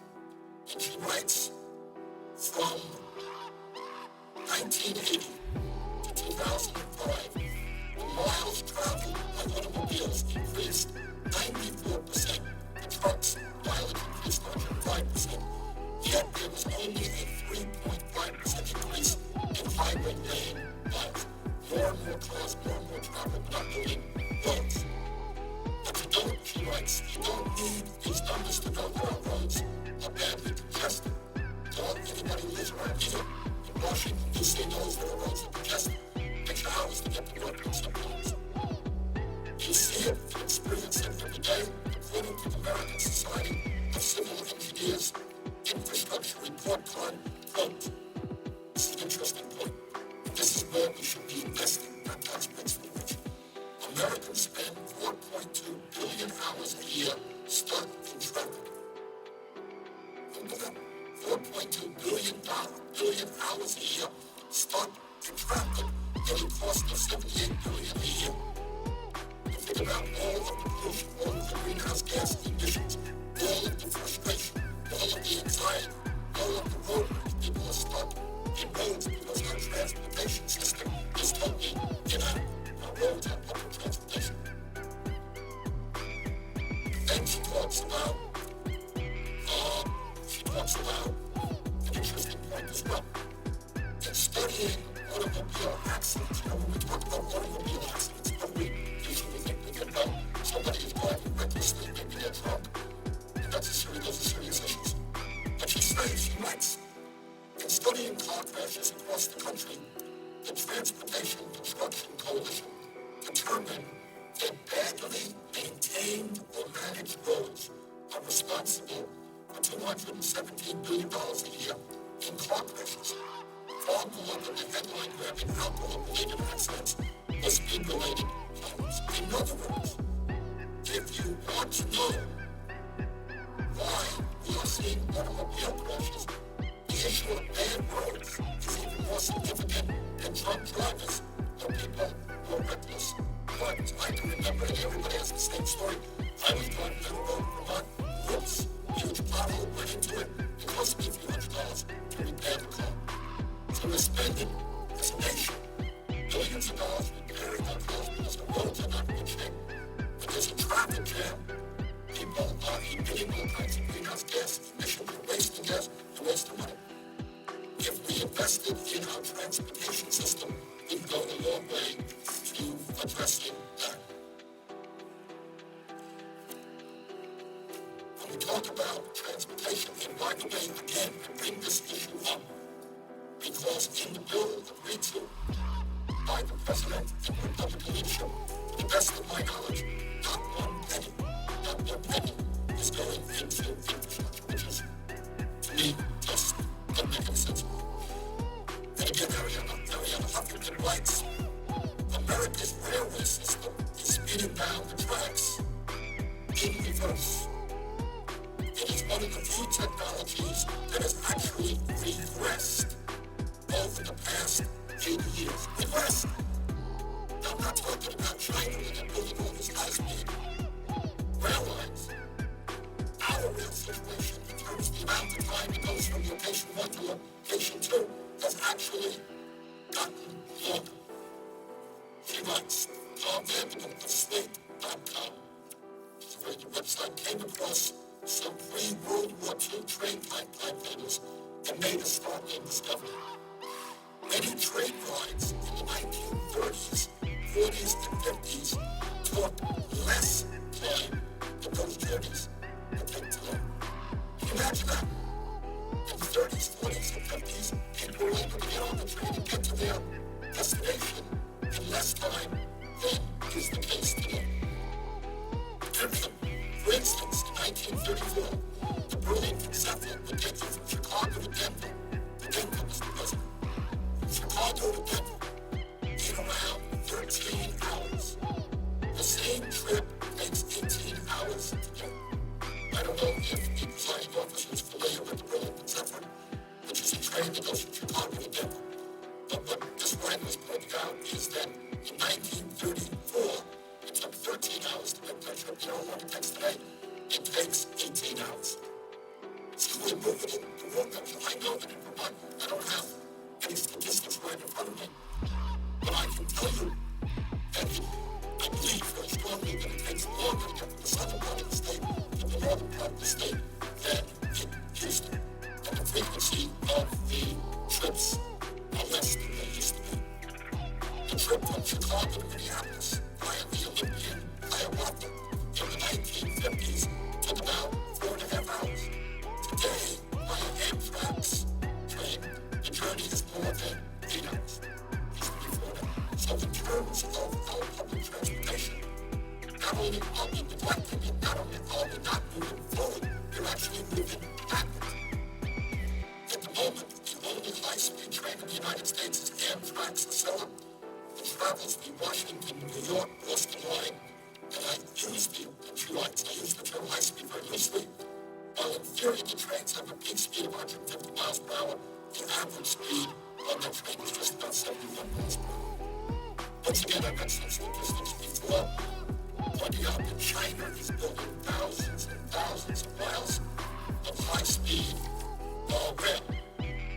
And here in the United States, we are moving backwards, taking us longer time for various train lines than used to be the case. But it's not just trains. It is not just our roads. It is not just our bridges. It is also, I'm just going to say a word on bridges. I think we all remember just 4 years ago, the terrible tragedy in Minneapolis area when one of the major bridges collapsed and a number of people lost their lives. That got the front page headlines all over this country. I know in the state of Vermont. Vermont, we have closed down bridges. They're not safe to travel. According to the Department of Transportation, 1 in 4 of America's bridges is either structurally deficient or functionally obsolete. The numbers are even worse when it comes to bridges in urban areas, where 1 in 3 bridges is deficient. Those small matter given the high levels of passengers and freight traffic in our nation's systems, so huge amount of traffic. In urban areas, 1 in 3 bridges is deficient. In rural areas, like 1 in 4. Mr. President, how are these bridges going to be built? It is likely not to be done by local and state governments who right now are experiencing enormous economic crisis. If it is going to be done, it's going to have to be done here at the federal level. And I have to say that in Vermont, we saw some significant improvements as a result of the stimulus package. In fact, in Vermont recently, we have put more money in rebuilding our roads and bridges with very good success. People of Vermont see the difference. In the last couple of years, directly as a result of the stimulus package, we have improved and significant improvements on a number of bridges, but nowhere near enough. So the point that I want to make is that with our infrastructure collapsing in the American society, so like you're suggesting, that we need to spend $2.2 trillion in the next 5 years just to contain where we are. We have an agreement before us which puts $0 in infrastructure. According to this book, we need to invest $850 billion over the next 50 years to get all of America's bridges into good shape. Trust me, we are not coming anywhere near that right now. But it's not just our roads, it's not just our public transportation, not just our bridges. When we talk about infrastructure, we also have to talk about dams. On March 16, 2006, the local dam in Maui, Hawaii collapsed, and 7 people died. When the local dam reached, after weeks of heavy rain, sending 1.6 million tons of water downstream. Dams are a vital part of America's infrastructure. They help provide for drinking, irrigation, and agriculture, generate much needed power, and offer protection from floods. Yet our dams are growing old. There are more than 85,000 dams in America, and the average age is 51 years. At the same time, more and more people are moving into developments located below dams that require significantly greater safety standards, but we've had a hard time keeping up with the increase in the so-called high-hazard dams. Indeed, we are falling further and further behind. So the point here is we have a major agreement. People are concerned about creating jobs. We are investing zero in our infrastructure, and dams are a very important part of our infrastructure, as are levees. And I suspect that Senator Landry was here a little while ago and had something to say about levees. So we're talking about an infrastructure which is collapsing.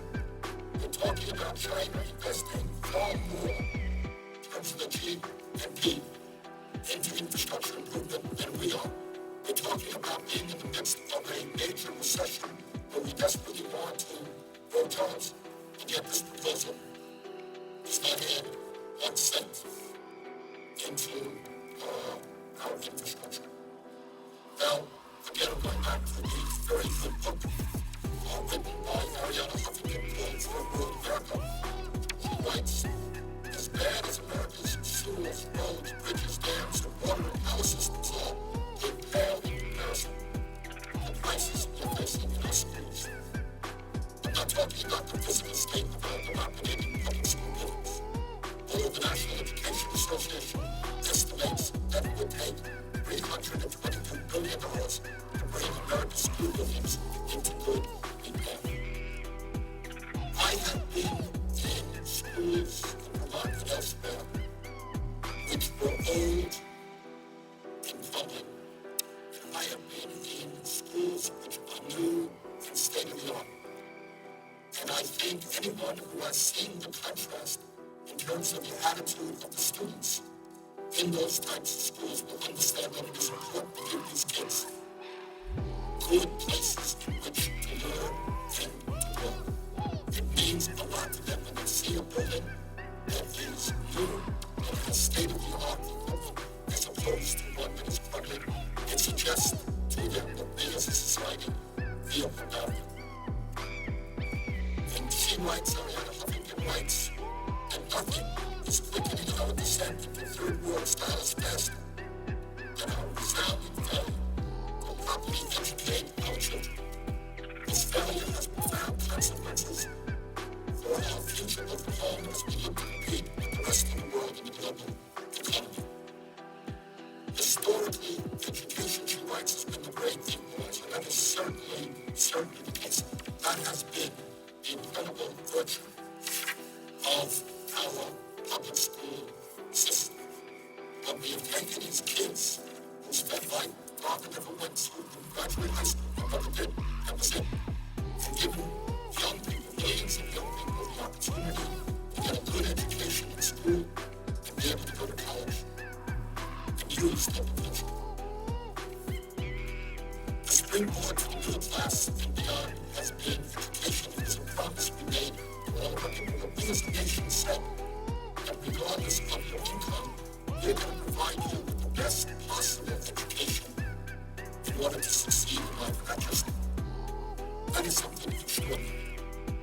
And no matter what your income is, we're going to provide you with a great education. Life as a kid went to public schools, and I did have a very good education.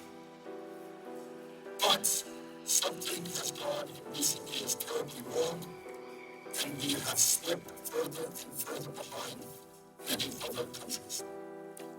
Among 30 developed countries ranked by the Organization for Economic Cooperation and Development, the OECD, the United States ranked 25th in math and 21st in science. 25th in math and 21st in science. Even the top 10% of American students, our best and brightest, ranked only 24th in the world in math literacy. There's another study, I think probably just a more updated OECD study that came out just the other day from the New York Times, where kids in Shanghai are leading the world in these types of tests compared to our own students. They have studied, they have better schools, better teachers, more investments in their education, and there's a culture there. There is a culture like they're winning the test. Does anyone serious believe that in the United States of America we take intellectual development seriously? Is reading player on a guy's name? Is the basketball player, baseball player, is signing a contract for some untold tens of millions of dollars? And yet they have teachers starting off at $32,000. Is anyone going to suggest in a serious way that we reward people who become child care workers or teachers? They're child care workers who leave taking care of little kids, which makes the most important job in our society. Because there's a brain development that takes place between 0 and 3 that has a large part of what a human being becomes. They believe early childhood education in order to move up the economic ladder to a job in McDonald's. Because pay is so low, benefits are so low. What are we doing as a nation?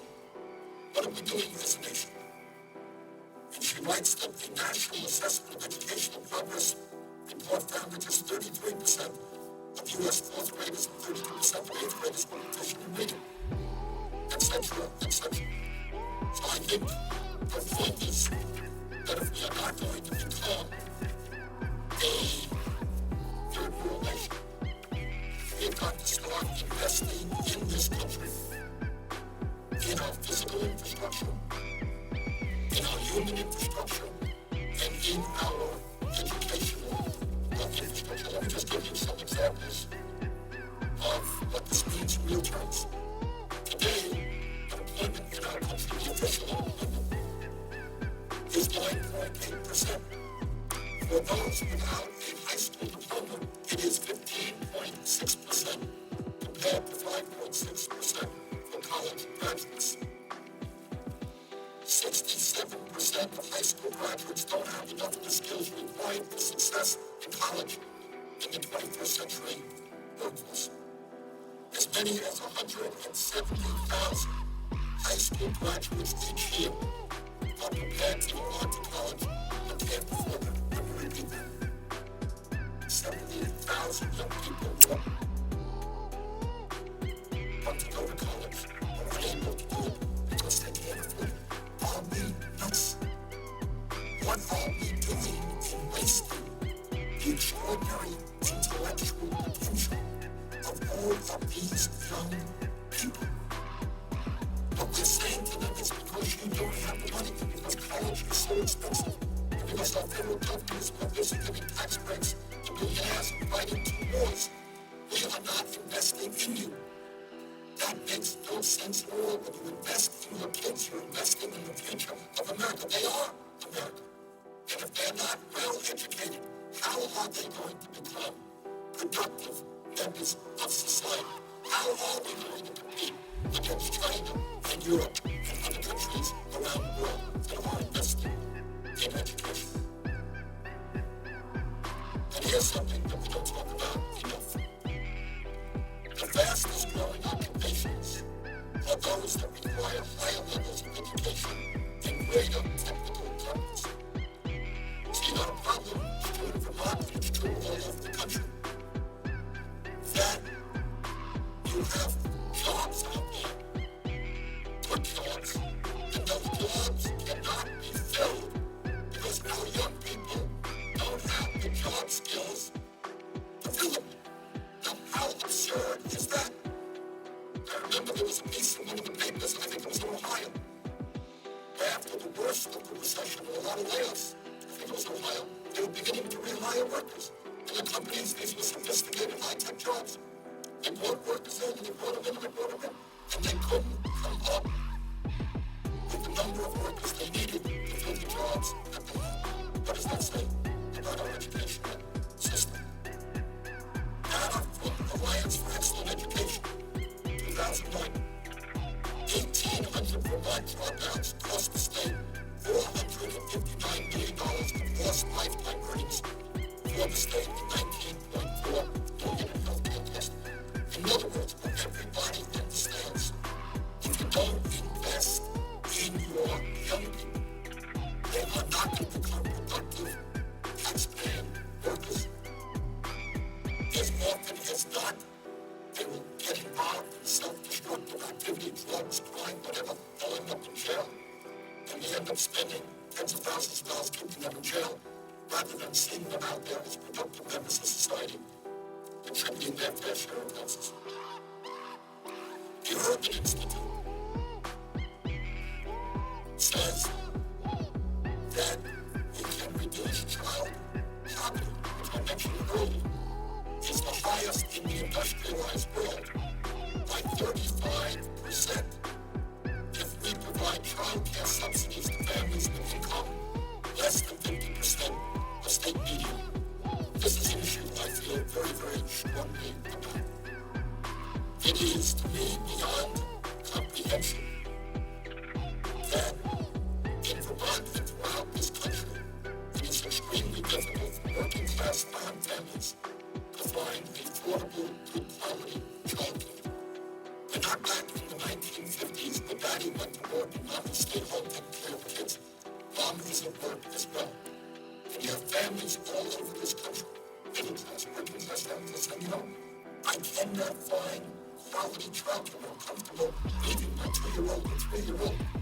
Can't find that childcare at a rate that I can afford. And in this area, again, we are far behind many other countries around the world.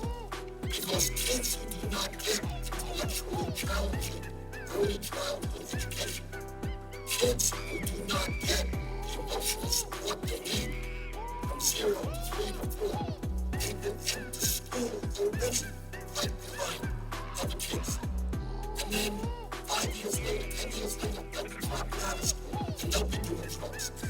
And they'll be ending up in jail for great expense. How long does it take us to understand that investing in our children, our youngest children, is enormously important? for our country, and it is a good investment. It is much better to invest in child care than in keeping people locked up in jails. President, 75% of American youth like to be educated. It's ineligible to serve because of the low prosecution criminal records for this. This is their activity and how the pounds working. Now, not related to the kids in high school. They must do their part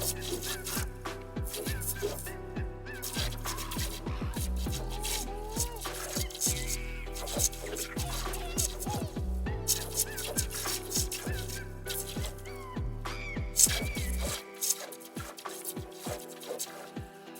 fourth.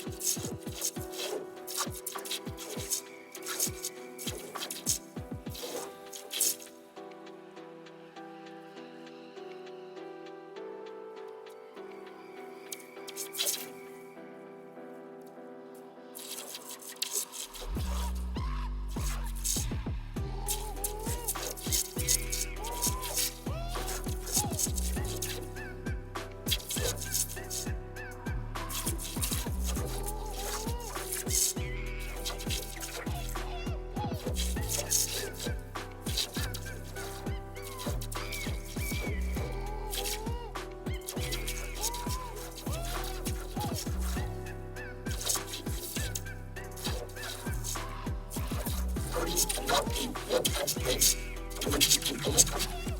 Mr. President, from the 1960s to 2006, the U.S., the United States, fell from 1st to 18th out of 24 industrialized nations in high school graduation rates. And what happens in today's economy if a kid does not graduate high school? And if my memory is correct, about 30% of our kids, I know these figures are fuzzy, this hard to determine who is dropping out and not. But my understanding is about 30% of our kids dropping out because what happens to those kids? Where do they go? What kind of jobs? How many of them end up in jail? How many of them do drugs? As a nation, I think we can do a lot better than that. We should not have gone from 1st to 18th out of 24 industrialized nations in high school graduation rates. Mr. President, dropouts are 8 times more likely to be incarcerated. In other words, when kids fail in school, they are going to end up in jail 8 times more likely. 82% of those in prison are high school dropouts. States, I was put out, tell you a funny experience. I was in Burlington last week, and I met this fellow that came up and was chatting with me. And he said, well, you know, I just got out of jail. And what really struck me is he was a well-educated young man. He was very articulate. I suspect he had gone to college, and what really struck me is how rare that is.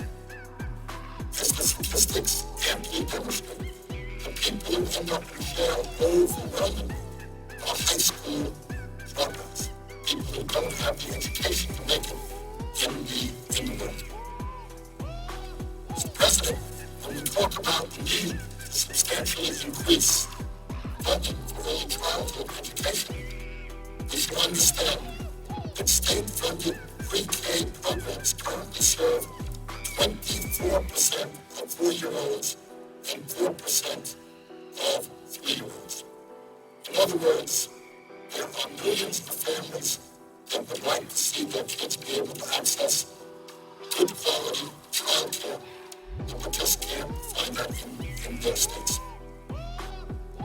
Mr. President, again, in contrast to giving tax breaks to billionaires who don't need it, and in some cases are not even asking for it, the younger the age of investment in human capital, the higher the rate of return on that investment.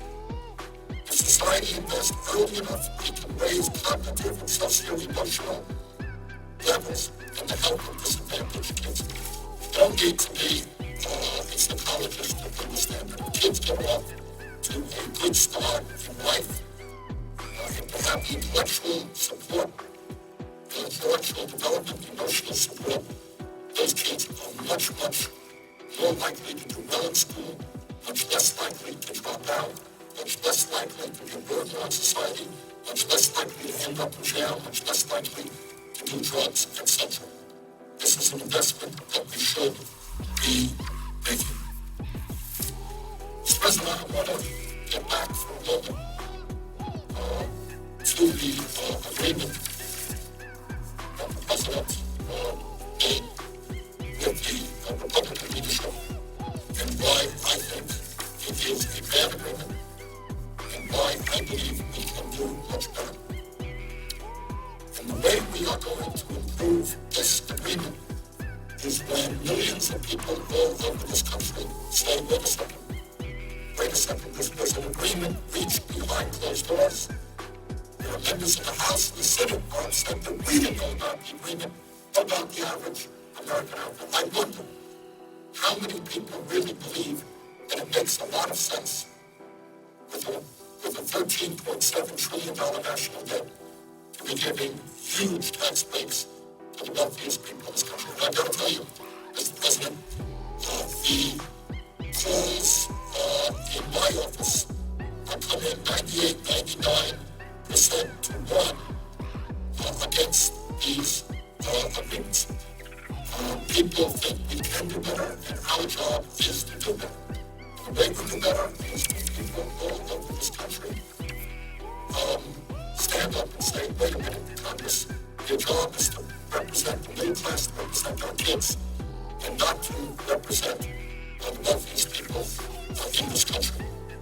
I mentioned earlier, and I think certainly one of the major objections to this agreement is that it provides tens of billions of dollars to the wealthiest people in this country at a time when the rich are already doing phenomenally well, and at a time when the wealthiest people have already experienced huge tax breaks.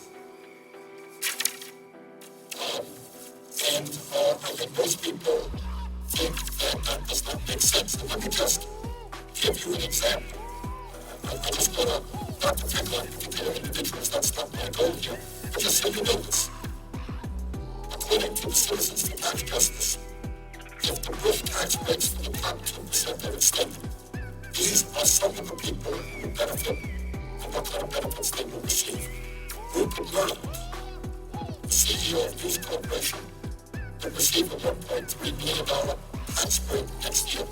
Mr. Murdoch is a billionaire. You really think he needs that? Jamie Dimon, the head of JP Morgan Chase, his bank got a $29 billion bailout from the Federal Reserve, will receive a $1.1 billion tax break. Trust me, Jamie Dimon, the head of JP Morgan Chase, he's doing just fine. Vikram Pandit, the CEO of Citigroup, a bank that got a $50 billion bailout, he would receive $785,000 tax breaks. Ken Lewis, the former CEO of Bank of America, a bank that got a $45 billion bailout, guys who are already fabulously wealthy, will receive a $713,000 a year tax break. The CEO of Wells Fargo, these are the largest banks in America. CEOs of these banks already making huge compensation. He would get John S. Stumpf, who's the CEO of Wells Fargo, would receive $813,000 tax break every single year. The CEO of Morgan Stanley, John Mack, whose bank got a $10 billion bailout, would receive a $926,000 a year tax break. The CEO of Aetna, Ronald Williams, would receive a tax break worth $875,000. Now, Mr. President, I contrast that, as I did earlier, to the fact that 2 days ago, you and I, and a total of 53 members of the Senate said, maybe we should provide a $250 check this year to seniors on Social Security and to disabled vets because they haven't gotten a COLA for 2 years. $250 check. People making $14,000, $15,000 desperately need a little bit of help. We couldn't get one Republican vote. But when it comes to the CEO of a major bank who's already a multi-millionaire, we're talking about $600,000, $700,000, $800,000 $1 million a year in tax breaks. That is not what we should be doing as a nation. Furthermore, Mr. President, I know that President Obama and others have said, well, let's not worry, because these tax breaks are just temporary. They're only going to be given for 2 years. I have been in Washington long enough to know that when you give a temporary tax break for 2 years, you are in fact giving a long-term tax break or maybe even a permanent tax break. Because 2 years from now, the exact same arguments will be made. But if you do away with those tax breaks for the rich, you're really raising taxes. You really want to raise taxes. Terrible thing to do. And that same argument will be made. But there is one difference. And the difference is that when President Obama ran for president, and since he has been president, he has time and time again come out against those tax breaks. He does not believe in them, but I believe him. I know that he doesn't. But if he says, if he is the Democratic candidate for president, then elect me or re-elect me to be president, because then in the future, I'm really going to get rid of these tax breaks. I'm afraid that his credibility is not very, very high, because that's what he said last time. And you can only cry both. I guess there's a limit to how many times you can cry both. So I think let's not kid ourselves. If these tax breaks for the wealthiest people are extended for 2 years, there is a very, very strong likelihood that they will be extended for many, many years beyond these 2 years, and perhaps even permanently, which brings us back to the Bush-era nonsense of believing that tax breaks for the rich and trickle-down economics are going to help the middle class and working families of this country. But while the personal income tax issue and extending them for the top 2% has received a lot of national attention, what has not gotten a whole lot of discussion is that that is not the only unfair and absurd tax proposal out there. The agreement struck between the president and the Republican leadership continues the Bush-era 15% tax rate on capital gains and dividends, meaning that those people who make their living off of their investments will continue to pay a substantially lower tax rate than firemen, teachers, and nurses. So if you are a wealthy person and you earn, I believe that the overwhelming majority of capital gains benefits accrue to the top 1%, you're going to be paying a tax on that income of 15%, which is less than you pay if you are a fireman, whether you're a police officer, you're a teacher, or a nurse. So what we are doing there is extending not only the personal income tax breaks for the very rich, but a host of other taxes as well. Mr. President, on top of all of that, and I know that many of my colleagues have picked up on this and are extremely upset. I think it's one of the reasons why the Democrats in the House just yesterday said that they do not want to bring this proposal to the floor for the vote, is that this agreement includes a horrendous proposal regarding the estate tax. And the estate tax, as some may know, was a proposal that Teddy Roosevelt talked about in the year 1906, and was eventually enacted in 1916. And here is what Teddy Roosevelt said about this issue in August of 2010, and I quote, and it's worth repeating that, because what the proposal struck between the president and the Republican leadership does is lower the estate tax substantially. And here's what Teddy Roosevelt said in 2010. Here's a chart of his words. He said, the absence of effective state and especially national restraint upon unfair money getting has tended to create a small class of enormously wealthy and economically powerful men whose chief object is to hold and increase their power. This is Teddy Roosevelt, who by then had served as President of the United States.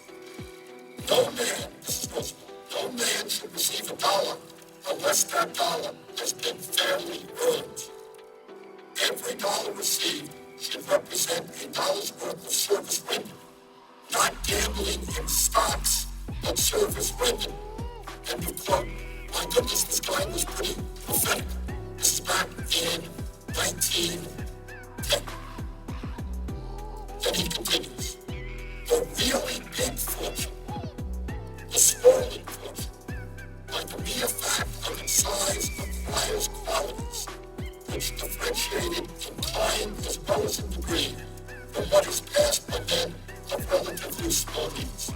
Therefore, I believe in a graduated inheritance tax on big fortunes, properly safeguarded against evasion and increasing rapidly in amount with the size of the state.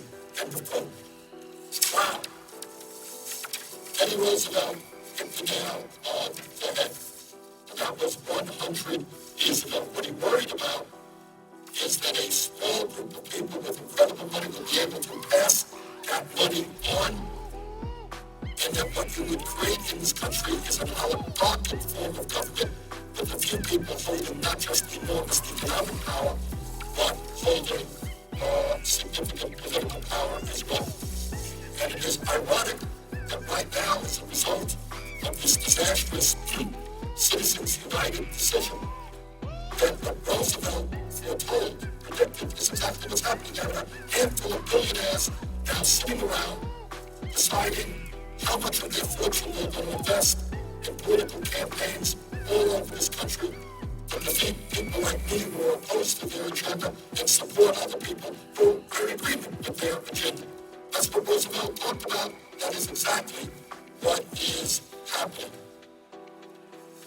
So what we are looking at is, in this proposal, we are looking at a situation where the estate tax rate, which was 55% under President Clinton, will decline to 35% with an exemption on the first $5 million of an individual's estate, $10 million for companies. Now here's the important point that has to be made, because I think a lot of people don't understand it. And certainly our Republican friends have done a very, very good job in distorting reality on this one. There are millions of Americans who believe that when they die, their children will have to pay an estate tax. That is absolutely and categorically incorrect. As this chart shows, only a tiny fraction of estates from deaths in 2009 owed any estate tax. That number is about 0.24%.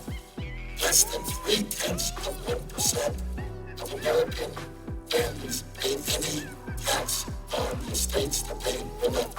99.7% of American families do not pay 1 cent in estate taxes. And that's the simple truth. The so-called death tax that our Republican friends talk about a whole lot is the estate tax. 99.7% of families don't pay a nickel on it. And the people who do pay are not the rich. It is the very, very, very rich. Let me just give you one example of the absurdity of lowering the tax rate, or even worse, of ending the estate tax, as some of my Republican colleagues would like to do. Here's this chart. To give you one example of what ending this agreement does not do that, just lowers the rates. But if they want to wipe out completely, as the Republicans want to do, Walmart's owners, that's the Sam Walton's family, Walton's own Walmart, they are the heirs to the Walmart fortune, which is worth, this may be dated, maybe more, maybe less than, about $86 billion. That's what this family is worth. One family, $86 billion, they go pretty good. If we abolish the estate tax, as our Republican friends will have us do, the Walton family alone would receive an estimated $32.7 billion tax break if the estate tax was completely repealed. One family, $32.7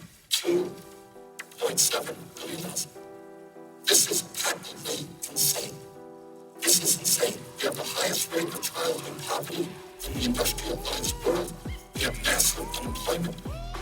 I am trying to get senior 50 plus million people a $250 check.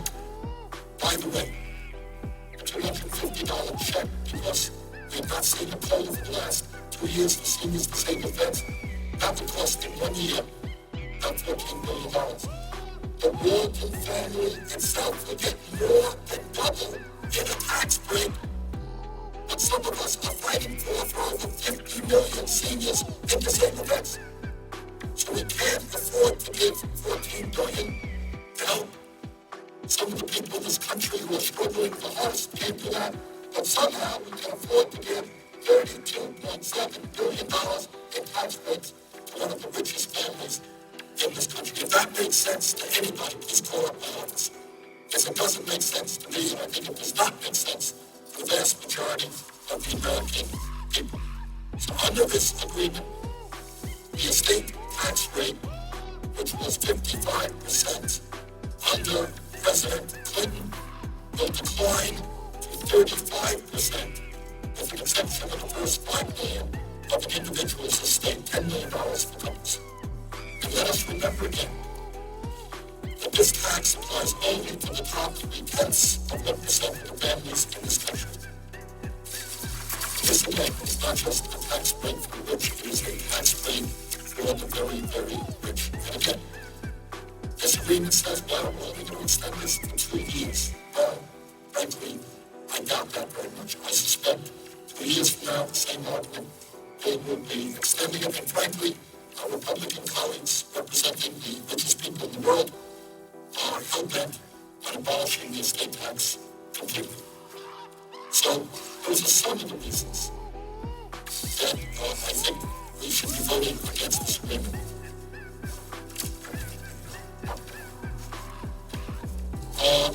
Third, Mr. President, and this is an issue I have been talking about, and I'm happy to hear that there is more discussion about in the last 3 days, and that is the so-called payroll tax holiday. And what that is about is that this would cut $120 billion in Social Security payroll tax for workers. Now, on the surface, this sounds like a very good idea because the worker, instead of paying 6.2% into Social Security, pays 4.2%. But I think if you think about it for 2 seconds, you really understand that it's not a good idea. Because this is money being diverted from the Social Security Trust Fund. And Social Security, in my view, has been the most successful federal program in perhaps the history of our country. The last 75 years, whether in good times or bad times, Social Security has paid out every nickel of every eligible American. Today, Social Security has a $2.6 trillion surplus. Today, Social Security can pay out benefits for the next 29 years. Our goal, and what we must do, is make sure that we extend it beyond 29 years to the next 75 years. Well, if you divert $120 billion from the Social Security Trust Fund and you give it to workers today, what you're doing is cutting back and the viability, the long-term viability of Social Security. That is not just Bernie Sanders raising this issue. There are many people representing millions of senior citizens who are deeply, deeply concerned about this proposal, this provision in the agreement between the President and the Republican leadership. The National Committee to Preserve Social Security and Medicare is one of the very largest senior groups in America. They do a very, very good job, and we have many seniors who are remarkable members of this organization. And their job is to do what the plan of the organization suggests, that is to preserve Social Security and Medicare. And just the other day, they sent out a news release, and the title of the news release was, and I quote, "Cutting contributions to Social Security signals the beginning of the end. Payroll tax holiday is anything but." And let me quote from Barbara Kennelly, who is a former member of Congress, who's the President's CEO.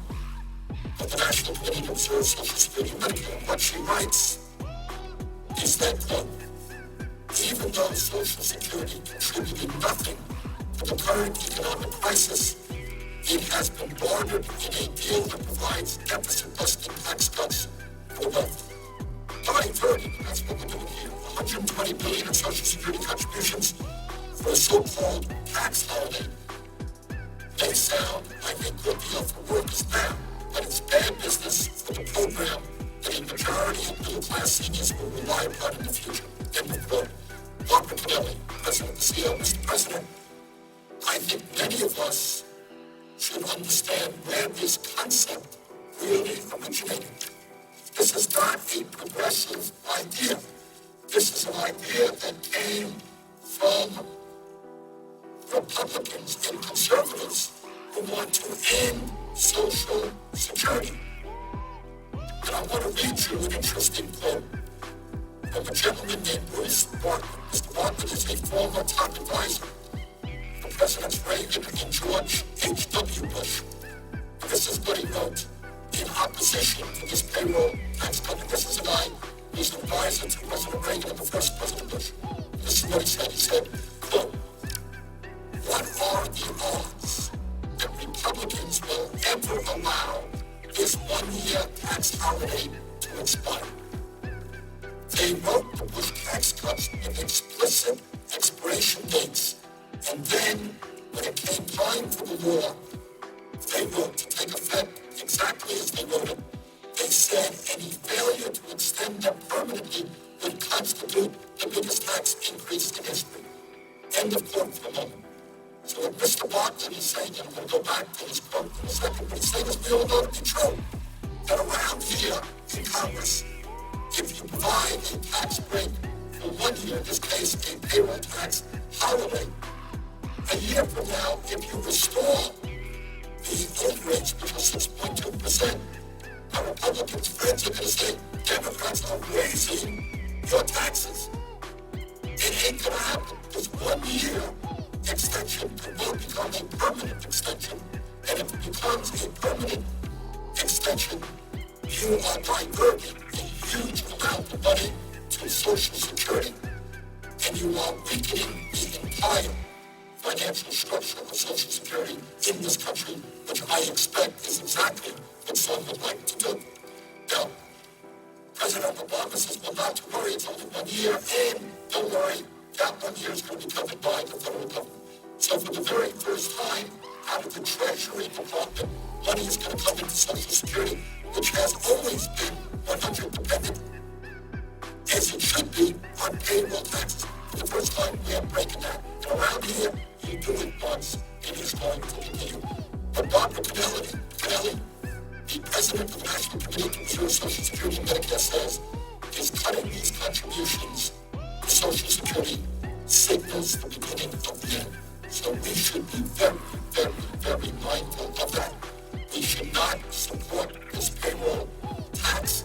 It is one of the more dangerous provisions in this agreement. But let me get back now, if I might, Mr. President, to what Bruce Bartlett, who was the former top advisor for Presidents Reagan and George H.W. Bush, recently wrote. And I'm continuing his quote. If allowing the Bush tax cuts to expire is the biggest tax increase in history, one that Republicans claim would decimate a still fragile economy, then surely expiration of a payroll tax holiday would also constitute a massive tax increase on the working people of America. Republicans would prefer, this is Bustin, Republicans would prefer to destroy Social Security's finances and permanently funded the general revenues and allow a once-suspended payroll tax to be reimposed. Arch Social Security hater Peter Ferraro once told me that funding the general revenues is part of his plan to destroy it by converting Social Security into a welfare program rather than an earned benefit. He was right. End of quote. And once again, that quote is from Bruce Bartlett, the former top advisor for Presidents Reagan and the first President Bush. So what he is saying, and this is maybe one of the sleeping issues in this agreement between the President from the Republican leadership is we may be taking a huge step forward in destroying the most important program in this country, which is Social Security, by diverting now $120 billion and in the future hundreds of billions of dollars into this program, so that in fact it will not be there for our kids and our grandchildren. Mr. President, the fourth point that I want to make in opposition to the screening, and one that I've made before and read a little bit about, is that while some of the business taxes in this agreement may work to create jobs, some of them won't. But the more important point is that economists on both ends of the political spectrum believe that the better way to spur the economy and to create the millions and millions of jobs that we must create is to rebuild our crumbling infrastructure. Just a few minutes ago, I read from a very good book by a friend of mine, Ariana Huffington, entitled A Third World America. And the purpose of her book was to give us a warning that if we as a nation do not get our act together in a variety of ways, including our physical infrastructure, we are headed down the pipe to being a third world nation. According to the American Society of Civil Engineers, we as a nation need to spend $2.2 trillion in the next 5 years alone in order to take care of our infrastructure needs. But unfortunately, this agreement signed by the President and the Republicans doesn't put one penny into infrastructure. So I think that if we're serious about creating jobs, if we're serious about making sure that our economy can be competitive in the global economy, we've got to be watching what other countries are doing, and they're investing far more than we are. I can tell you, Mr. President, and the stimulus package, by the way, will help us very much in Vermont on this area. But right now, if you were to drive around the state of Vermont, and I think in many other places in this country, and you took out your cell phone, you would find it very hard to make calls in a number of areas of the state. A few months ago, I was literally a mile and a half away from our state capital in Monke, in Northfield, Vermont. I could not make a telephone call with my cell phone. That's true in many parts of Vermont. That's true in many areas of America. We are lagging behind many other countries in terms of the accessibility of cell phone service and broadband. So I'm happy to say that in Vermont, we received a very generous grant for the stimulus package. It is going to help us. Other states do the same. But that's the area that we have got to invest. We've got to invest in broadband. We've got to invest in making sure that cell phone service is available in rural America, all over America. I talked a moment ago about how train services, there are train services today which are worse than they were 30 or 40 years ago. It takes longer to get from destination A to destination B. China is investing huge sums of money building high-speed rail at a rate that we could not even dream about. So in this agreement, we do have money for business tax cuts. But I do not think that is the best way to invest taxpayer money if we're serious about creating the jobs that we need. Corporate America already is sitting on close to $2 trillion cash on hand. I don't know that more tax rates are going to help them very much. I think that it is a lot smarter, and I think most economists agree with me, that we should be investing in our infrastructure, both to create jobs now and to improve our competitiveness in years to come. Further, Mr. President, I want to say a word on this. I mentioned it earlier today. President Obama talks about this being a compromise agreement. You can't get everything you want, and I certainly understand that. But one of the aspects of the compromise he points to is an extension of unemployment benefits for 13 months. Well, let me be very clear. I think at a time when 2 million of our fellow Americans are about to lose their unemployment, at a time when unemployment is extraordinarily high, long-term unemployment is, I think, higher than at any point on record. People are, looking for work month after month after month, and I'm finding it would be morally totally unacceptable if this country did not extend unemployment benefits for those workers for 13 months. If the president sees this as a great sign of compromise, I would argue the contrary. I would suggest to you, Mr. President, that for the past 40 years, under both Democratic and Republican administrations, under Democratic and Republican leadership here in the Senate or the House, whenever the unemployment rate has been above 7.2% unemployment insurance has always been extended.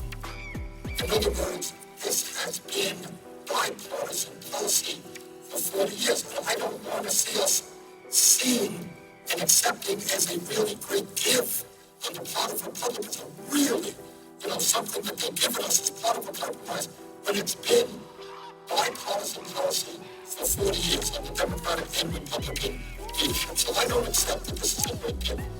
I think that the American people understand that you don't turn your backs on unemployed workers, people who've been unemployed for long periods of time. You don't allow those people to lose their homes.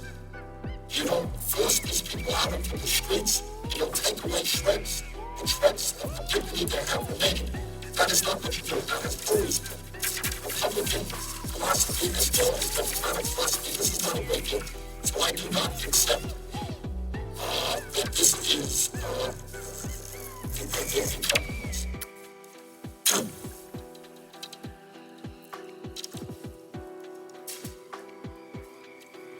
Mr. President, let me be very clear, as I said earlier, but I do believe that there are positive parts of this agreement that must be maintained as we move forward toward a better agreement. And let me give you just some of them that make a lot of sense to me that we have got to retain and build on. The obvious one is, in addition to extending unemployment benefits, it's clear that we have got to extend middle class tax cuts for 98% of Americans, as I've been documenting over and over again today. We are looking at a situation where the middle class in this country is collapsing under President Bush. Median family income went down by $2,200. People are losing their health care.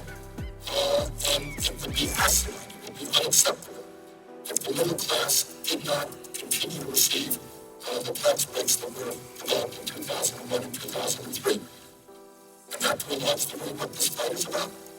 We've got to extend those tax breaks for the middle class, but not tax breaks for millionaires and billionaires. Further in this agreement, there are some other good provisions. You got the earned income tax credit for working Americans, and the child and college tax credits are also in this agreement, and they are very, very important. They will keep millions of our fellow Americans from slipping out of the middle class and into poverty, and they will allow millions of our fellow citizens to send their kids to college. Just talked about a moment ago that we have over 100,000 families in this country where kids graduate high school, want to go to college, can't afford to do it. This proposal will help them do that. That's right. But, Mr. President, despite the fact that there are some good, important provisions in this proposal, when we look at the overall package, when we look at a $13.7 trillion national debt and a declining middle class, I think what we have got to say is that this package just doesn't do it. It's just not good enough. Now, the president says that he knows how to count votes. I understand that. He says, well, you had a couple of votes here to make sure that we would not give tax breaks to millionaires. And the president has been very clear. He does not want to do that. I understand that. But he says, what choice do we have? The answer is, we have got to fight this thing.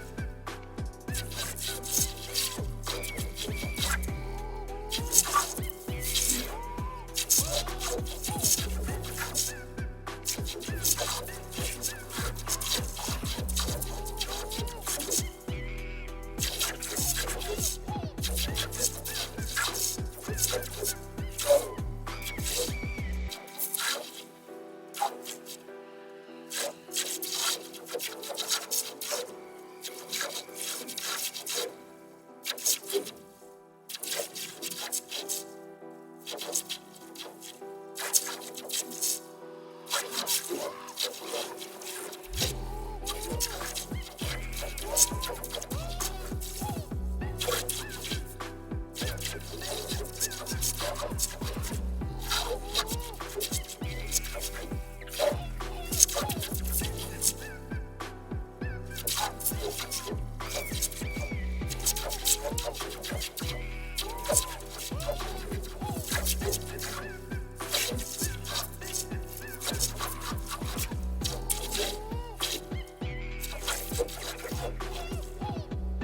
this is certainly not just this is a conservative.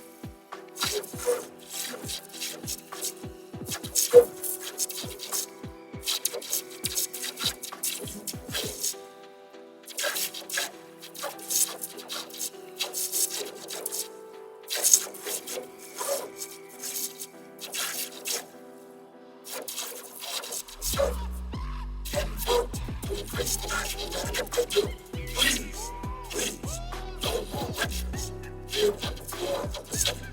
Your hypocrisy would be known. Everybody, don't tell us that you're concerned about the national debt. Give tax breaks to billionaires and raise the national debt so that our kids and grandchildren in the middle class will have to pay higher taxes in order to pay off the debt that was caused by you giving tax breaks to millionaires. Please, no more lectures on that issues. Just say, okay, rich people contributed to my campaign. I gotta do what they want. That would be honest. Please, no more lectures about the concern about the national debt. Now, again, I want to reiterate this point.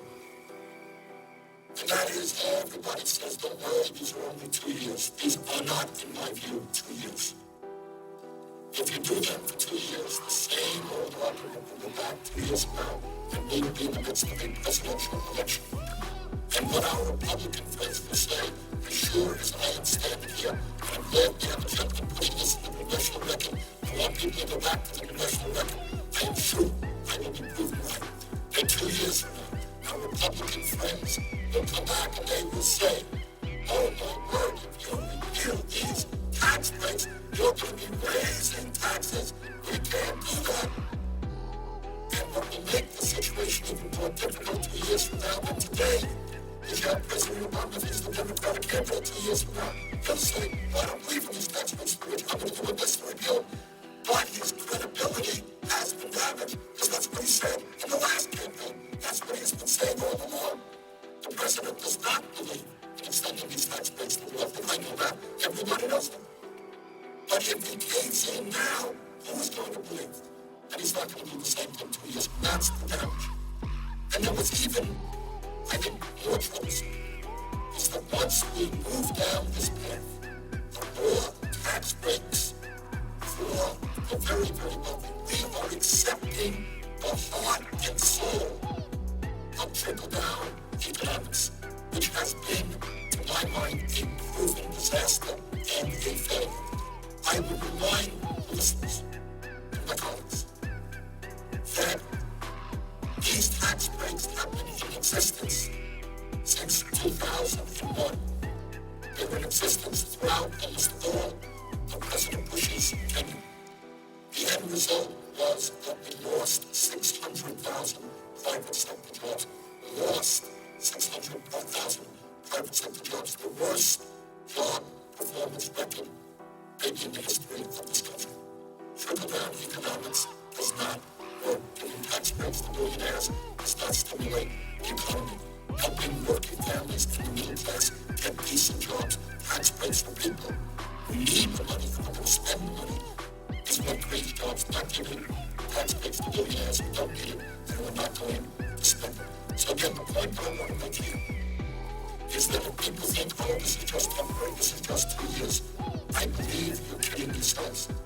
I believe that 2 years from now, the debate will be about extending it or perhaps even making it permanent. And at a time, as I mentioned earlier, that the top 1% has seen a huge increase in the percentage of income they earn in this country, going from 8% in the 1970s to 23.5% now.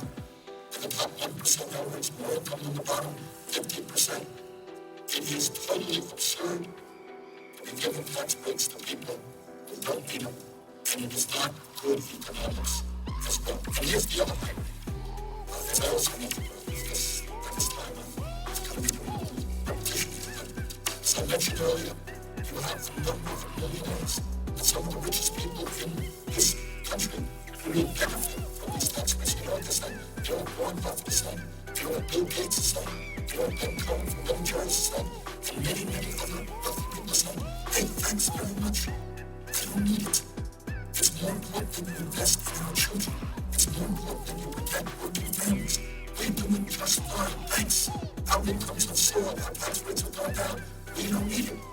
In other words, we have the absurd situation is that not only is this bad public policy, we are actually forcing tax breaks on people who don't need them and don't even want them.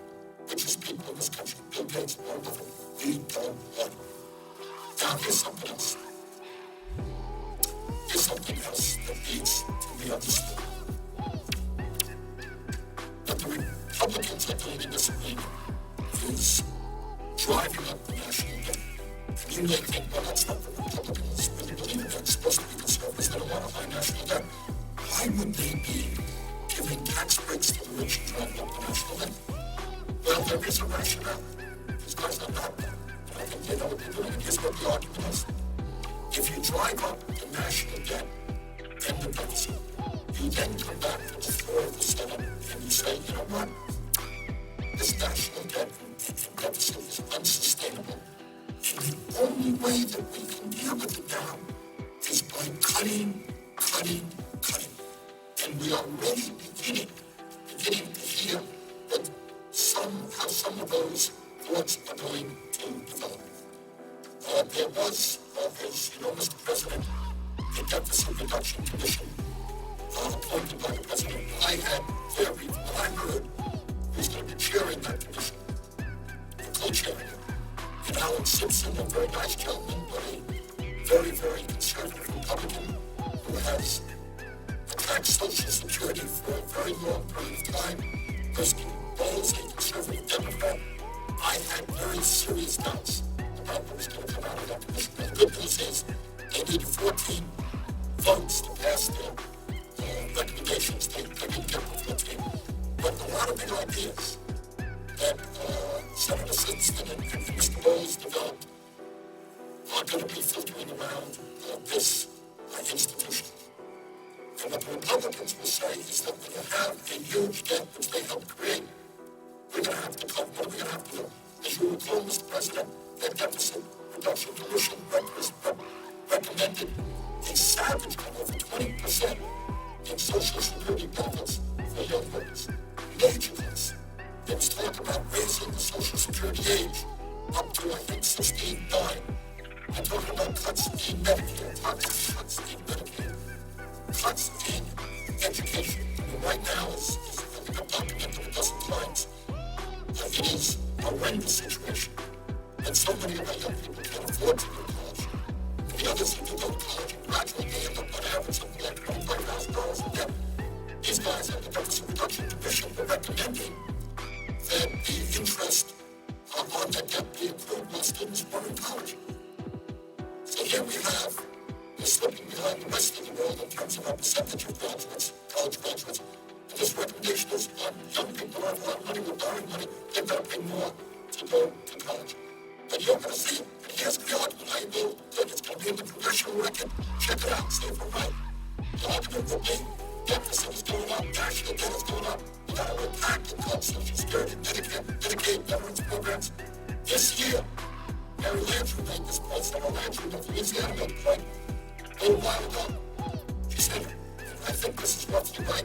Our soldiers, men and women in the armed forces, are going to have a 1.8% increase in their salaries. This year, 1.8%. People putting their lives on the line to defend this country. $250 check for 50 plus million seniors and disabled vets. They couldn't pass it too much money, $14 billion. They're going to come back and cut in the name of trying to deal with deficit, high deficit, which they are now increasing. And that's an issue that we must be addressing. So, Mr. President, in my view, while there are some good parts of the proposal, it is certainly one that should be significantly improved. And I believe that the way it can be improved is by the American people beginning to get involved in the process. I can tell you, as I said earlier, I don't know how the polls are going today in my office because I haven't been here. But for the last 3 days, we've received thousands of phone calls and emails, and over 98% of them have been against this proposal. The American people believe, people in Vermont believe, that we can do a lot better job in crafting a proposal that represents the middle class and our kids, and not just the wealthiest people in this country. Mr. President, when we talk about this proposal negotiated by the White House and from Republican leadership, again, it has to be put within the broad context of what's going on in America. And that context is not a pretty picture. That context requires us to understand that the middle class, which has been the backbone of this country for so very long, is in the process of disappearing. And that context makes us understand that millions of families in this country are worried. Parents are worried, not just about their own lives. They're prepared to work 50 or 60 hours a week. They're prepared to cut back on their own needs. But I think what is hurting them more deeply is the kind of future they are contemplating for their children. They are worried that for the first time in the modern history of America, their kids will get jobs which will pay them lower salaries than what their parents have earned. They are worried that unemployment will be much more likely for the kids than for themselves. They'll be worried that while they were able to scrape through, in my case, I was able to scrape through college, borrow some money and get some jobs, and maybe like millions of other people. They're worried that with the high cost of college education and the reduction in their real earnings, they're not going to be able to send their kids to college. I have received emails, as I'm sure you have, Mr. President, the saddest thing in the world. We are parents who are saying, we've saved all of our lives. The thing that we wanted most is to be able to send our daughter or son to college, but we can't afford to do that now.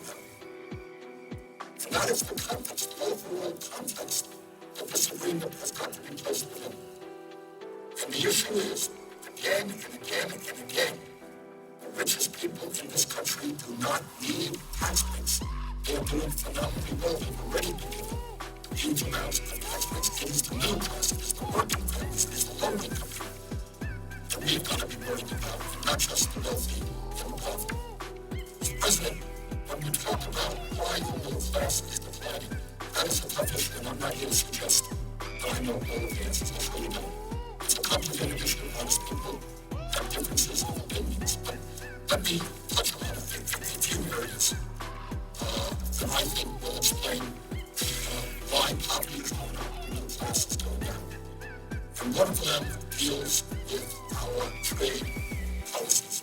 I can remember, Mr. President, a number of years ago, I was in the House of Representatives, and I can remember the lobbyists of the big money interest coming around and saying, well, if you guys only pass NAFTA, this would create a whole lot of jobs in the United States because we would be able to ship products made in America to Mexico.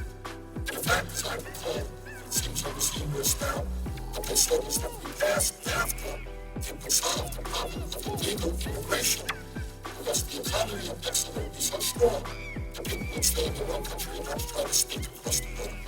And that is, as we look back on it, somewhat humorous that even that issue was even discussed.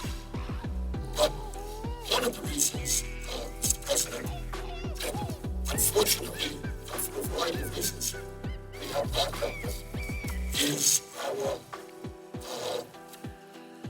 disastrous trade policy. And that is NAFTA. That is permanent, normal trade relation. That is trade policies which have encouraged large corporations in this country to send jobs abroad because they can find workers in other countries, low-wage countries, who are prepared to work for penny. And I think we are not,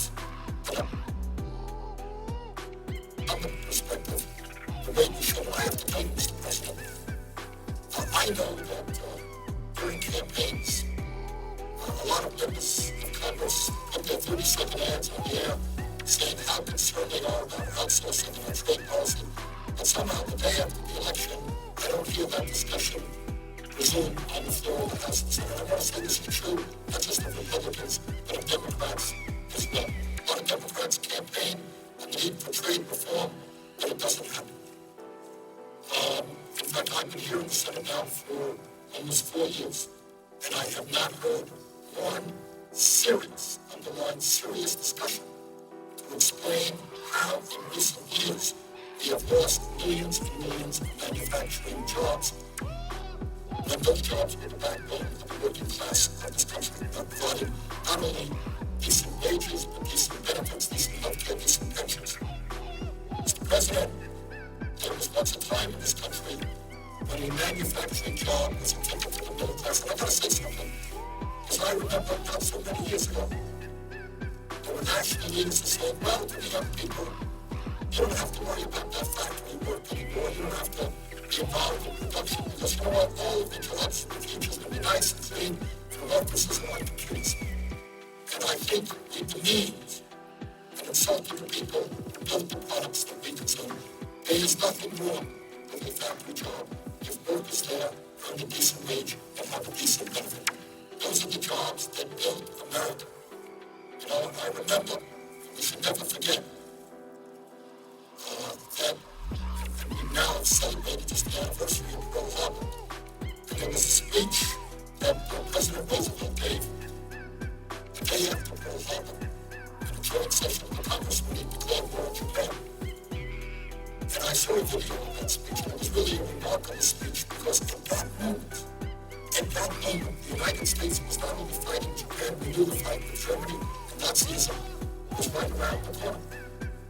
And at that point, we were having to fight the war on two fronts, in Asia and in Europe. Hitler was on the march, the Japanese were in China, the Japanese just attacked Pearl Harbor. And here we were, just about to enter the war. How could we possibly win that war? And yet, Mr. President, because of the manufacturing capabilities that we had in that time, and this is an amazing story, literally in 2.5 years, the war was essentially won, obviously not completed until 1945, but because of the incredible industrial capabilities in this country, the ability to transform our manufacturing sector from a consumer-oriented sector, from automobiles into tanks, from shirts into uniforms, from hunting rifles into machine guns. Within 2-3 years, we had essentially won that war. It was an incredible effort on the part of workers in this country who transformed our economy into an industrial force that was able to supply our soldiers with the weapons that they needed to defeat Hitler and the Japanese. And where are we today in terms of our manufacturing capabilities? I mentioned earlier, a couple of weeks ago, my wife and I went shopping for Christmas presents. Literally, just in a department store. Literally, very hard to find a product manufactured in China. Very hard to find a product. And yet, the big product was manufactured in the United States of America. And I think people understand instinctually that this country will not be a major economic player in years to come if we allow the manufacturing base to continue to decline. Again, just under Bush, we went from 17 million manufacturing jobs down to 12 million jobs in 8 years of Bush. How do we survive as a strong industrial power if our manufacturing jobs disappear? Today, Mr. President, there are fewer manufacturing jobs in this country than there were in April of 1941, about 8 months before the attack on Pearl Harbor. Fewer manufacturing jobs today than in April of 1941. And those manufacturing jobs that are left, in many cases with lower wages, with fewer benefits than they did a generation ago. In other words, we are moving not only in a decline in our manufacturing jobs, but in the wages that our workers earn, and the benefits that they receive. And I'm raising all of these issues to put this agreement between the President and the Republican leadership in a broader context. Today, and this is just an incredible fact, and it is just absolutely frightening for the future of the middle class in this country. Today, entry-level automobile workers in General Motors investment now earn half as much as their peers made just 1 year ago.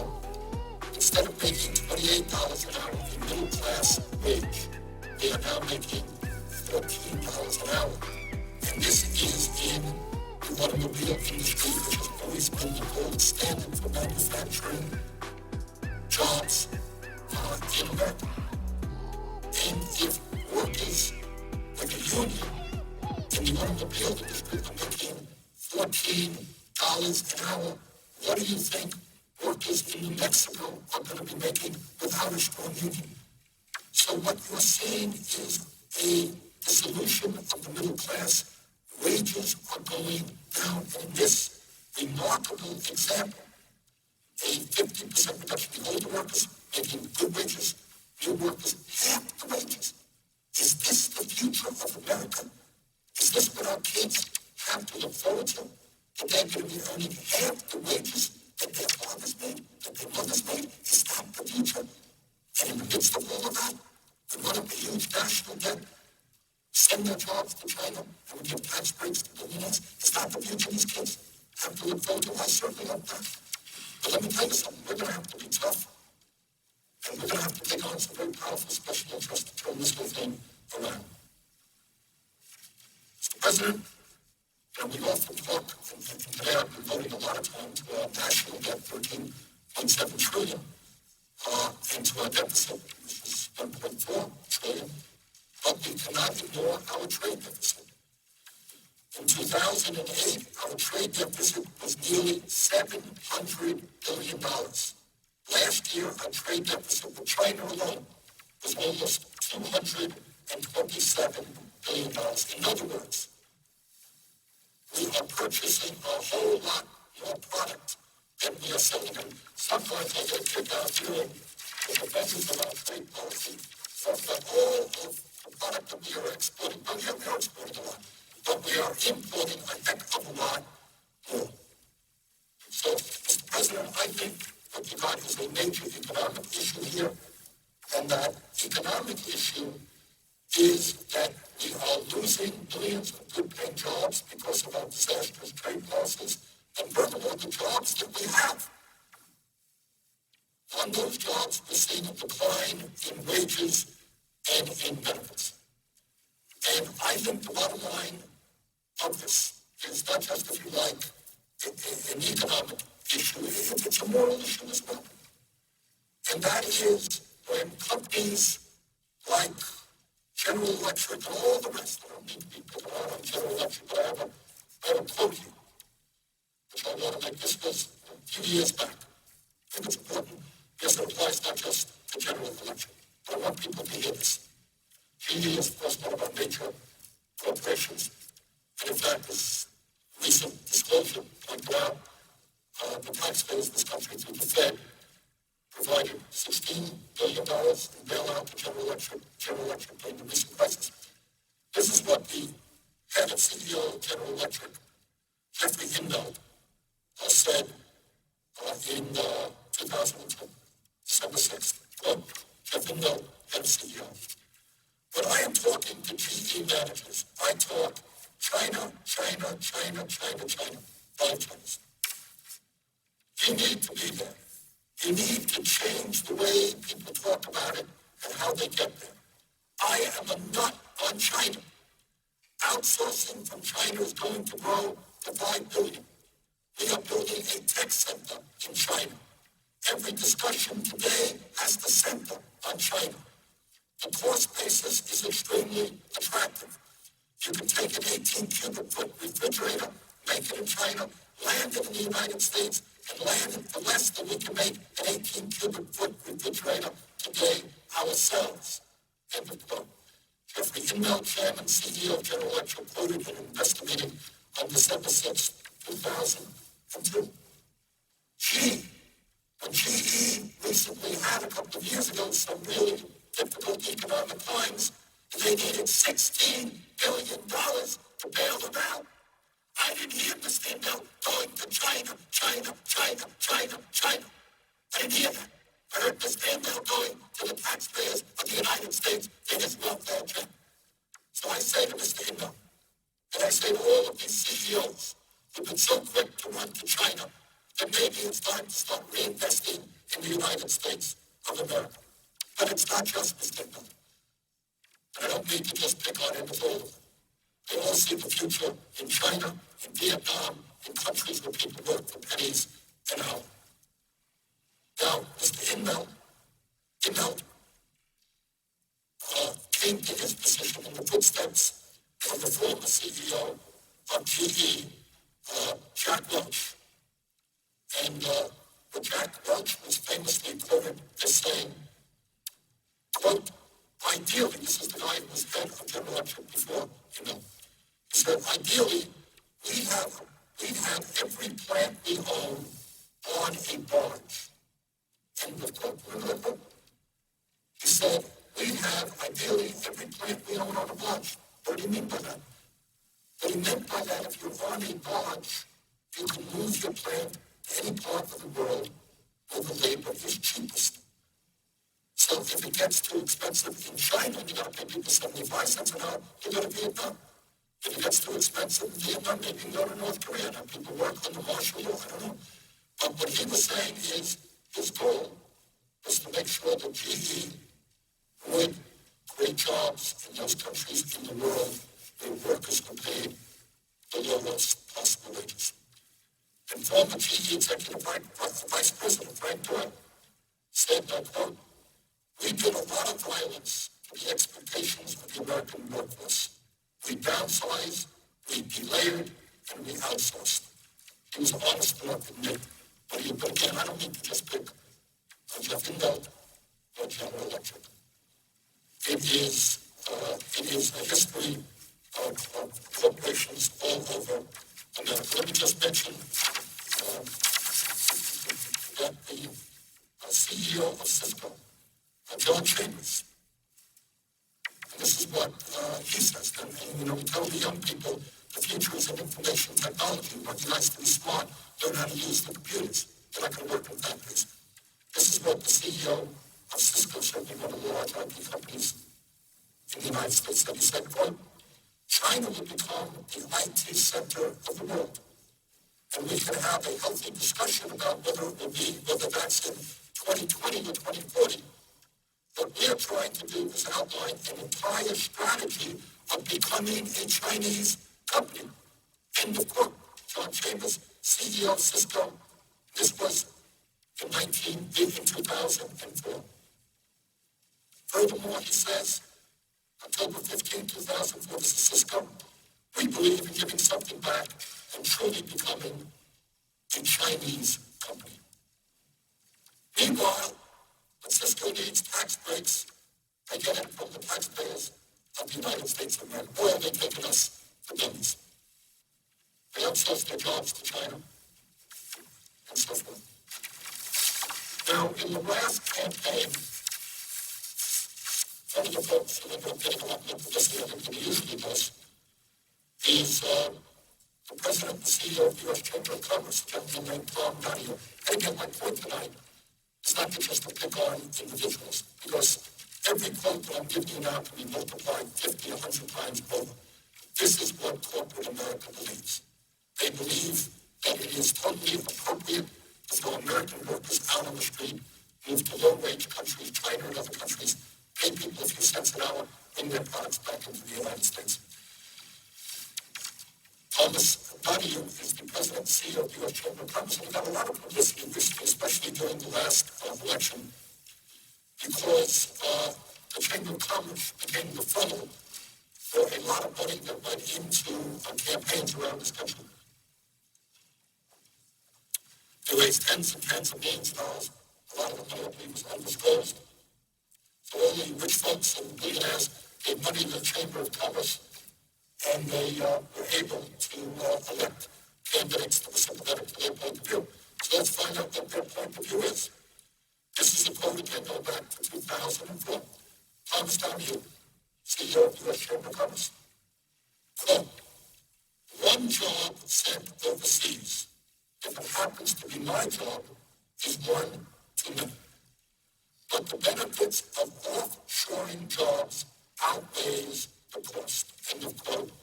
Tom Donahue, President and CEO of the largest business organization in America.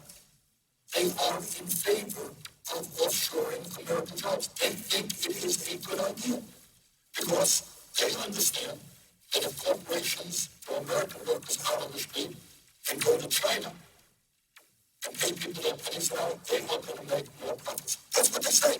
Give them credit. They're upfront about it. We don't care about the United States of America. We don't care about young people. We don't care about the future of this country. If they'll tell us the future of the world is in China. And here is a quote that appeared in one of the papers.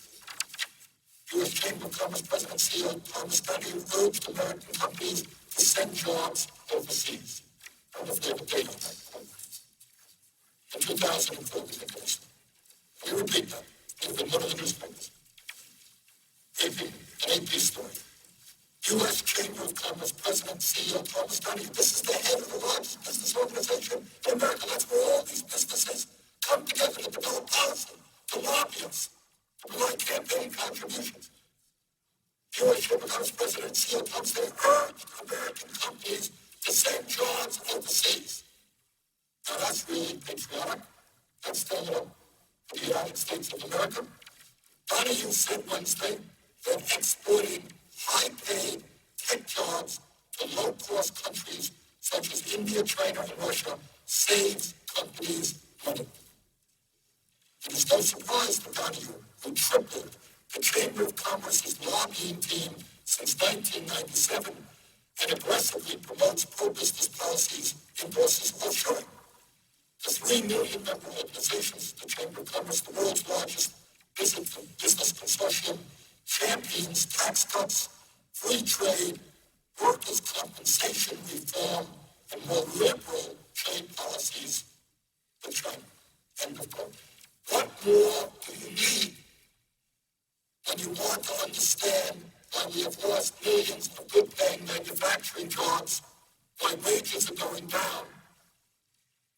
What more do you need when the president of the Chamber of Commerce tells you that he thinks it is good public policy to send jobs to China? So I don't think there is, much that you have to, discover. They're telling you this.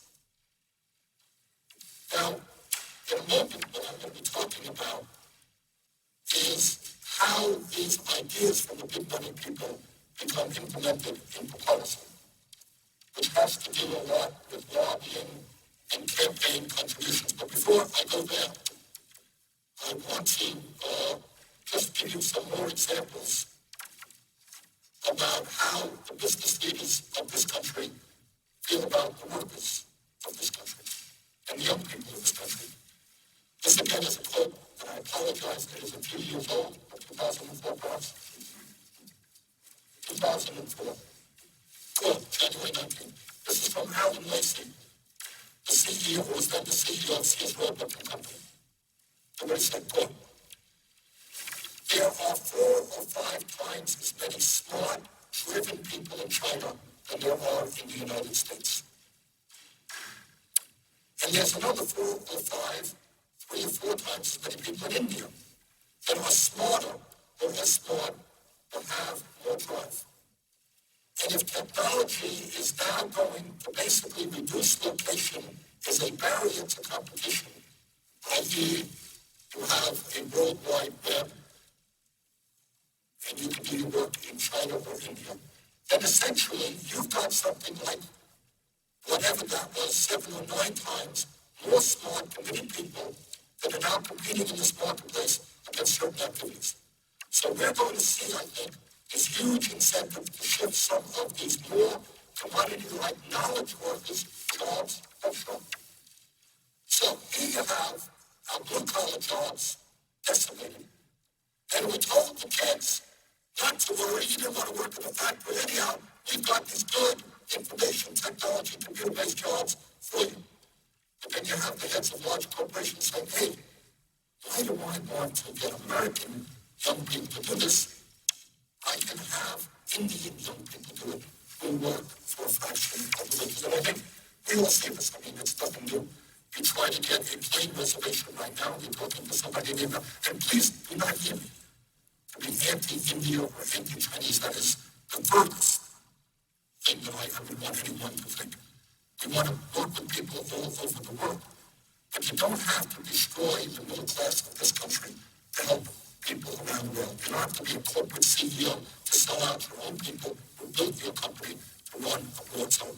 This senator is not anti-Chinese, far from an anti-Indian, anti-Vietnamese, not at all.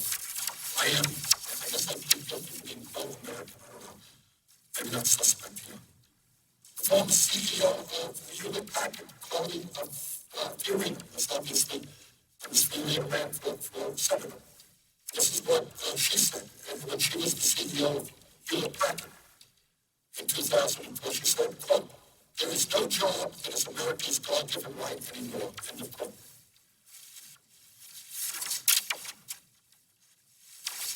I could go on and on and on, but I think you got the point. And the point is that when things get rough for corporate America, as they did recently for General Electric, they run to the taxpayers of this country in order to be bailed out. But their overall philosophy is that their goal in life is to make as much money as they can in any way they can, and therefore you run to those countries where wages are low. And what you're seeing now, you're seeing it all of the time. It's not just blue collar, it is increasingly white collar.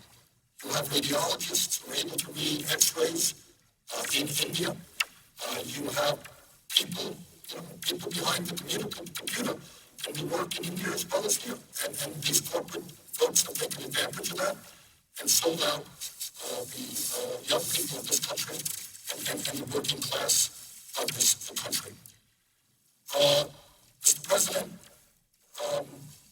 as you know, it is virtually impossible to find anything in a Walmart or other stores like that that is made in America today. This is especially true for clothing.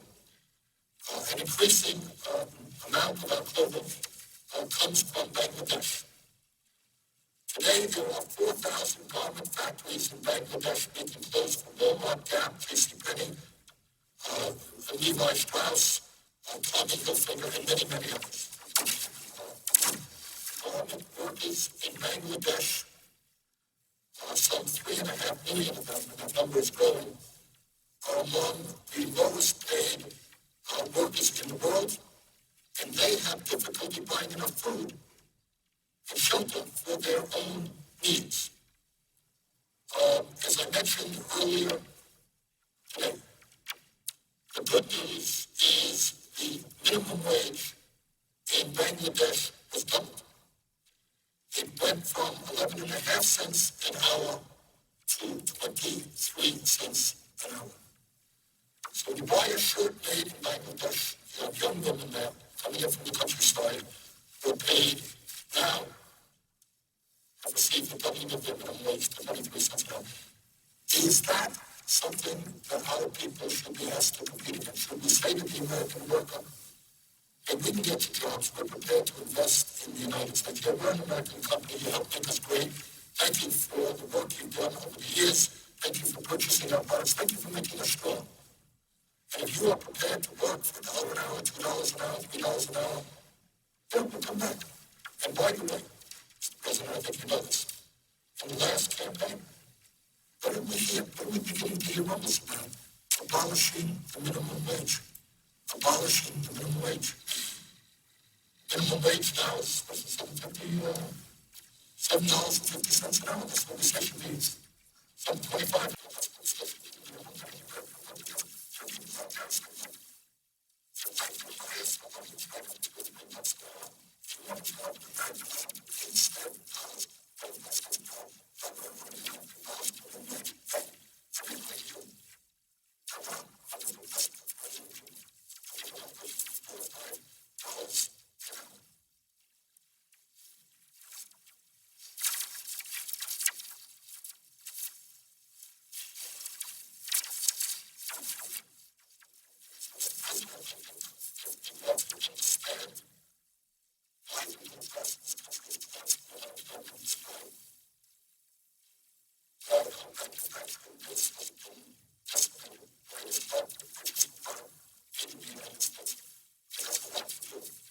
state policies that will push down to both value and recovery and many, many others.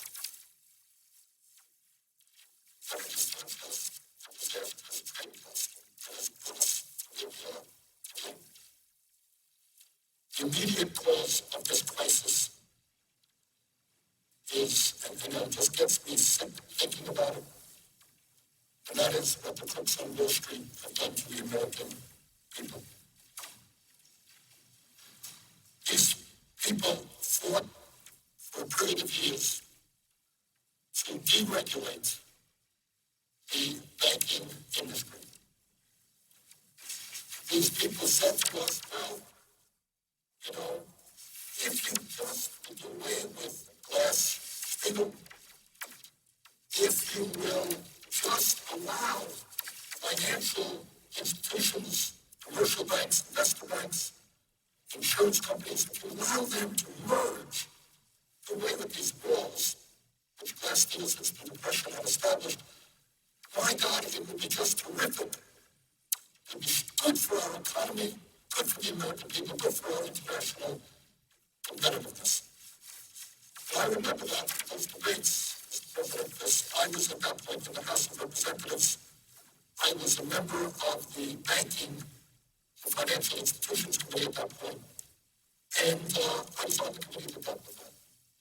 And I remember all the times that Alan Greenspan came before the committee and said, and Robin Rubin, Republicans, Democrats, coming before the committee and saying, that's what you got to do, you got to deregulate. You let these guys merge. Bigger is better. And against my votes, somewhere on the internet there is a discussion that I had with Alan Greenspan when he came before our committee. And I made it very clear to the people of Vermont, to him and everybody else, that I did not think deregulation was a good idea, but I thought it would lead to disaster in some place in this world. There is a code of mine which kind of pretty much predicts what was going to happen. But needless to say, I was one vote, and majority of members of the House and Senate voted to deregulate. And the rest is unfortunately history. And what we saw is that people on Wall Street, I think, maybe wrong on this, but I think operating from a business model based on fraud, based on dishonesty, understanding that the likelihood of them ever getting caught is small, that if things got really bad, they would be bailed out by the taxpayers, understanding that they are too powerful to be ever be put in jail, to be indicted, understanding that in this country, when you're a CEO on Wall Street, you have so much wealth and so much power and so many lawyers and so many friends in Congress that you can do pretty much anything you want and not much is going to happen to you. And they did it. Their greed and their recklessness and their illegal behavior destroyed this economy. And what they did to the American people is so horrible, so horrible. So you have a middle class which is already being battered. As we discussed, as a result of trade agreements, loss of manufactured jobs, healthcare costs going on, can't afford to send your kid to college. That's going on for years. And then these guys start pushing worthless and complicated financial instruments. The whole thing explodes. And they come crying to the taxpayers of America to bail them out. And I will never forget, Hank Paulson coming before it was the Democratic caucus. I'm an independent. I was serving independent Congress. Coming before the Democratic caucus, saying that within a few days he needed $700 billion for the entire world financial system would collapse. And my suggestion to him at that meeting is, if you need the money, why don't you go to your friends and get the money? Why don't you go to all your banker friends and your millionaire friends and your billionaire friends and get some of that money, and don't go to the middle class of this country that has already been harmed. In fact, we brought an amendment here to the floor of the Senate. And one of the first amendments that I brought as a senator, which suggested, which the amendment was that the top 2% should pay for the bailout of the American people. It got defeated in a voice vote. So what goes on in Wall Street is that we have seen a tremendous concentration of ownership there. Another issue that we do not talk enough about. I know Senator Brown and Senator Kaufman and I worked on a proposal to try to break up these large financial institutions. And we got 30-some-odd votes on that. Couldn't do it. So what the American people should know now is that while we bailed out Wall Street because they were quote-unquote too big to fail, 3 out of the 4 largest financial institutions, all of them were bailed out very significantly, are now larger today than they were before the bailout. Incredibly, since the start of the financial crisis, Wells Fargo has grown 43% bigger. JP Morgan Chase has grown 51% bigger. And Bank of America is now 138% larger than before the financial crisis began. Can you imagine that? We bailed these guys out because they were too big to fail, and now 3 of the 4 largest ones are much larger than they were. How did that happen? Well, in 2008, Bank of America, the largest commercial bank in this country, which received a $45 billion taxpayer bailout, purchased Countrywide, the largest mortgage lender in this country, and Merrill Lynch, the largest stockbrokerage firm in the country. That's how Bank of America expanded. They were too big to fail. Today, much bigger. In 2008, JP Morgan Chase, which received a $25 billion bailout from the Bush Treasury Department and a $29 billion bridge loan from the Federal Reserve, acquired Bear Stearns and Washington Mutual, the largest savings loan in the country. That's how JP Morgan Chase, a huge bank, became even bigger. In 2008, the Treasury Department provided an $18 billion tax break to Wells Fargo to purchase Monke, allowing that bank to control 11% of all bank deposits in this country. Hear this, Mr. President, this is just quite unbelievable. When we try to understand what's going on in the economy today, the rich getting richer, the poor getting poorer, middle class collapsing. Today, after we bailed out all of these large banks, 3 out of 4 of them are much larger than they were before. And today, Bank of America, JP Morgan Chase, Citigroup, and Wells Fargo, the 4 largest financial institutions in this country, hold about $7.4 trillion in assets. And that is equal to over half of the nation's estimated total output last year. 4 financial institutions have assets worth more than 52% of our total output last year. And instead of allowing them to, instead of breaking these folks up, these large institutions up, we let them get bigger. In fact, Mr. President, according to Simon Johnson, the former chief economist of the International Monetary Fund, quote, as a result of the crisis and various government rescue efforts, the largest such banks in our economy now have total assets in excess, he claims, of 63% of GDP. This is a significant increase from even 2006, when the same bank's assets were around 55% of GDP. Understand what this is about? 4 financial institutions owning over half of the assets of America. You talk about economic power. You talk about political power.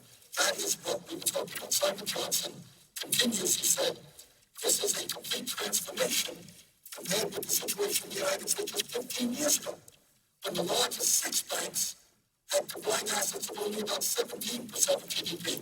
So today, 15 years ago, 17%, 6 banks, today 4 banks, they claim 63% of GDP. In other words, Mr. President, over the last 15 years, the largest banks in this country have more than tripled in size. Now, Mr. President, not only are too big to fail financial institutions bad for the taxpayers, the enormous concentration of ownership in the financial sector This led to higher bank fees, usurious interest rates on credit cards, and fewer choices for consumers. What do you think happens when you have a few institutions, a handful of institutions, controlling mortgage lending or the ability of people where people get their credit cards? Today, Mr. President, these huge financial institutions have become so big that according to the Washington Post, the four largest banks in America now issue 1 out of every 2 mortgages, 2 out of 3 credit cards, and hold 4 out of every $10 in bank deposits in the entire country. Mr. President, if any of these financial institutions were to get into major trouble again, taxpayers would be on the hook for another substantial bailout, and we cannot allow that to happen. So the whole reason for the bailout is that if any of these financial institutions collapsed, it would take down a significant part of the economy and millions of jobs. We had to prop them up. We had to bail them out. And it turns out that since we bailed them out, these handful of financial institutions are now even larger than they were before. And we now know they are enjoying very strong profits, and they are paying their CEOs even more in compensation than they did before the breakdown. In my view, Mr. President, if we are serious about understanding why the middle class is collapsing, if we are serious about really getting this economy moving again, long term, we have got to have the courage to do exactly what Teddy Roosevelt did back in the trust-busting days and break these banks up. The point that Roosevelt was making is that it is bad for the economy when a handful of entities control industry after industry. They have a stranglehold on the economy. You got to break them up. And yet, I have heard very little discussion. I know there was an amendment from Sherrod Brown and Ted Kaufman. I introduced legislation on this issue to start breaking them up. But frankly, their lobbyists and their money are such that it becomes very difficult to do that. But that is exactly what we should be doing. The legislation that I introduced last year, S-2746, the Too Big to Fail, Too Big to Exist Act, would break up these large financial institutions. That legislation would require the Secretary of Treasury to identify every single financial institution and insurance company in this country that is too big to fail within 90 days. And after 1 year, the Secretary of the Treasury would be required to break up these institutions so that their failure would not lead to the collapse of the U.S. and global economy. I think that is pretty obvious. We passed a financial reform bill, which I supported, got a major provision in there asking for disclosure of the Fed, an investigation of conflicts of interest at the Fed and an audit of the Fed during the financial crisis. But overall, I by no means think that legislation went anywhere near far enough. I think it was a modest piece of legislation. I think that's an issue we've got to revisit. In my view, Mr. President, I worry very much about the future because I have a feeling in my stomach that day is going to come around again when these huge financial institutions are covering and they're going to go running to Washington and they're going to say, hey, you got to bail us out. In my view, if an institution is too big to fail, it is too big to exist. Let us break them up so that we do not have to go through another bailout of Wall Street. Furthermore, I believe that when you have that kind of concentration of ownership, when you have 4 large financial institutions holding half the mortgages in this country, controlling 2/3 of the credit cards, and amassing 40% of all deposits, this is not good for a competitive economy. We're supposed to be living in free market capitalism, real competition. This is not free market competition. This is a huge concentration of ownership where a few people enormous power over the economy and, with their wealth, the political life of this country. No single financial institution should be so large that its failure would cause catastrophic risk to millions of American jobs or to our nation's economic well-being. No single financial institution should have holdings so extensive that its failure could send the world's economy into crisis. We were there 2 years ago, and in many ways, despite the passage of the financial reform bill, we are even more there now. The big, huge financial institutions that we bailed out are bigger, more huge today. And interestingly enough, on that issue, Mr. President, it is not just progressives like myself who hold that view. There's some pretty conservative folks who are honest conservatives. This concentration of ownership in a handful of entities is not a conservative proposition. Not in terms of my understanding what conservatives are about. I don't think so. You have at least 3 Federal Reserve Bank presidents that support breaking up too big to fail banks.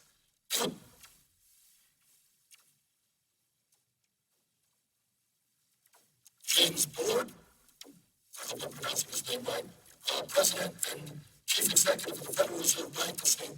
Louis, Kansas City Fed President Thomas M. Honig, and Dallas Fed President Richard W. Fisher. These guys don't have my political views. I'm a proud progressive. I guess as they're conservatives. But anybody with an ounce of brains in your head understands that 4 large financial institutions that have assets that are more than half of the GDP of the United States of America places us, A, in a very dangerous position in terms of too big to fail, and B, it is just bad for a competitive economy. Is there any wonder why people are paying 25 or 30% interest rates on their credit cards? That's because these guys issue 2/3 of the credit cards in America. Is there any reason why they're issuing fraudulent mortgage packages to people? Because there is not the kind of competition that should be there. And this is not just Bernie Sanders' point of view. Here's what Kansas City Fed President Honig said, and I quote. Sorry, I don't have the date on this, but I think it was fairly recently. Last year. This is of Kansas City Fed President Honig. Quote, I think they should be broken up. I think there's no reason why, as we've done in other instances, of finding the right mechanism to break them into their components. And in doing so, I think you'll make the financial system itself more stable. I think you will make it more competitive. And I think you will have long-run benefits over our current system, which mixes it and therefore leads to bailouts when prices are down. End of quote. This is Thomas Honig, the head of the Fed, Kansas City Fed. Very simple statement. He's absolutely right. He's absolutely right. But I'm going to get to the reason why in a little while. We've not been able to do this. We've not been able to do this because Wall Street sends their lobbyists down here in droves. And Wall Street provides zillions of dollars in campaign contributions. And Wall Street fights like the Dickens to make sure that any strong provisions that some of us might bring up is defeated. Here is what the president of the Dallas Fed, Mr. Fisher, said, quote, based on my experience at the Fed, the marginal cost of too big to fail financial institutions easily dwarf their purported social and macroeconomic benefits. The risk posed by coddling too big to fail banks is simply too great. Winston Churchill said that, he's quoting Winston Churchill, in finance, everything that is agreeable is unsound, and everything that is sound is disagreeable. End of quote. That's from Churchill. And Mr. Fisher continues, I think the disagreeable but sound thing to do regarding institutions that are too big to fail is to dismantle them over time into institutions that can be prudently managed and regulated across borders. And this should be done before the next financial crisis, because we now know it truly cannot be done in the middle of a crisis. End of quote. That's Dallas Fed President Mr. Fisher. Mr. President, they are already in the process of breaking up big banks in England. According to the Washington Post, the British government announced Tuesday, that is, this way back last year, the British government announced a while back that it will break up parts of major financial institutions bailed out by taxpayers. The British government, spurred on by European regulators, is forcing Royal Bank of Scotland, Lloyds Banking Group, and Northern Rock to sell off parts of their operations. Europeans are calling for more and smaller banks to increase competition and eliminate the threat posed by banks so large that they must be regulated. They must be rescued.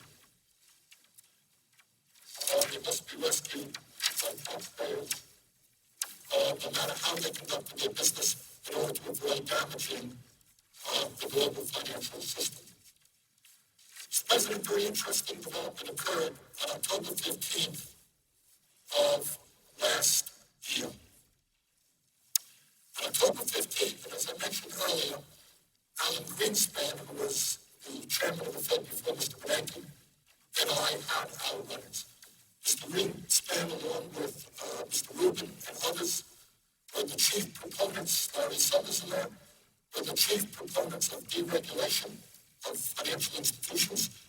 And Mr. Greenspan and I had more than a few arguments. But on October 15th of last year, Alan Greenspan, who admitted that his views on deregulation were wrong, and I give the man courage for at least admitting that he was wrong.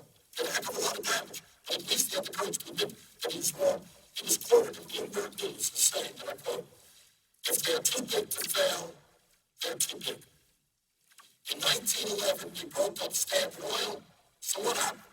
The individual parts became more valuable than the whole. Maybe that's what we need to do. End of quote. Alan Greenspan, the architect of deregulation, citing the fact that in 1911 we broke up Standard Oil. So here on Greenspan, what caused this crisis, at least having the courage to understand that now is the time to begin breaking up these big financial institutions. They have enormous power over our economy. They have enormous power over our political life. Their lobbyists are all over this place. And you can't walk down the hall without bumping into some of their lobbyists. So we've got to start breaking them up. And the American people have got to be prepared for a major fight to take on these huge financial institutions. Mr. President, former Fed Chairman Paul Volcker, who has advised the Obama administration, supports breaking up big banks so that they no longer pose systemic risk to the entire economy. According to a recent article in the New York Times, Volcker said, I quote, "People say I'm old-fashioned, and banks can no longer be separated from non-bank activity. That argument brought us to where we are today," end of quote, Paul Volcker. I couldn't agree more. That's what I'm talking about. You've got to start breaking up four financial institutions which led us into the economic disaster we're in right now that remain much too big to fail, that we're going to have to bail out again and again and again. And then today I was trying to hold on our economy. The New York Times said that under Volcker's plan, quote, JP Morgan Chase would have to give up the trading operations acquired from Bear Stearns. Bank of America and Merrill Lynch will go back to being separate companies. Goldman Sachs can no longer be a bank holding company. End of quote. That's exactly what needs to be happening. The reality is, and I come from a small state, we have community banks. Here's the irony, Mr. President. The banks in Vermont, in the midst of all of this financial disaster, they did just fine. They're small, locally owned banks. They know the people they lend money to. The CEOs are not making hundreds of millions of dollars in profit. They know their community. They know what loans made sense. Now, I may be old-fashioned like Mr. Volcker, but I think that's what banking is about. To lend out big money to people in the productive economy, the business community that can use the money to expand, create jobs, the homeowners that need that money to buy a home, not to be living in your own world, engaged in a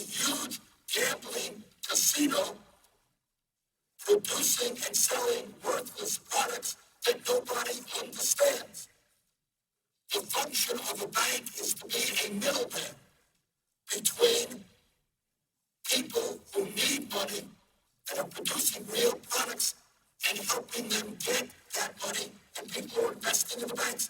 It is not supposed to be an island unto itself. But in recent years, what we have seen incredibly, 40% of all profits in America went to the financial institutions. Small number of people working there, relatively small. 40% of the profits, because they live in a world that is a huge gambling casino. We need financial institutions to go back to the way banking used to be. And the job of banks is to provide affordable loans to the productive economy so that we can produce real products, real goods, and we can create real jobs when we do that. Bob Reich, President Clinton's former labor secretary, has said, quote, no important public interest is served by allowing giant banks to grow too big to fail. Wall Street banks should be split up and soon. And a lot of people, some conservatives, some progressives, are saying the same thing. If we're going to rebuild the middle class, the way to do that is, among other things, to change our disastrous trade policies, to make it clear to corporate America that they cannot continue to sell out the workers of this country by moving to China or the low-wage countries. And we also have got to have a much more competitive economy, one in which four large financial institutions do not own assets of more than half of the GDP of this country. And on that point, I find it very interesting that it's not just progressives like myself or Robert Reich, but you have some conservative bankers, people are heading. Fed banks around this country are saying pretty much the same thing. Now also, Mr. President, when we talk about banks, I want to get back to a point that I raised earlier, because it's an issue that I've been working on for years and years. And that is this issue of usury. And I mentioned earlier that if you read the religious tenets of the major religions throughout history, whether it's Christianity, Judaism, Islam, and others, what you find is almost universal objection and disgust, and a feeling of immorality in terms of usury. When we talked about usury in the United States, what we usually talked about were thugs, gangsters working on street corners who lent out money at outrageously high interest rates to workers. And when the money was not repaid back at the interest rates asked for, the thugs would beat the workers up. In fact, I'm thinking now about the first movie of Rocky. President, I don't know if you saw the first movie of Rocky with Sylvester Stallone.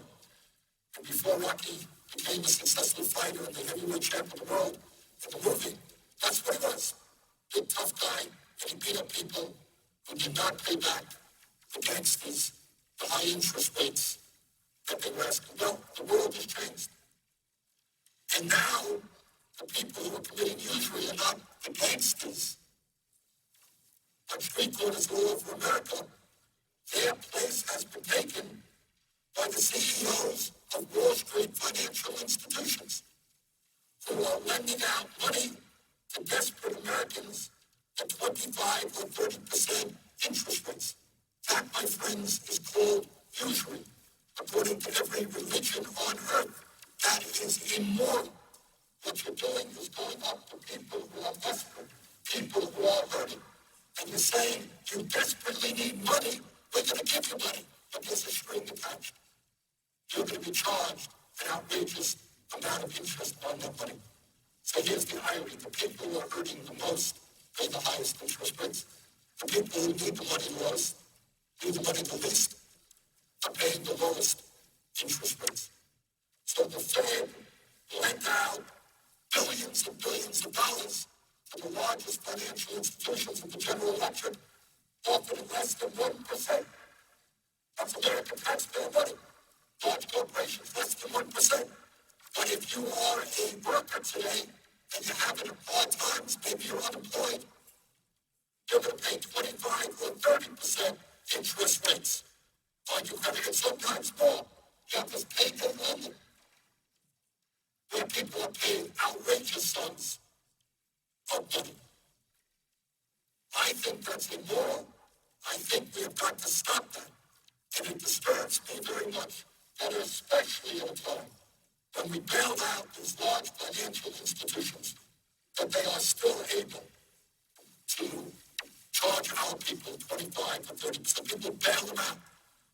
They hit the second time around by having to pay 25, 30% interest rates.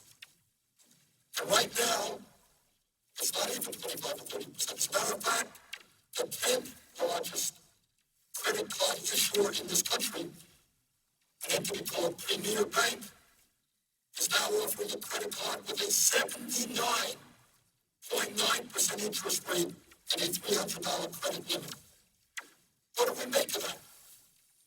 Finance 10th largest credit card issuer in this country, charging 79% interest rate. Can we allow that to go on? These are crooks.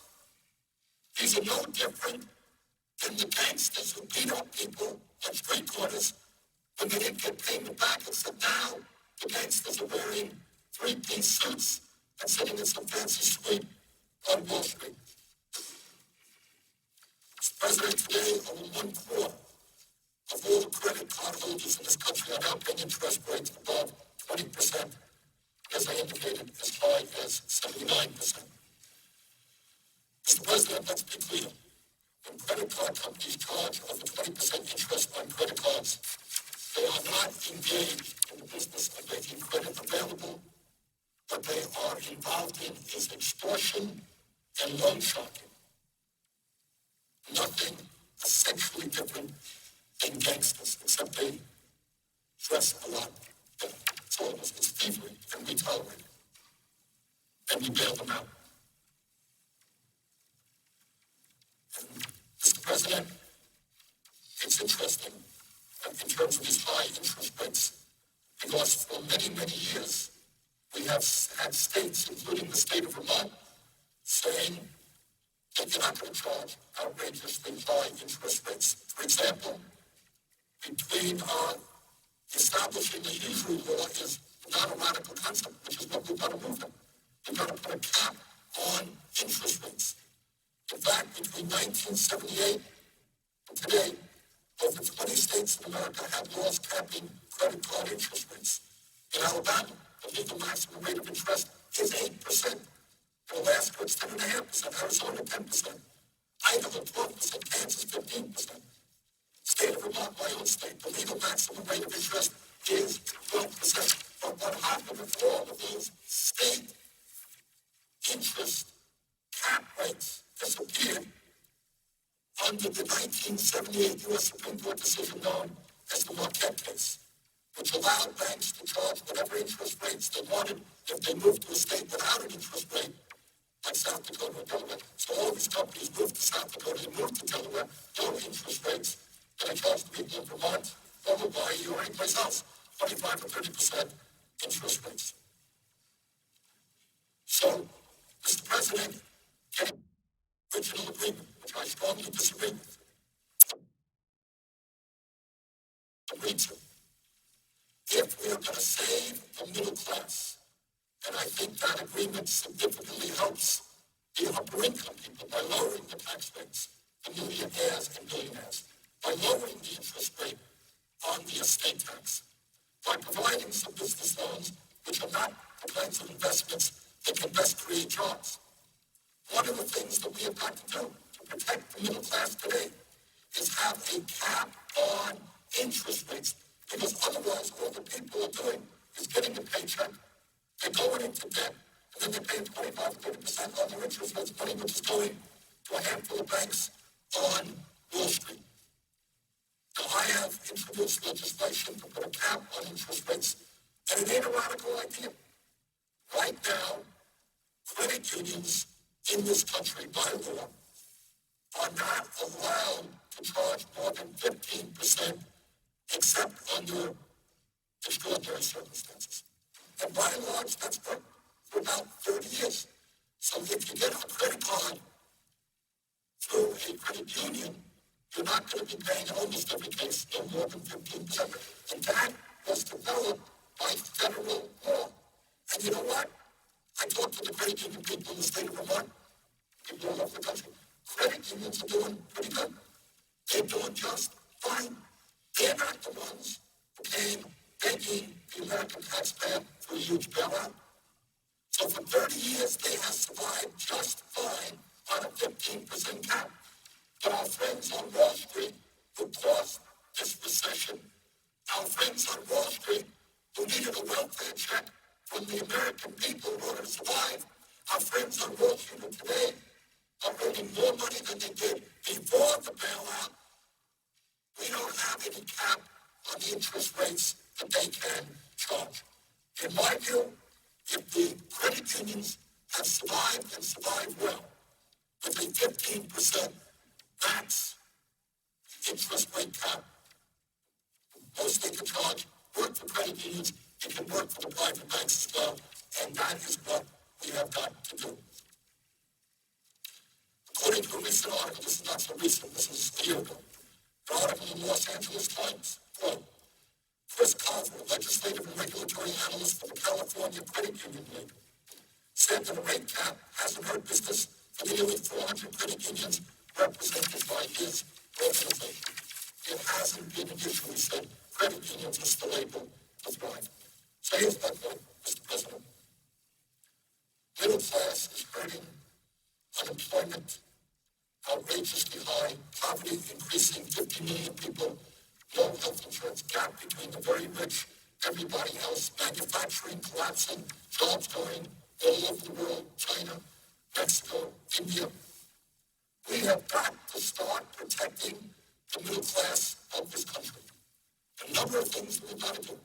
But I think one simple thing that we've got to do is tell the crooks on Wall Street, and I use that word advisedly, history will prove that they knew what they were doing, they were dishonest, their business model is fraudulent. You know, there are honest people who occasionally make a mistake, happens all the time.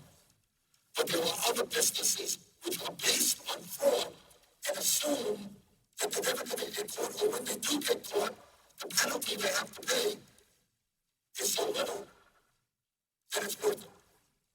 Because you end up getting caught 1 out of 10 times, you make a whole lot of money, so you pay a fine. Somebody goes to jail, maybe, very rarely, for a year. And that's what I think you're seeing on Bush. Because I think if it's worked very well for the credit unions, I think it can work for the private banks as well.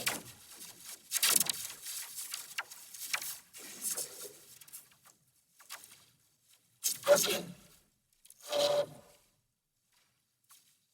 in the financial reform bill, did we address this issue? Yeah, we did. No, we didn't. What we said is that the credit card companies have got to be clear and more honest about their interest rates and how much borrowing money will actually cost. Because before what they did is they simply lied. They would say 0 interest rates, 2% interest rates. But most people didn't read the small print on page 4, which said that they can raise their interest rates at any time. And we've made some progress on at least being honest with the American people about what their credit card cost will be. But that ain't enough. That's not enough. What we have got to do is put a cap on interest rates that has worked for the credit unions, and I believe it can and should work for the big banks as well. President, what I wanted to do now is just give you some examples about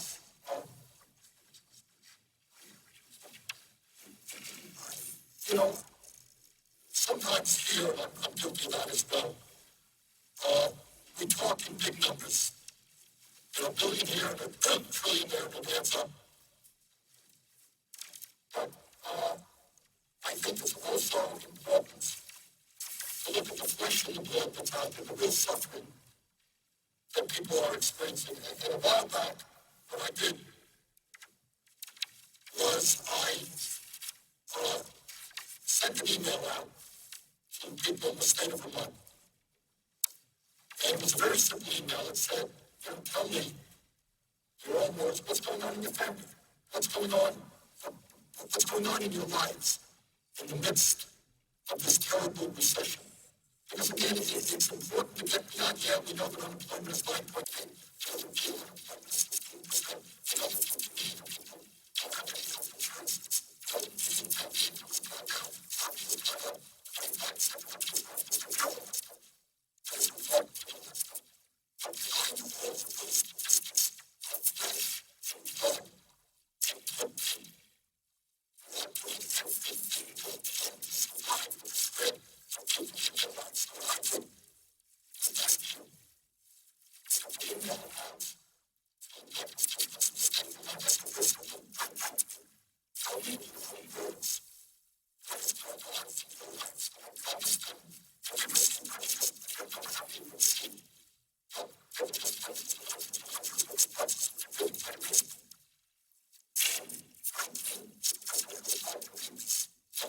Decent, good people about what was happening to their lives. And what I said to them, if it's okay with you, what we'll do is publish what you have written. We won't use your names, of course, I don't want to embarrass anybody. And we will read some of these stories right here on the floor of the Senate. That's what I did, to read them all. But I read some of them. Because it's important for us, sitting here inside the Beltway, not to forget what's going on in the real world, whether it's Hawaii, Vermont, California, any place. And here's a letter from two mothers in Vermont. The first is from a woman in a rural area, the second is from a single mother in a small city. In Vermont, frankly, we don't have too many big cities. In my very, very beautiful state, I expect the weather is very, very cold today. Our largest city is over 40,000 people. It's Burlington, Vermont. I was honored to have been the mayor of that city for 8 years. And then we have most of our people living, certainly the vast majority of our people living in towns of less than 1,000, towns of 500. I lived for a while in a town of Standard, Vermont, way up in the northeast kingdom of Vermont, which has probably 150 people in it. And that's not uncommon in Vermont, a lot of school towns. So here are two letters that we received, one from a woman in a rural area. She says, my husband and I have lived in Vermont our whole lives. We have two small children, a baby and a toddler, and felt fortunate to own our own house and land. But due to the increase in fuel prices, we have at times had to choose between baby food and diapers and heating fuel. And in Vermont, I don't know about Hawaii, but in Vermont, heating fuel gets up there when the weather gets 20 below zero and you're buying oil. It's an expensive proposition. We've run out of heating fuel 3 times so far. And the baby has ended up in the hospital with pneumonia 2 of the times. We try to keep the kids warm with an electric space heater on those nights, but that just doesn't do the trick. My husband does what he can just to scrape enough money for car fuel each week, and we've gone from 3 vehicles to 1 just to try and get by without going further into debt. And we're going to sell the house and rent, but the rent around here is higher than what we pay for a mortgage and property taxes combined. Please help. That was what she asked of me and her government. Please help. She didn't ask me to lower taxes to billionaires. She is speaking for tens of millions of people in this country who are in desperate need of help. Here's another letter that comes from a woman who lives in a larger town. I'm a single mother with a 9-year-old boy. We lived this past winter without any heat at all. And that is not a good position to be in Vermont in the winter. Fortunately, someone gave me an old wood stove. I had to hook it up to an old unused chimney we had in the kitchen. I couldn't even afford a chimney liner. The price of liners went up with the price of fuel. To stay warm at night, my son and I would pull off all the pillows from the couch and pile them on the kitchen floor. I'd hang a blanket from the kitchen doorway and we sleep right there on the floor. By February, we ran out of wood, and I burned my mother's dining room furniture. I have no oil for hot water. We boil our water on the stove and pour it into the tub. I'd like to order one of your flags and hang it upside down in the Capitol building. We are certainly a country in distress. Mr. President, what I will without doubt assure you is that those stories in different forms, I know that it's different in big cities than it is in a rural state like Vermont. I know that it is different in Hawaii, where you come from, than it is in Boston, Massachusetts.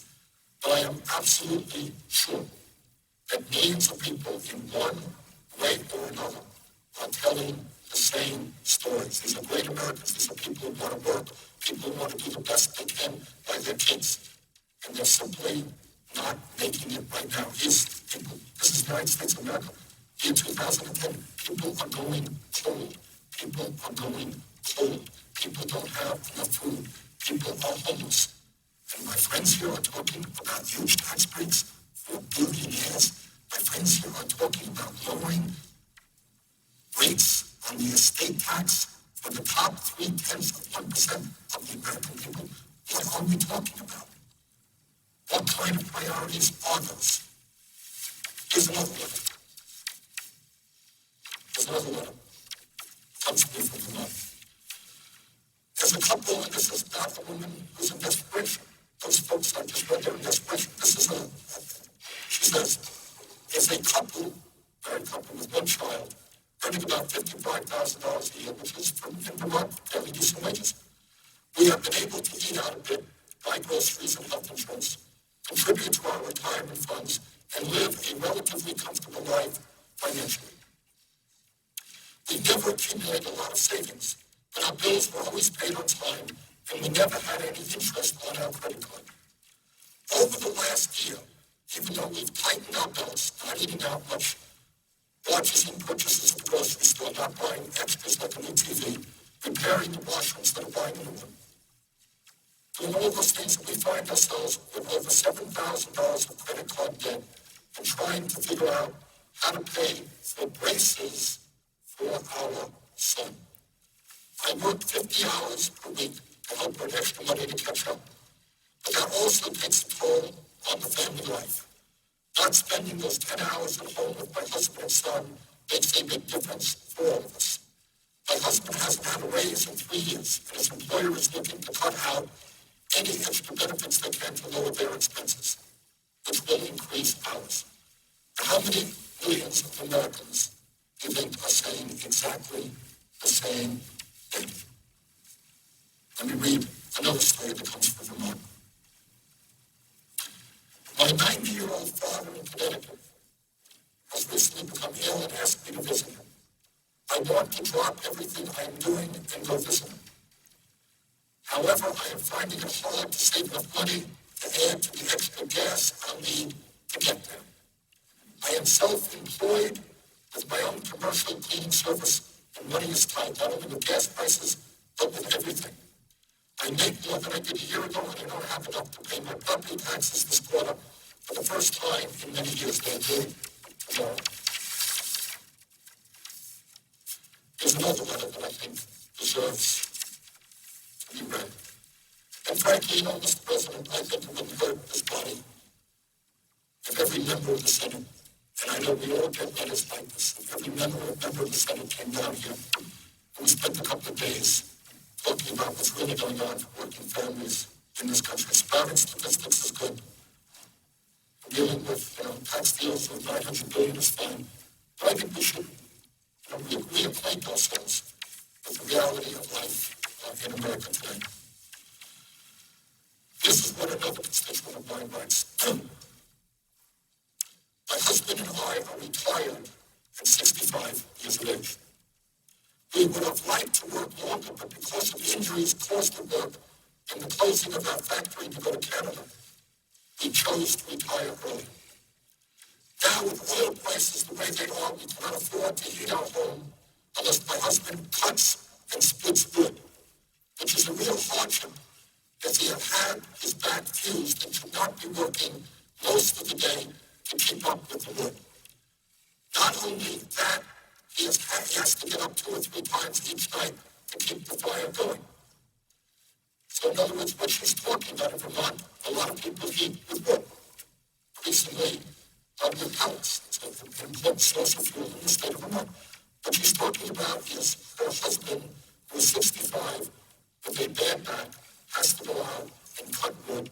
And in their case, being old, has got to get up 2 or 3 times the middle of the night to stoke the furnace and keep the house warm. But again, I remind people that in Vermont, it occasionally gets 20 or 30 below zero.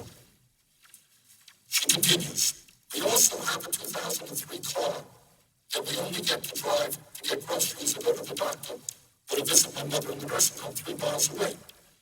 And now it costs us $80 a month to go nowhere. We have 42,000 miles on a 5-year-old car they can't afford to use the car. We forget it. I don't know what the price of gas is in Hawaii, Mr. President. In Vermont, it's now over $3 a gallon. A lot of the people in my state have to travel long distances to get to work. Their car needs repairs. Cars break down. Cars require in Vermont insurance, compulsory insurance. You're going to spend a whole lot of money just getting to work. I think we forget about that here. We don't need tax breaks to billionaires. We need to pay attention to these people. And she continues and concludes. I have Medicare, but I can't afford prescription coverage unless I take my money out of an annuity, which is supposed to cover the house payment when my husband's pension is gone. We only eat 2 meals a day to conserve. It's not some third world country.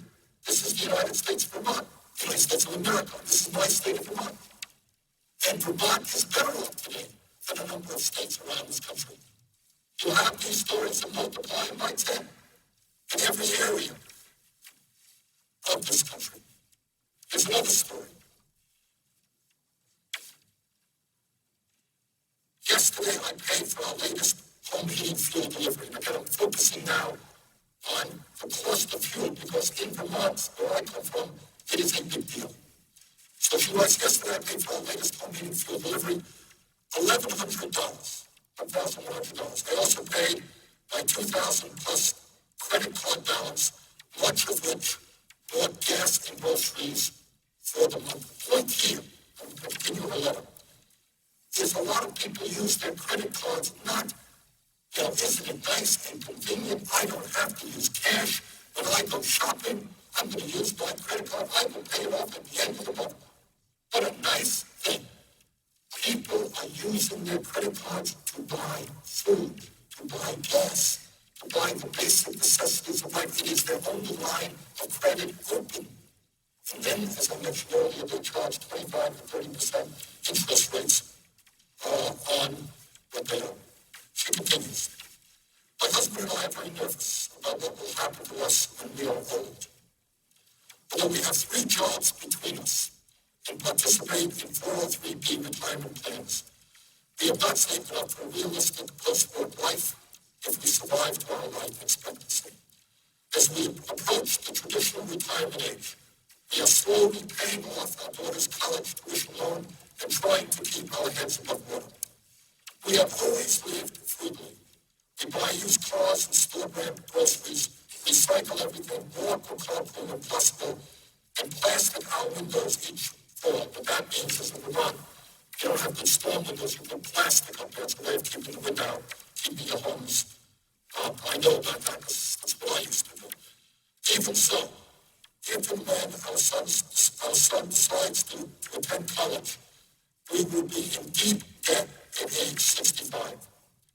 Please, here's the end, this P.S. Please don't use my name. I live in a small town, and this is so embarrassing. So embarrassing. We should be embarrassed, Mr. President, not her.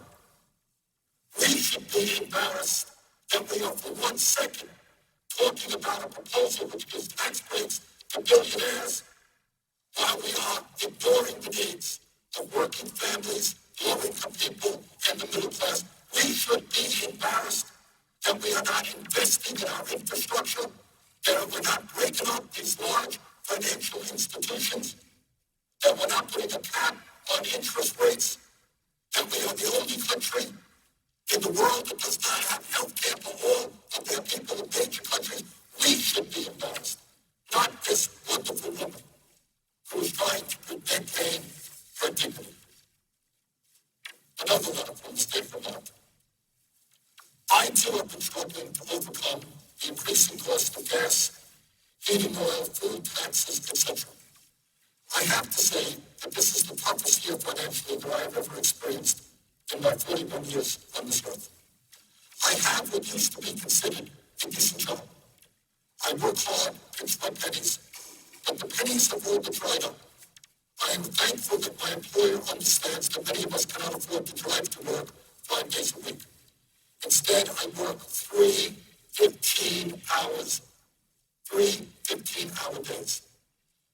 I've taken odd jobs to try to make ends meet. This winter, that was last winter, not this winter. After keeping the heat just high enough to keep my pipes from bursting, one of the problems you have when you live in a rural state, and it gets cold, is your pipes can burst, and then you gotta spend a fortune getting them repaired. So this winter, after keeping the heat just high enough to keep my pipes from bursting, the bedrooms are not heated and never go above 30 degrees. What happens in Vermont, if you have a home in the wintertime, you don't have a lot of money, you kind of close off rooms in the house. You can't afford to heat the homes, so people live in a smaller area. She said, this is what she said, she continues, I began selling off my woodworking tools, snowblower, pennies on the dollar, and furniture that have been handed down in my family from the early 1800s just to keep the heat on. Today I am sad, broken, and very discouraged. I am thankful that the winter cold is behind us for a while, but now gas prices are rising yet again. I just can't keep up. Now that's the story from one person in Vermont. And Mr. President, that is a story for millions and millions of Americans. Another story. And the reason I'm reading these stories, and I appreciate my staff bringing this booklet down here, is this puts flesh and blood and real life into statistics. The statistics are frightening enough. But this tells us what happens when the middle class of this country collapses. It tells us what happens when people lose decent paying jobs. It tells us what happens when the government is not providing the kind of basic support system that it should for people in need. Here's another letter. As a single parent, I am struggling every day to live food on the table. It's the United States of America. The people are talking in my state of Vermont and all over this country about struggling to put food on the table. You know, Mr. President, what comes to my mind now is there have been, I don't know if you saw them, some articles in the papers that because of the bailing out of Wall Street and the fact that Wall Street is now again profitable and the fact that the executives there are now making more money than they made before the bailout. These guys are going to restaurants, they pay thousands of dollars for a bottle of wine, pay hundreds and hundreds of dollars for some fancy dinner. And in my state and all over this country, there are people who are wondering where their next meal is coming from. Then she continues, she says, our clothing all comes from thrift stores. I have a 5-year-old car that needs work. My son is gifted and talented. I tried to sell my house to enroll him in a school that had curriculum available for his special needs. After 2 years on the market, my house never sold. The property taxes have nearly doubled in 10 years. And by the way, let me pick up on that point, Mr. President. We don't deal with property taxes here. I did when I was a mayor. But if we are not adequately funding education, if we do not adequately help cities and towns all over this country, in terms of fire protection, in terms of police protection, in terms of housing, a lot of that burden falls on the very, very regressive property tax, which in my state of Vermont is very high, and you find it referred to time and time again. Property taxes are going up. Property taxes have nearly doubled in 10 years, she writes. And the oil, the heat is prohibitive. To meet the needs of my son, I have left the house sick and moved into an apartment near his high school. I don't go to church many Sundays because the gasoline is too expensive to drive there. She writes, I don't go to church many Sundays because the gasoline is too expensive for me to drive there. Every every thought of an activity is dependent on the cost. I can only purchase food from dented can stores. Does anybody in Congress know what a dented can store is? Do you know that many people buy their groceries and they get them cheaper because the cans are dented? Most members of the Senate and the House, those governors, do not get their meals from dented cans. But huge numbers of Americans do. And then she concludes, I am stretched to the breaking point with no help in sight.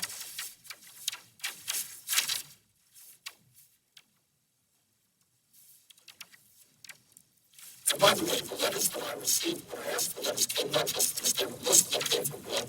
Some of them came from other areas. I'm going to read another letter from Vermont, and one from rural Pennsylvania. From Vermont. Due to illness, my ability to work has been severely limited. I'm making $10 an hour, and if I'm lucky, I get 35 hours a week of work. Let me just go away from the letter. That is not an unusual wage in the state of Vermont. That's not an unusual wage all over Vermont. That's what people earn. $10 an hour times 40 hours. He doesn't get 40 hours. He makes $350 a week. 10 times 40, 400 times 50, $20,000 a year, $21,000 a year. Shock of all shocks. That's reality. That's what people are trying to live on. Those are the people that we should be helping, not the CEOs on Wall Street who will get $1 million a year in a tax break if this deal goes through. Not the people, the top 0.3%, that our Republican friends want to help by repealing the estate tax, which will cost us $1 trillion in 10 years. Maybe we should concentrate on helping people who are trying to get by eating food from dented cans. The people who can't afford to drive to church on Sunday because they can't afford the price of a gallon of gas. Maybe we should remember who sent us here and who made this country. She writes, I'm making $10 an hour. And if I'm lucky, I get $35 hours a week of work. At this time, I'm only getting 20 hours, as it is off-season in Stowe. Stowe, Vermont, is a beautiful, beautiful town. So everybody comes to visit us up there. Great skiing. But it's a resort town. Big time in the winter, we're doing better in the summer there.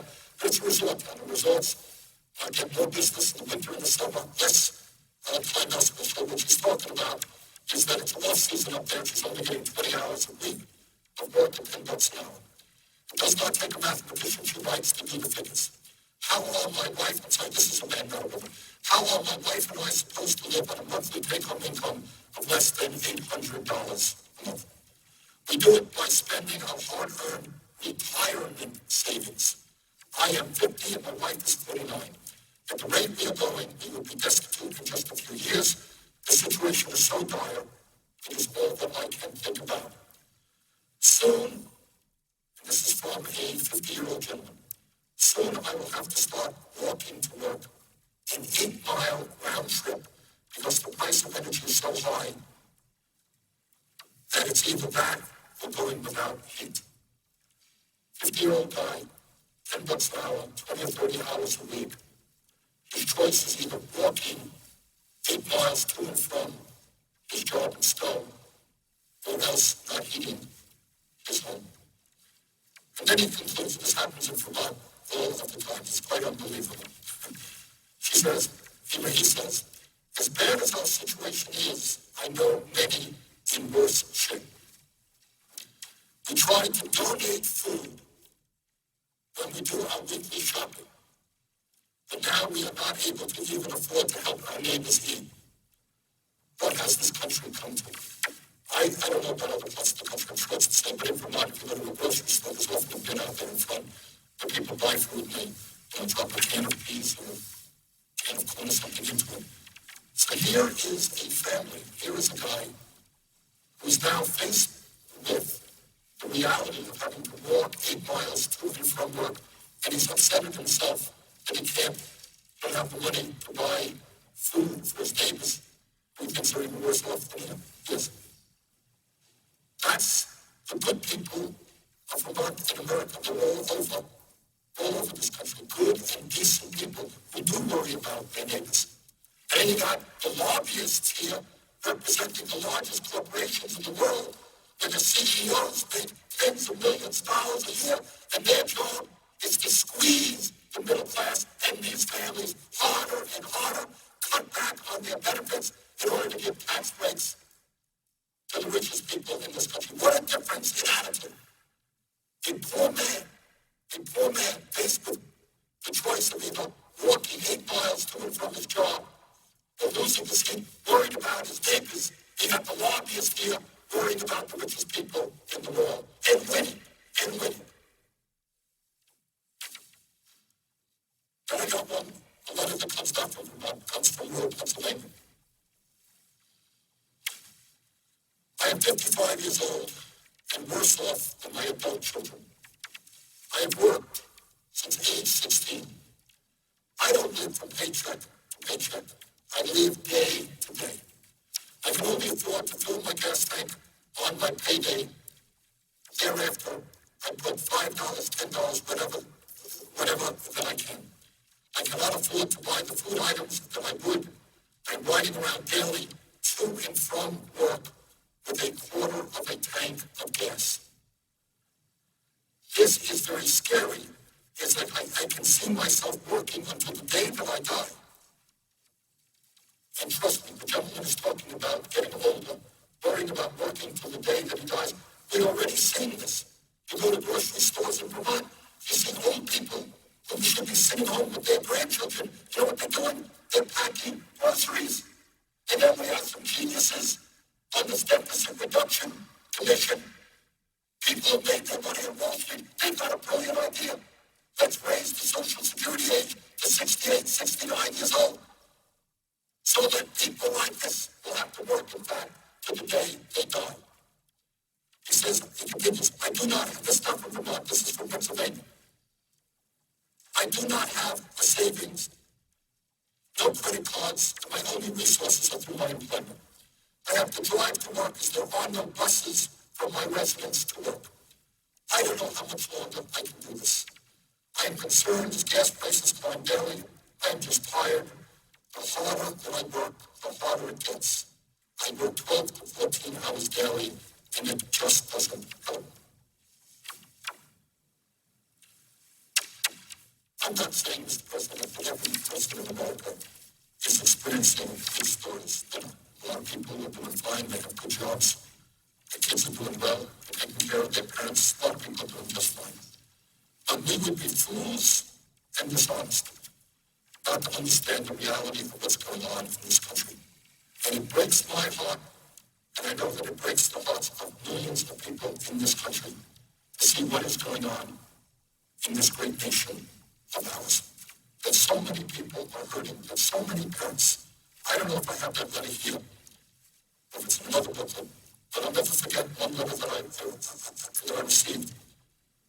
And that is, these people, my parents never went to college. My father never graduated high school. And they wanted their kids to get an education. That's what they wanted. And we did.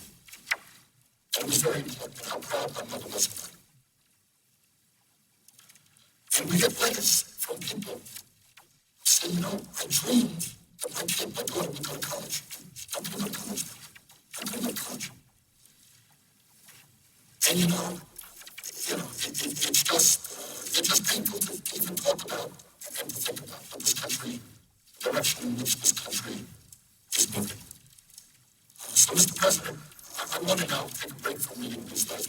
Actually, the truth is that when these letters came in a year ago, I couldn't read more than half a dozen at a time. They really just took too much out of me. They really take something out of you to hear people that you know are good people, honest people. I hear some of my colleagues here that these people are lazy. My God, people work so hard in the state of Vermont. We have, I don't know how many thousands of people who are not working 2 jobs, 3 jobs, they're working 4 jobs. It's not just Vermont, it is all over this country. Whatever you may say about the United States of America, the people of our country are not lazy. That's one thing you can say about it. In fact, according to all of the bloodless statistics, our people today work longer hours than the people of any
We're not talking about where that money comes from.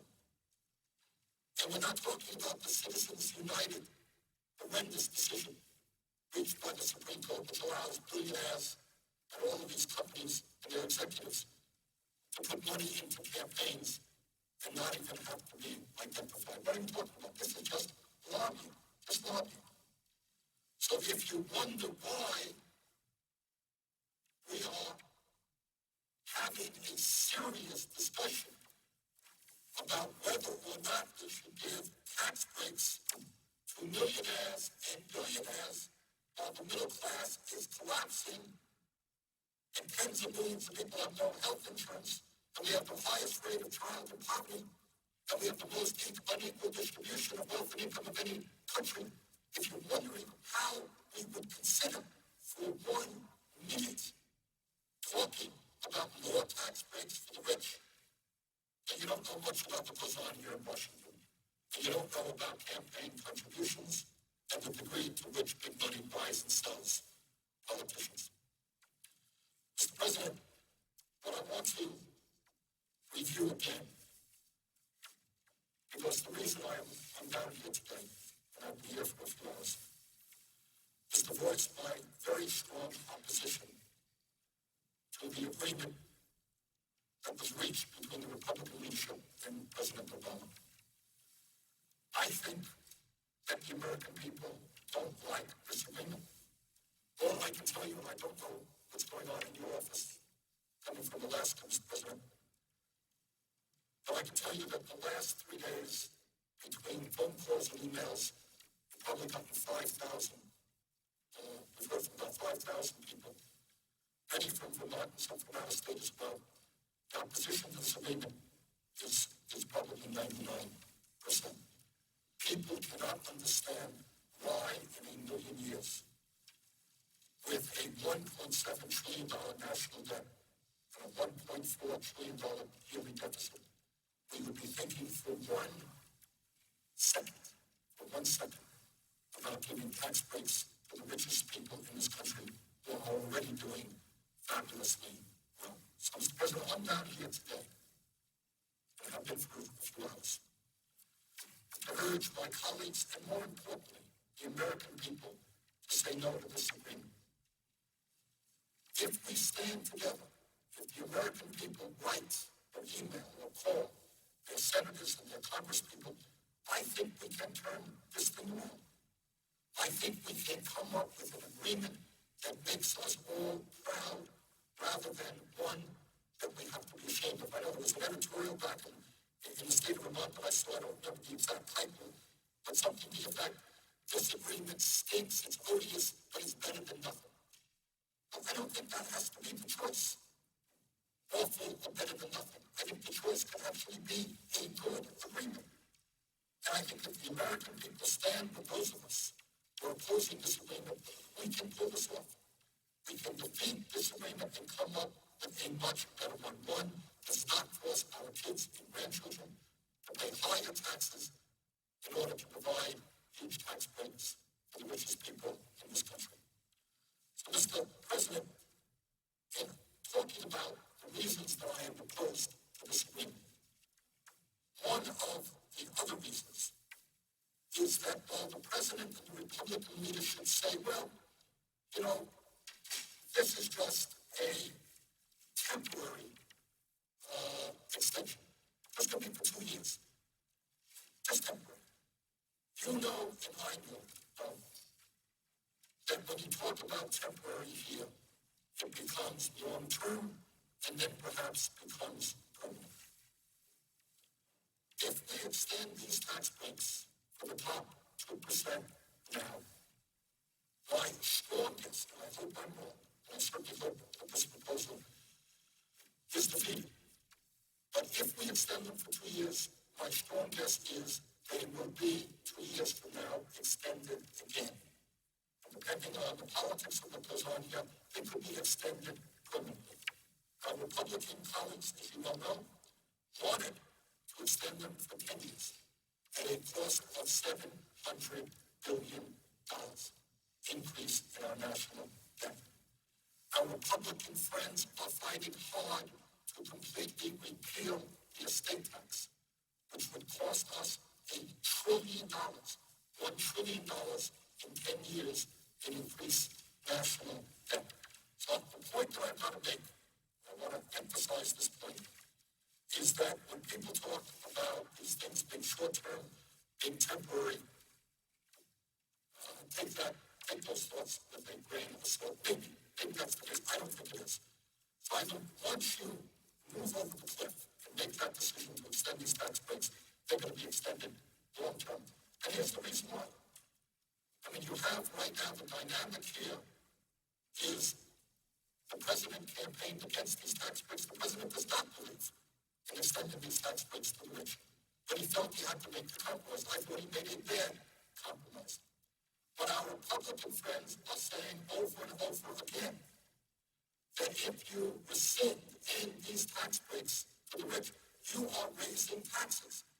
2 years from now, in the midst of a presidential campaign, when President Obama, if he is the Democratic candidate, says, don't worry, I'm going to oppose these extensions of tax breaks for the rich, his credibility has been severely damaged. And the American people know it. Can they trust him? That's what he told them then, and that's what he'll tell them in 2 years.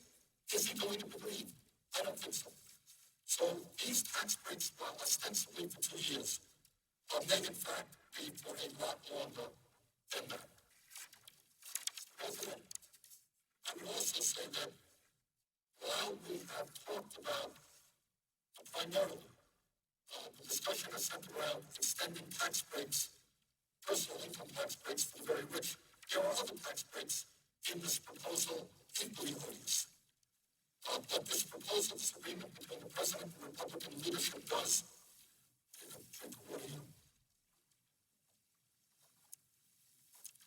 is it extends the Bush-era 15% tax rates on capital gains and dividends, meaning that those people who make their living off of their investments will continue to pay a substantially lower tax rate than firemen, teachers, and nurses. So think about that. You're a big-time investor. You make most of your income off of capital gains or dividends, and you're paying 15% tax rate.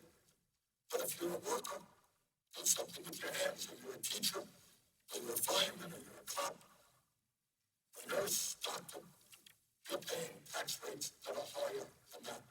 We are extending those 15% tax rates on capital gains and dividends. And then on top of that, Mr. President, this agreement includes a horrendous proposal regarding the estate tax. And the estate tax was initiated, enacted in 1916. And it was a proposal strongly supported by Teddy Roosevelt, who believed very strongly that it was not healthy for America to have an ongoing and evolving concentration of ownership. And here's what Teddy Roosevelt said in 1910, 100 years ago. The absence of effective state and especially national restraint upon unfair money getting has tended to create a small class of enormously wealthy and economically powerful men whose chief object is to hold and increase their power. How's that? 100 years ago, that's what he said. I would say that he got it right. And what he said that is even more true today. And then he says, no man should receive a dollar unless that dollar's worth of service rendered, unless that dollar represents a dollar's worth of service rendered, not gambling in stocks, but service rendered. The really big fortune, the swollen fortune, by the mere fact of its size acquires qualities which differentiate it in kind as well as in degree from what is passed by men of relatively small means. Therefore, I believe in a graduated inheritance tax on big fortunes properly safeguarded against evasion and increasing rapidly in amount with the size of the estate, end of quote, hence the estate tax. Unfortunately, under the agreement,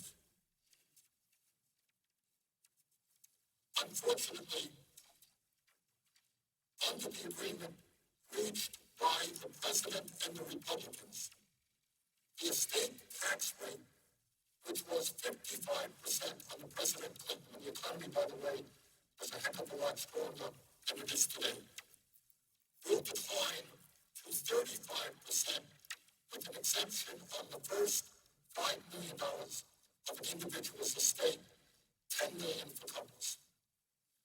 Now, Mr. President, I made this point earlier, but I think it has got to be made over and over again.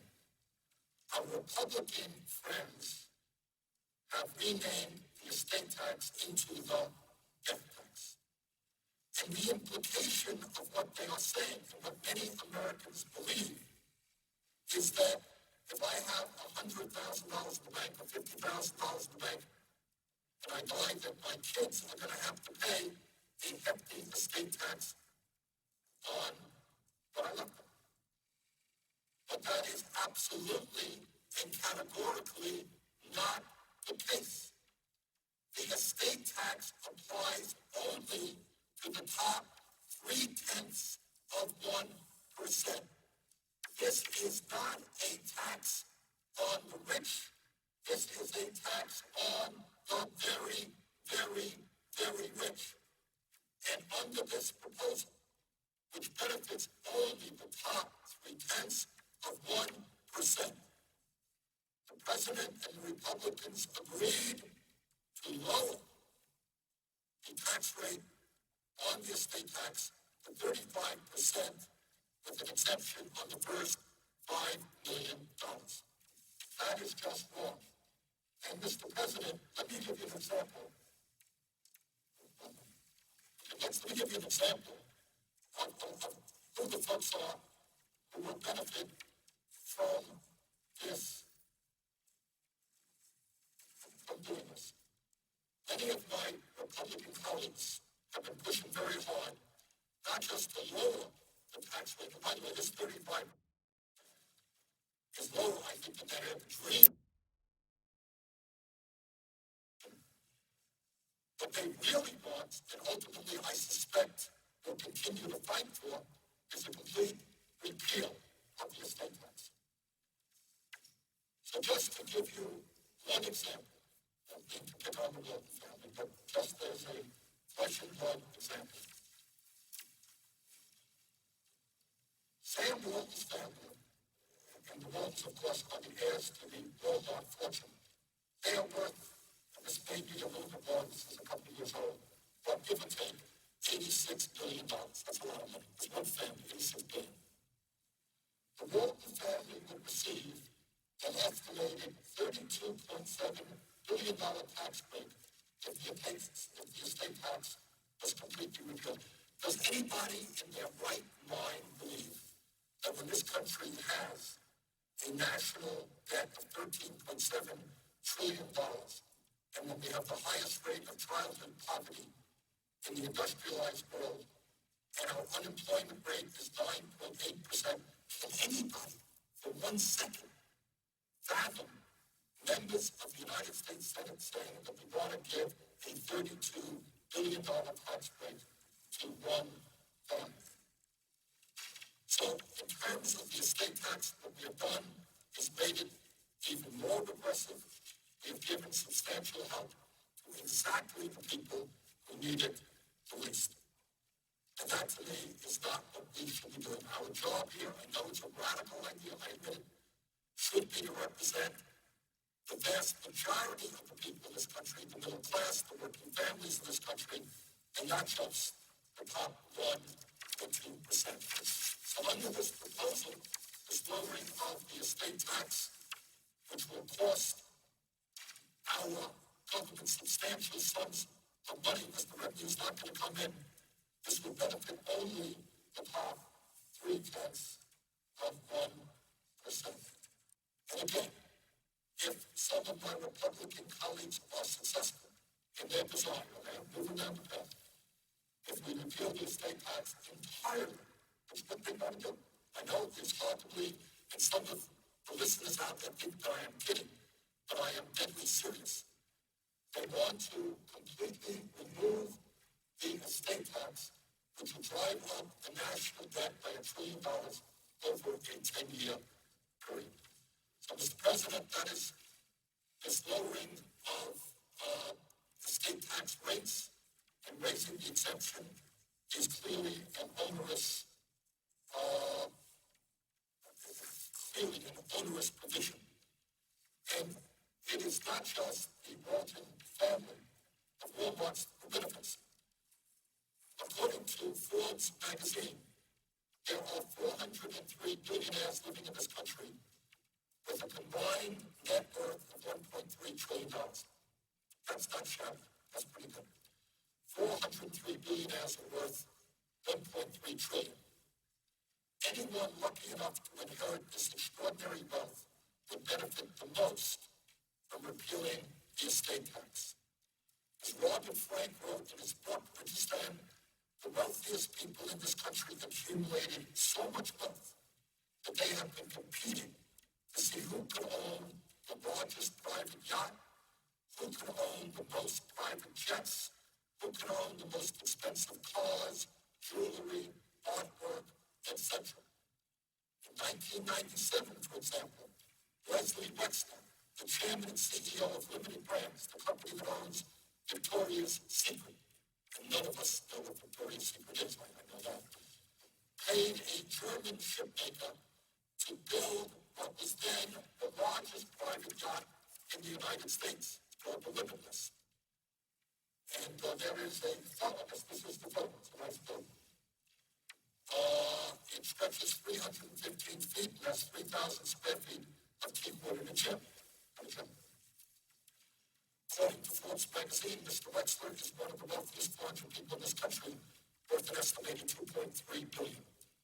Permanently repealing the estate tax would allow Mr. Wexler's 2 children to inherit all of his wealth without paying a nickel to help this country deal with the enormous problems that we have.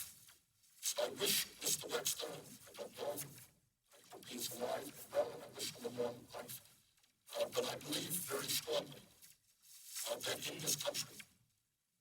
we are going to see the middle class survive and our kids do well.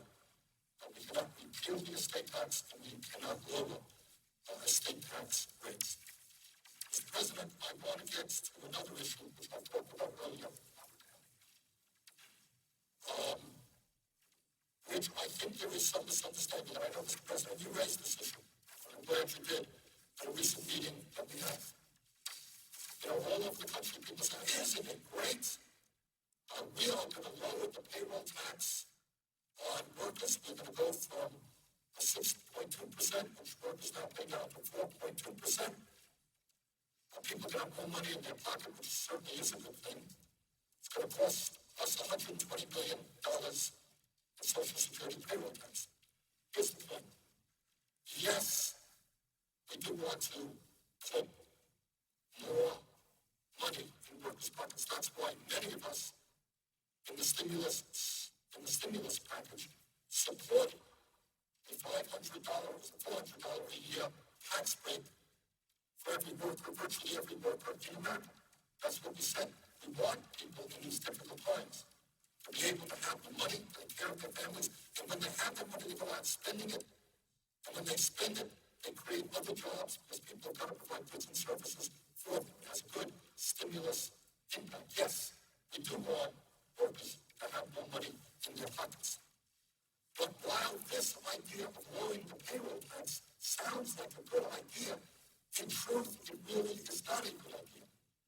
And Mr. President, I don't know if you know this, but this idea originated from very conservative Republicans whose intention from the very beginning was to destroy Social Security by choking off the funds that come to it.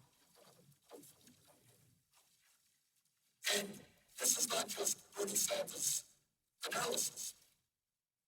Mr. President, there was recently, and I distributed it recently at a meeting that we held, a news release that came from the National Committee to Preserve Social Security and Medicare. And the headline on that press release is, "Cutting Contributions to Social Security Signals the Beginning of the End. Payroll Tax Holiday is Anything But."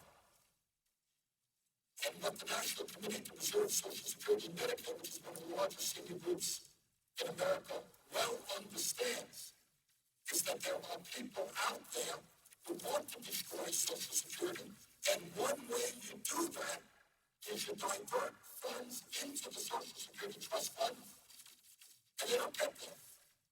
Now, what the President and others have said is not to worry, this is just a one-year program, just 1 year. And in fact, they say the General Treasury will pay the difference. So the Social Security Trust Fund is not going to lose funding. Here's the problem. The problem is that historically, and the reason we have a $2.6 trillion surplus today in Social Security, the reason why Social Security is good for the next 29 years to pay out all benefits, is because it comes from the payroll tax. It is not dependent upon the whims of Congress and the Treasury. Now, the President and Republicans said, well, this is just a one-year program. Don't worry. I do worry. I worry that once you establish this one-year payroll tax holiday, that next year our Republican friends will say, oh, you want to end that? You're going to be raising taxes on workers. And enough people will support that concept, and this one-year payroll tax holiday will become permanent. And when you do that, you're going to be choking off over a period of years trillions of dollars that we need to make sure that Social Security is viable and is there for our kids and our grandchildren. But don't listen to me. Listen to somebody who knows a lot more about this issue than I do. Barbara Kennelly is the former congresswoman from Connecticut. She's the president and CEO of the National Committee to Preserve Social Security and Medicare. And this is what Barbara Kennelly said. She says, quote, even though Social Security contributed nothing to the current economic crisis, It has been bartered in a deal that provides deficit-busting tax cuts for the wealthy, diverting $120 billion in Social Security contributions for a so-called tax holiday may sound like a good deal for workers now, but it's bad business for the program that a majority of middle-class seniors will rely upon in the future. End of quote, Barbara Kelly. The headline, cutting contributions to Social Security signals the beginning of the end. This is not a good approach. Providing and figuring out a way that we can get more money into the hands of working people, as we did in the stimulus package, does make a lot of sense. Going forward with a payroll tax holiday is a backdoor method to end up breaking Social Security, and it's not anything that we should support. Mr. President, let me just mention and quote from a gentleman who understands this issue very, very well, and he understands the politics of what's going on here. His name is Bruce Bustin. He's a former top advisor for Presidents Reagan and George H.W. Bush. And he recently wrote the following in opposition to this payroll tax cut. And this is what Mr. Bartlett wrote. What are the odds that Republicans will ever allow this one-year tax holiday to expire? They wrote the Bush tax cuts with explicit expiration dates, and then when it came time, right now, for the war they wrote to take effect exactly as they wrote it, they said any failure to extend them permanently would constitute the biggest tax increase in history. If allowing the Bush tax cuts to expire is the biggest tax cut in history, one that Republicans claim would decimate a still fragile economy, then surely expiration of a payroll tax holiday would also constitute a massive tax increase on the working people of America. Republicans, this is Bruce Bustin, I'm quoting as a former advisor to Ronald Reagan and the first President Bush. Republicans would prefer to destroy Social Security's finances or permanently fund it with general revenues, switch the revenue base from the payroll tax to general revenues, than allow a once-suspended payroll tax to be reimposed. Arch Social Security hater Peter Ferrara once told me, and again this is Bruce Bustin, former advisor, Presidents Reagan and Bush 1. Peter Ferrara once told me that funding it with general revenues was part of his plan to destroy it by converting Social Security into a welfare program rather than an earned benefit. He was right. In other words, what this issue is about is breaking the bonds that we've had since the inception of Social Security, where Social Security was paid for by workers. You pay for it when you're working and you get the benefits when you're old. That's the deal. There is no federal money coming in from the general treasury. And this gentleman, Mr. Bustin, thinks, and I suspect he is quite right, that this is the beginning of an effort to destroy Social Security. And I would say that Social Security, the real debate about Social Security, Mr. President, is not one about finances. There has been a lot of misinformation and disinformation out there. I hear from some of my friends on the Republican side that Social Security is going bankrupt. It's not going to be there for our kids. And that is absolutely not true. Social Security today has a $2.6 trillion surplus.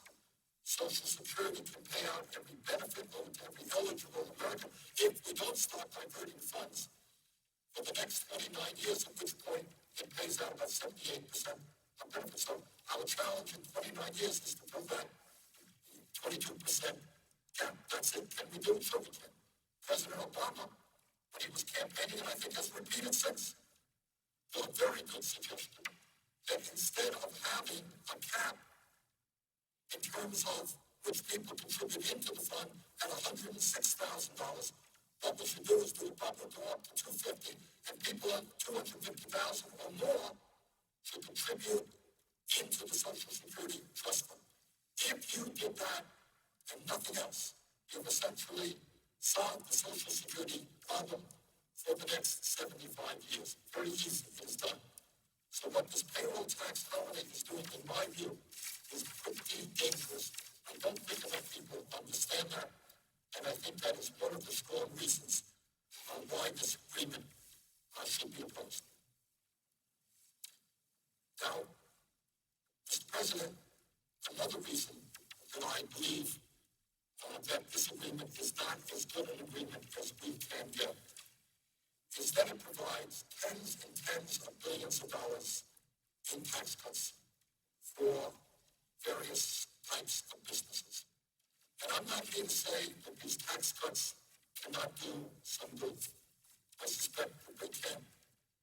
But I think that there is a lot better way to create the jobs that we need than providing these particular business tax cuts.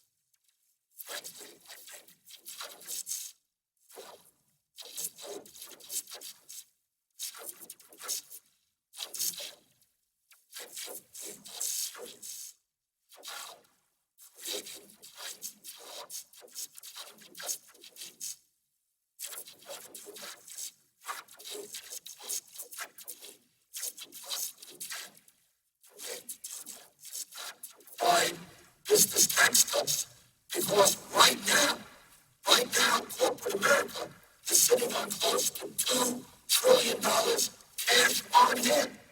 They have a ton of money. The problem is that the products that they are creating are not being bought by the American people because the American people don't have the money to buy those goods and services. So if we are serious, Mr. President, in creating the jobs that we need, I think that what we have got to do is start making significant investments in our crumbling infrastructure. And that is rebuilding our bridges, our roads, our water systems, broadband, cell phone service, public transportation, our rail system, dams. In every single one of these areas, we are seeing our infrastructure crumbling. And the point is that if you simply ignore a crumbling infrastructure, and I say this as a former mayor who dealt with this issue, if you simply ignore a crumbling infrastructure, you know what? It doesn't get better all by itself. And I know many mayors and governors would very much like to think that they could turn their backs on the infrastructure. It's not a sexy investment. It's not a sexy investment. But the reality is that if you don't pay attention to it, it only gets worse than it costs you more money. You know, it's like having a cavity.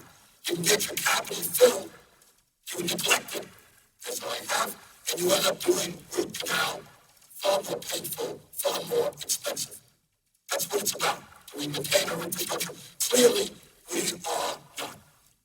According to the American Society of Civil Engineers, we should be spending about $2.2 trillion in the next 5 years in order to maintain our infrastructure.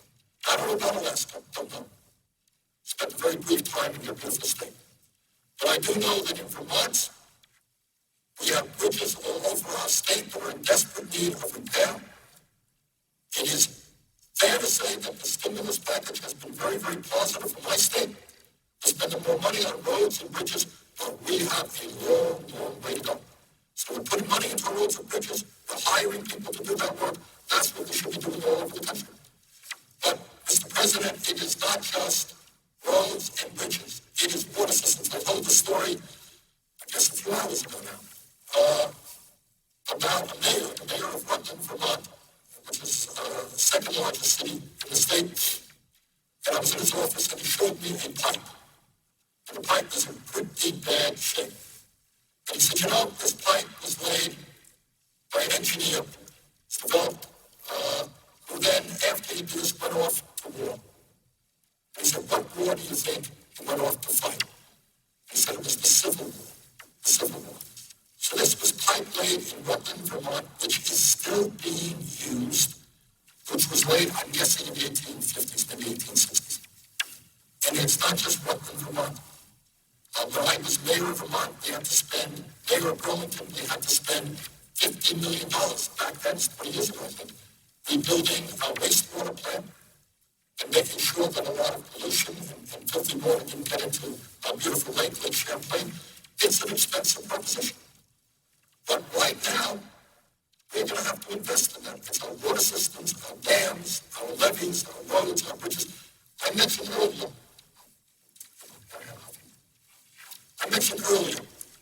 and contrasted what was going on in infrastructure in the United States as opposed to China.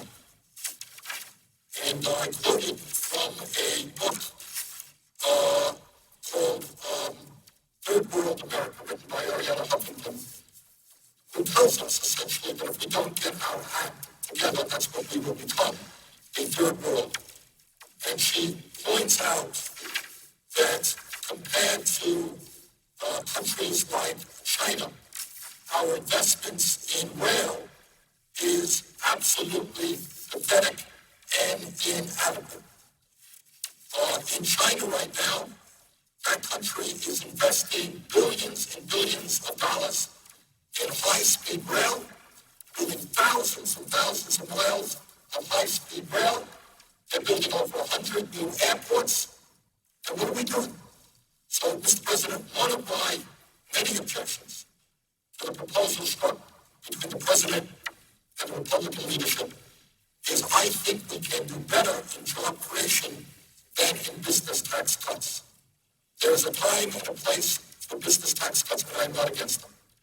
But I would say that at this particular moment in American history, in this particular moment, it makes a lot more sense to create over a period of years millions of jobs, rebuilding our rail system, our subways, our roads, our bridges, and our water systems, and many other aspects of our infrastructure.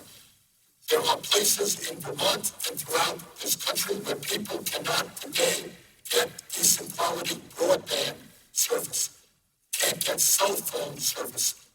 In that area, we are behind many other countries, not wealthy countries around the world.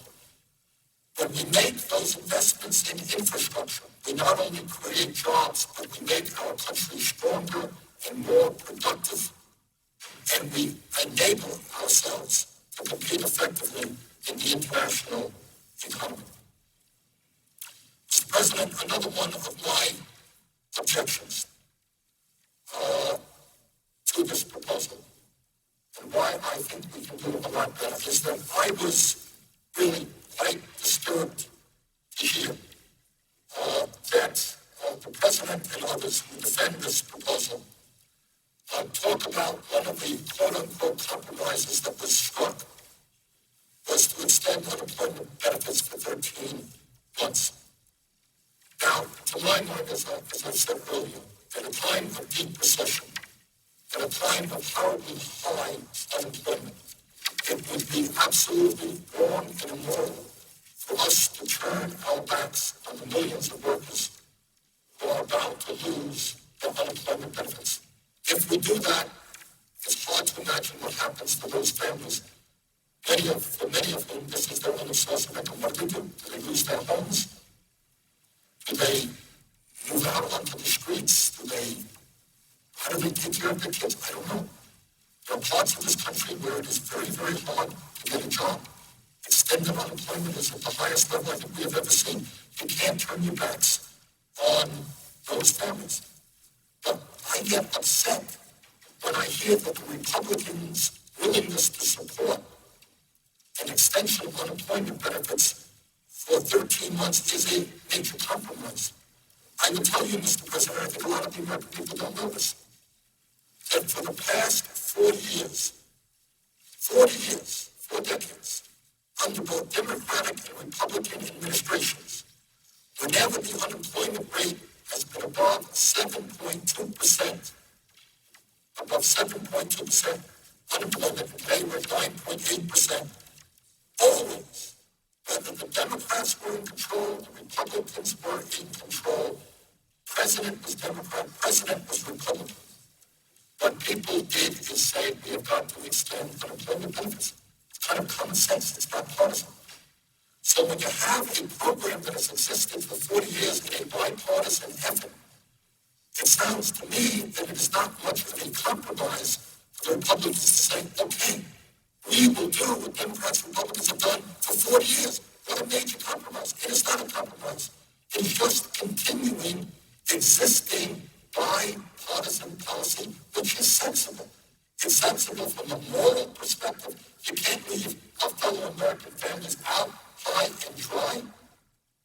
And it is good economics because what the economists tell us is the people who will spend that money quickest are people who receive unemployment compensation because that's all they got. They're going to go out and they're going to buy. And when they buy from the neighborhood store, they create jobs. So it's good economics and it is the moral thing to do. But frankly, Mr. President, in my view, this is not much of a compromise. This is just continuing 4 decades of existing policies.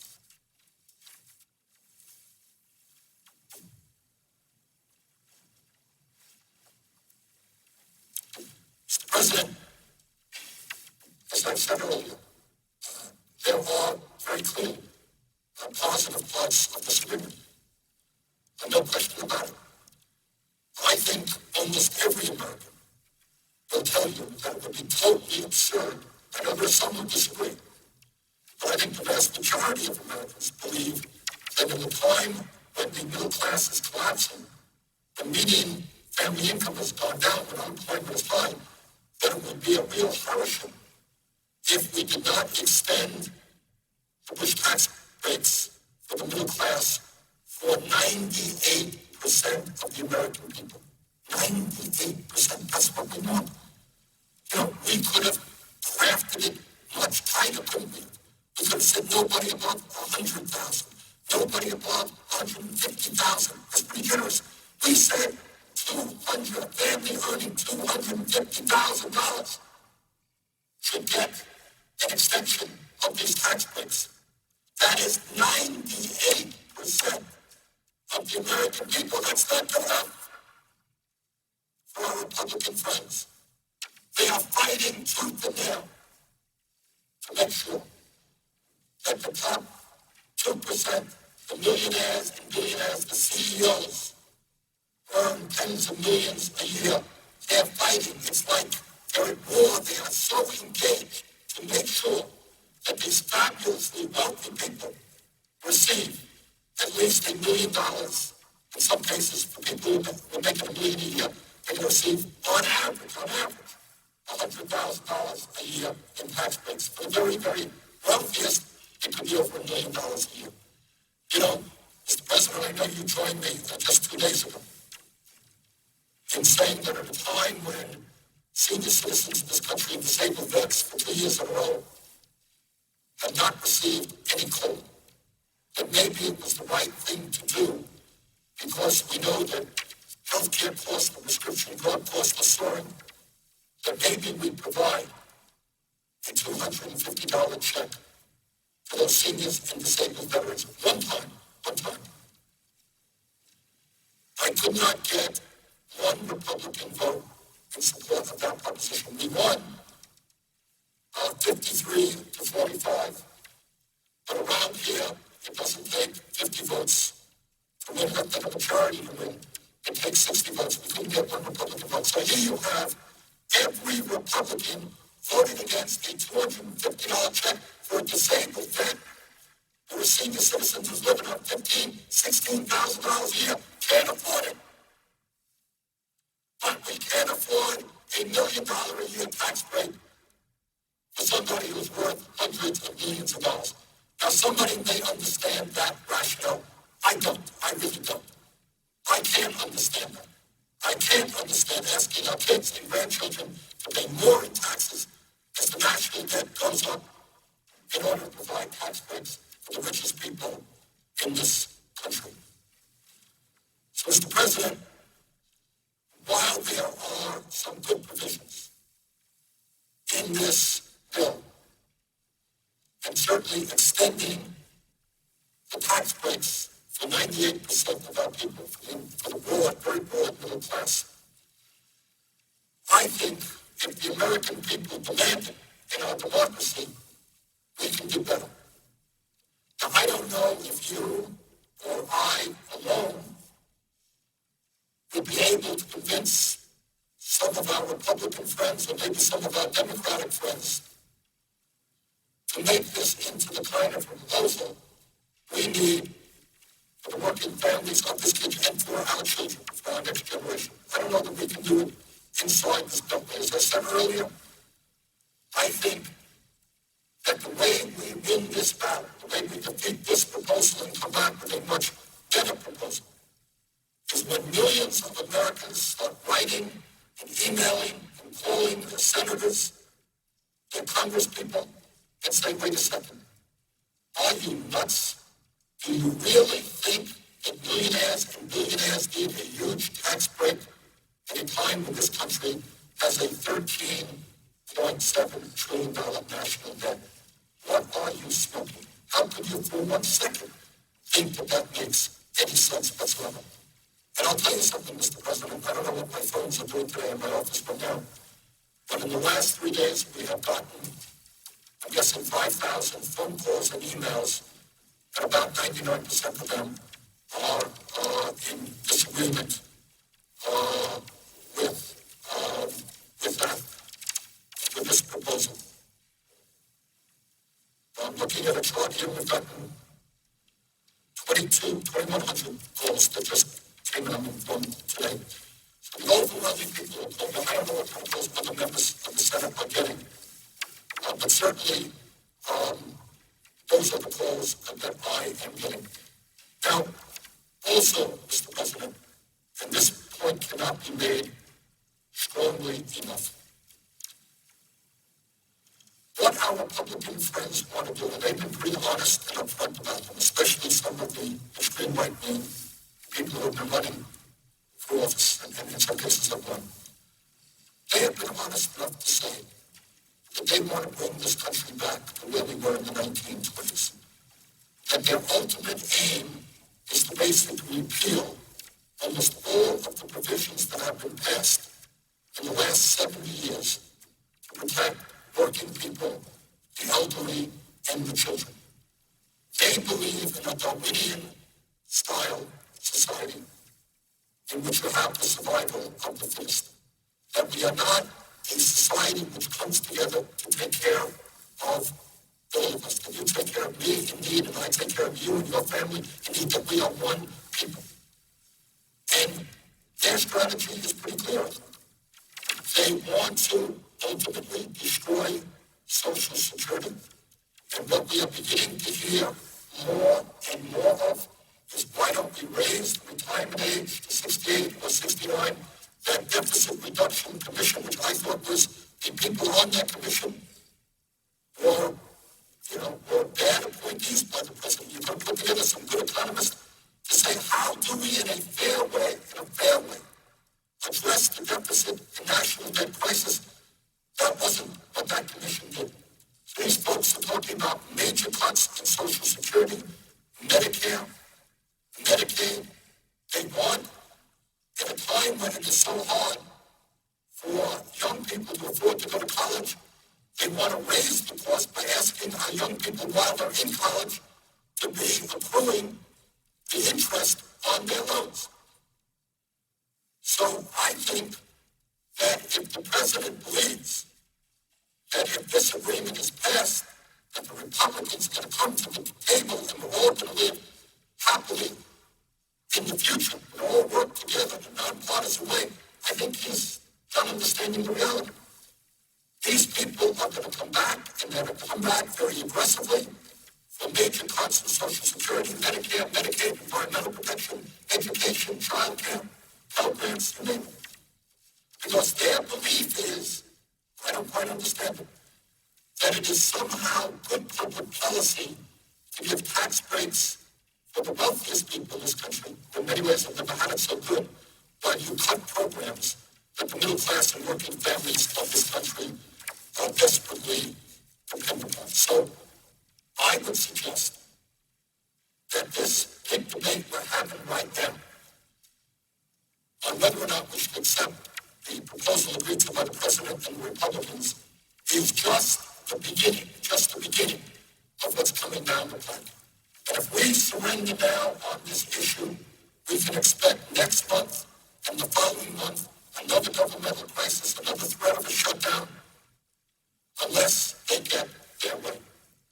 So I think rather than asking the working families of this country to have to compromise, instead of asking our kids to pay more taxes to bail out billionaires, maybe, I know this is a radical idea, but maybe we should ask a handful of our Republican friends to join us.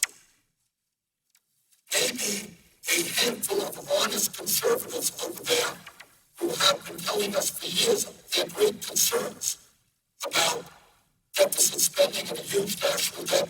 Maybe they should be prepared to vote against a proposal which raises the national debt and our deficit by giving tax breaks to some of the richest people in the world. Now, I quite frankly don't think that I'm going to be able to convince them. I don't know that you're going to be able to convince them. But you know who I think can convince them? I think their constituents can convince them. I think the American people can convince them. And I think, as I said earlier, that if the American people stand up, that we can defeat this proposal and that we can create a much, much better proposal. Clearly, we must extend tax breaks for the middle class.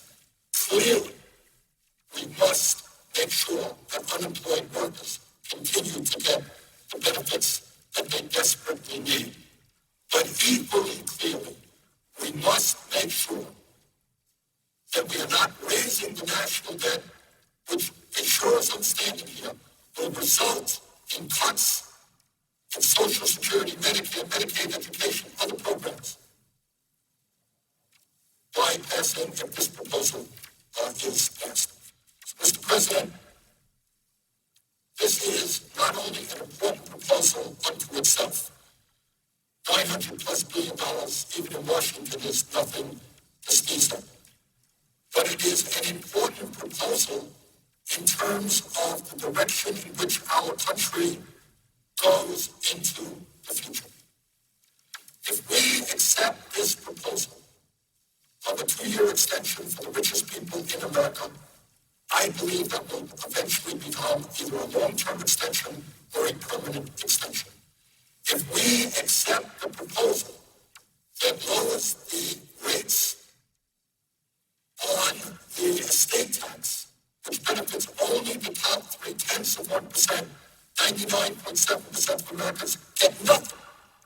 But if we give them what they want, I believe that over a period of years, it will lead to the complete abolition and ending of the estate tax, which will cost us $1 trillion over a 10-year period.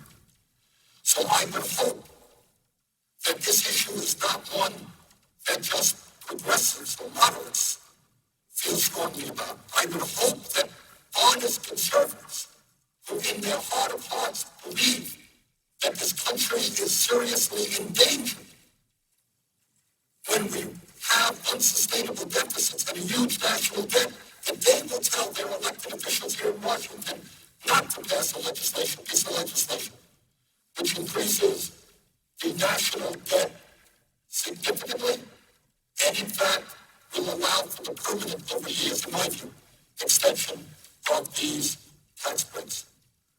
So that is what this debate is about. It is about, fundamentally, whether we continue the process by which the richest people in this country become richer at a time when we have the most unequal distribution of income and wealth of any major country on earth. And as I said earlier, President, this is not an issue that is discussed. I don't know, well, I do know why.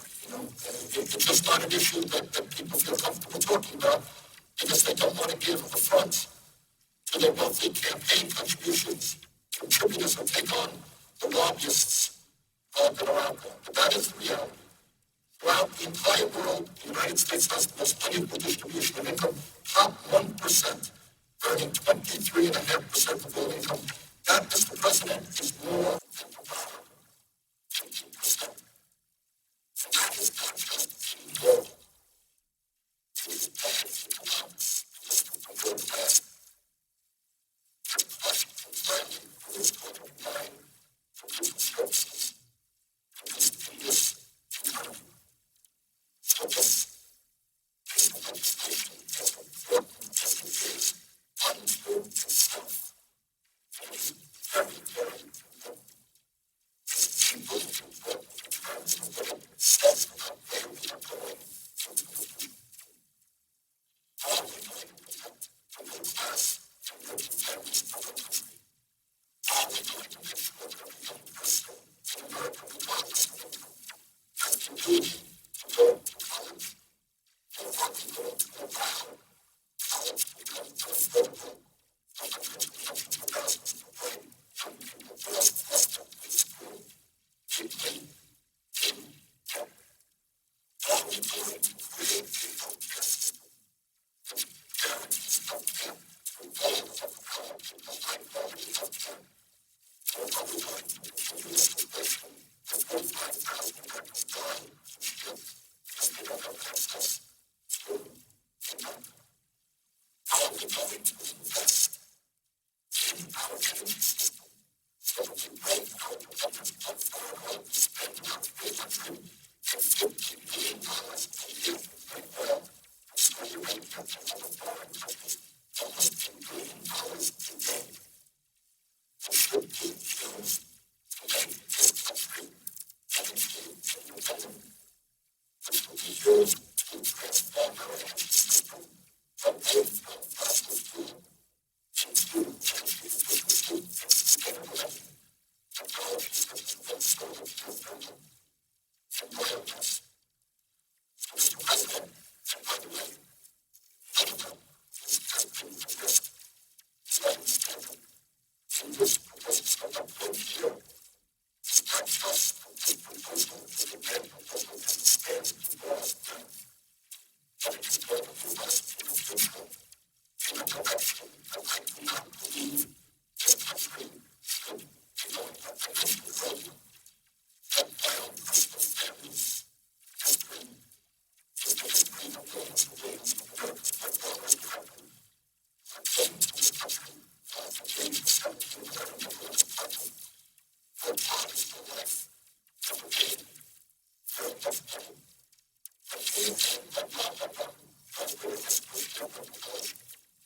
And they had the satisfaction, the recent the satisfaction of knowing that their kids go to college and just go with a parent and went to law school. I graduated in university.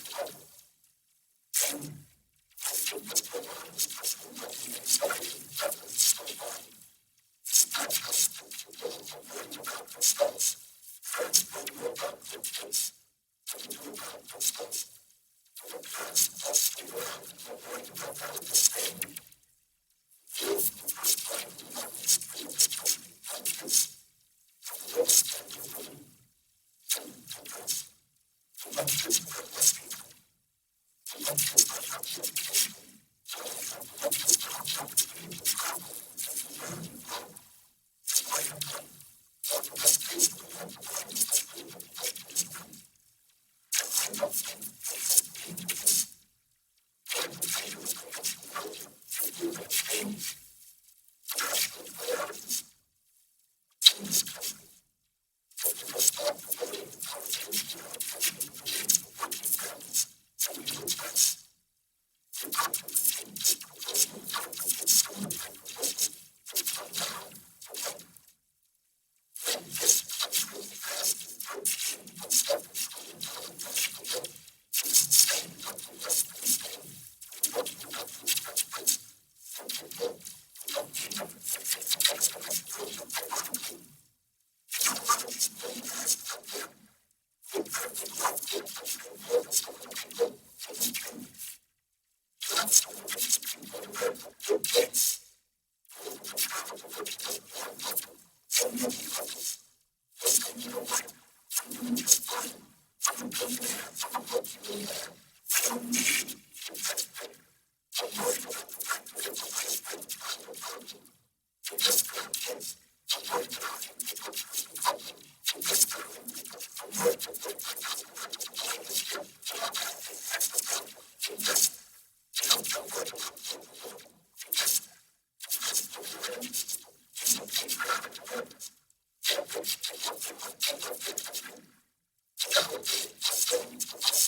President, I mentioned earlier when I talked about the situation that got us into this horrendous recession, and that is the collapse of Wall Street.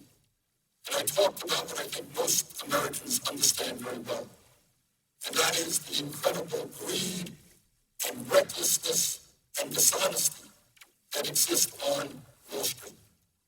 We must not allow ourselves to encourage and continue the kinds of greed that we have seen in recent years. It is an abomination that the people who caused this economic crisis, the worst recession since the Great Depression, that the people who caused it on Wall Street are now earning more money than they did before we bailed them out. Earlier today, I was reading some emails that came to my office from Vermonters who were struggling to keep their heads above water. They were just terribly painful and poignant stories about honest and good and decent paying people who are now choosing about whether or not they should put gas in their car or buy the food that they need or buy the prescription drugs they need. Not just a Vermont story, it is an American story. And that is the reality out there for tens of millions of Americans. So in my view, we can negotiate a much better agreement than the one that President Obama and the Republican leadership did. There are some good parts of that agreement which obviously should be retained and perhaps even strengthened. And those include, of course, making sure that we extend unemployment benefits to those who need it, and of course that we extend tax breaks for the middle class. And there are some very good other provisions in there which I think are very worthwhile.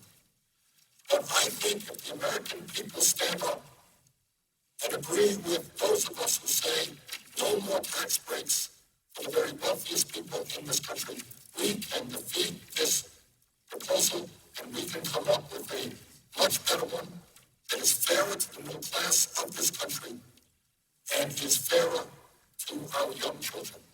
I do not want to see our young kids, my children, my grandchildren, have a lower standard of living than their parents. That's not what America is about. So, Madam President, what I think we've got to do is defeat this proposal. I think we've got to urge our fellow Americans to stand up and say no to tax breaks those who don't need it. I think we have got to work in a very serious way about creating the millions and millions of good-paying jobs that this country desperately needs. I personally believe that far more effective approach than giving a variety of business taxes that were in this proposal at a time when corporate America is sitting on $2 million of unused cash. They got the money. I think a much better approach, as I said earlier, is investing in our crumbling infrastructure. I think that makes us healthier and stronger as a nation for the future in the global economy.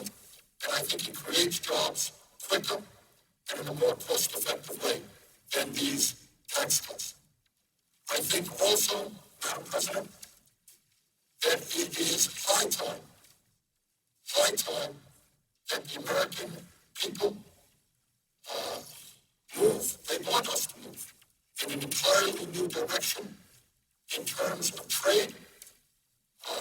I am always amazed how Republicans and Democrats alike, and I speak as the longest serving independent in Congress, come election time, I see these ads on television, we got to do something about outsourcing. We got to do something about our trade policy. But somehow the day after that election, when corporate America continues to throw American workers out on the street, moves to China, moves to other low-wage countries, somehow that discussion ceases to exist and that legislation never seems to appear. So it seems to me, Madam President, that we've got to defeat this proposal, that in defeating this proposal, we are going to tell the American people that there are at least some of us here who understand what our jobs and our obligations are, and that is that we are supposed to represent them, the middle class of this country, and not just wealthy campaign contributors who bow to the interest of the lobbyists who are all over this place. Madam President, when I talked a moment ago about the need to invest in our infrastructure as a way to create jobs, being more cost-effective, and some of these business tax breaks, I'm looking right now at a Wall Street Journal article, December 9th, 2010. And here's what the article says. Headline, companies clean the cash. Headline, companies clean the cash. Coffers swell to 51-year high as cautious firms put off investing in wealth. Story by Bustin. Here's the story. Makes the point that I've been trying to express here. Corporate America's cash pile has hit its highest level in half a century. Rather than pouring their money into building plants or hiring workers, non-financial companies in the United States were sitting on $1.93 trillion in cash. I said $2 trillion. I stand corrected. $1.92 trillion in cash and other liquid assets at the end of September, up from $1.8 trillion at the end of June, the Federal Reserve said Thursday. Cash accounted for 7.4% of the company's total assets, the largest share since 1959. The cash buildup shows the deep caution many companies feel about investing in expansion while the economic recovery remains painfully slow and high unemployment and battered household finances continue to limit consumers' ability to spend. What have we been talking about all afternoon? This is the Wall Street Journal, frankly, not my favorite paper, but that is what they are saying, is that the way you're going to get the economy moving again is to put money in the hands of working people who will then go out and buy the goods and services that these companies produce. I have my doubts about whether or not these tax breaks will in fact have the desired result. But as I said earlier, and will say again, I think the most effective way create jobs, the most important way to create jobs is to rebuild our crumbling infrastructure. And that is our roads, our bridges, our rail systems, our water systems, our wastewater plants, our dams, our levees, the need to improve broadband, to make sure that every community in America has access to good quality broadband, has access to cell phone service. Unfortunately, as best as I can understand, there has not been one nickel, one nickel appropriated in this piece of legislation, this proposed legislation, which would go to infrastructure improvements. So, Madam President, I think that this proposal should be defeated because it is not a strong proposal for the middle class. It is a proposal which gives much too much to people who don't need it.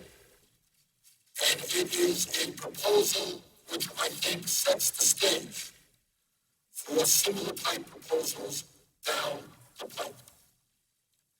And I apologize to anyone who has been listening for any length of time. I know that I've been, to say the least, a bit repetitious.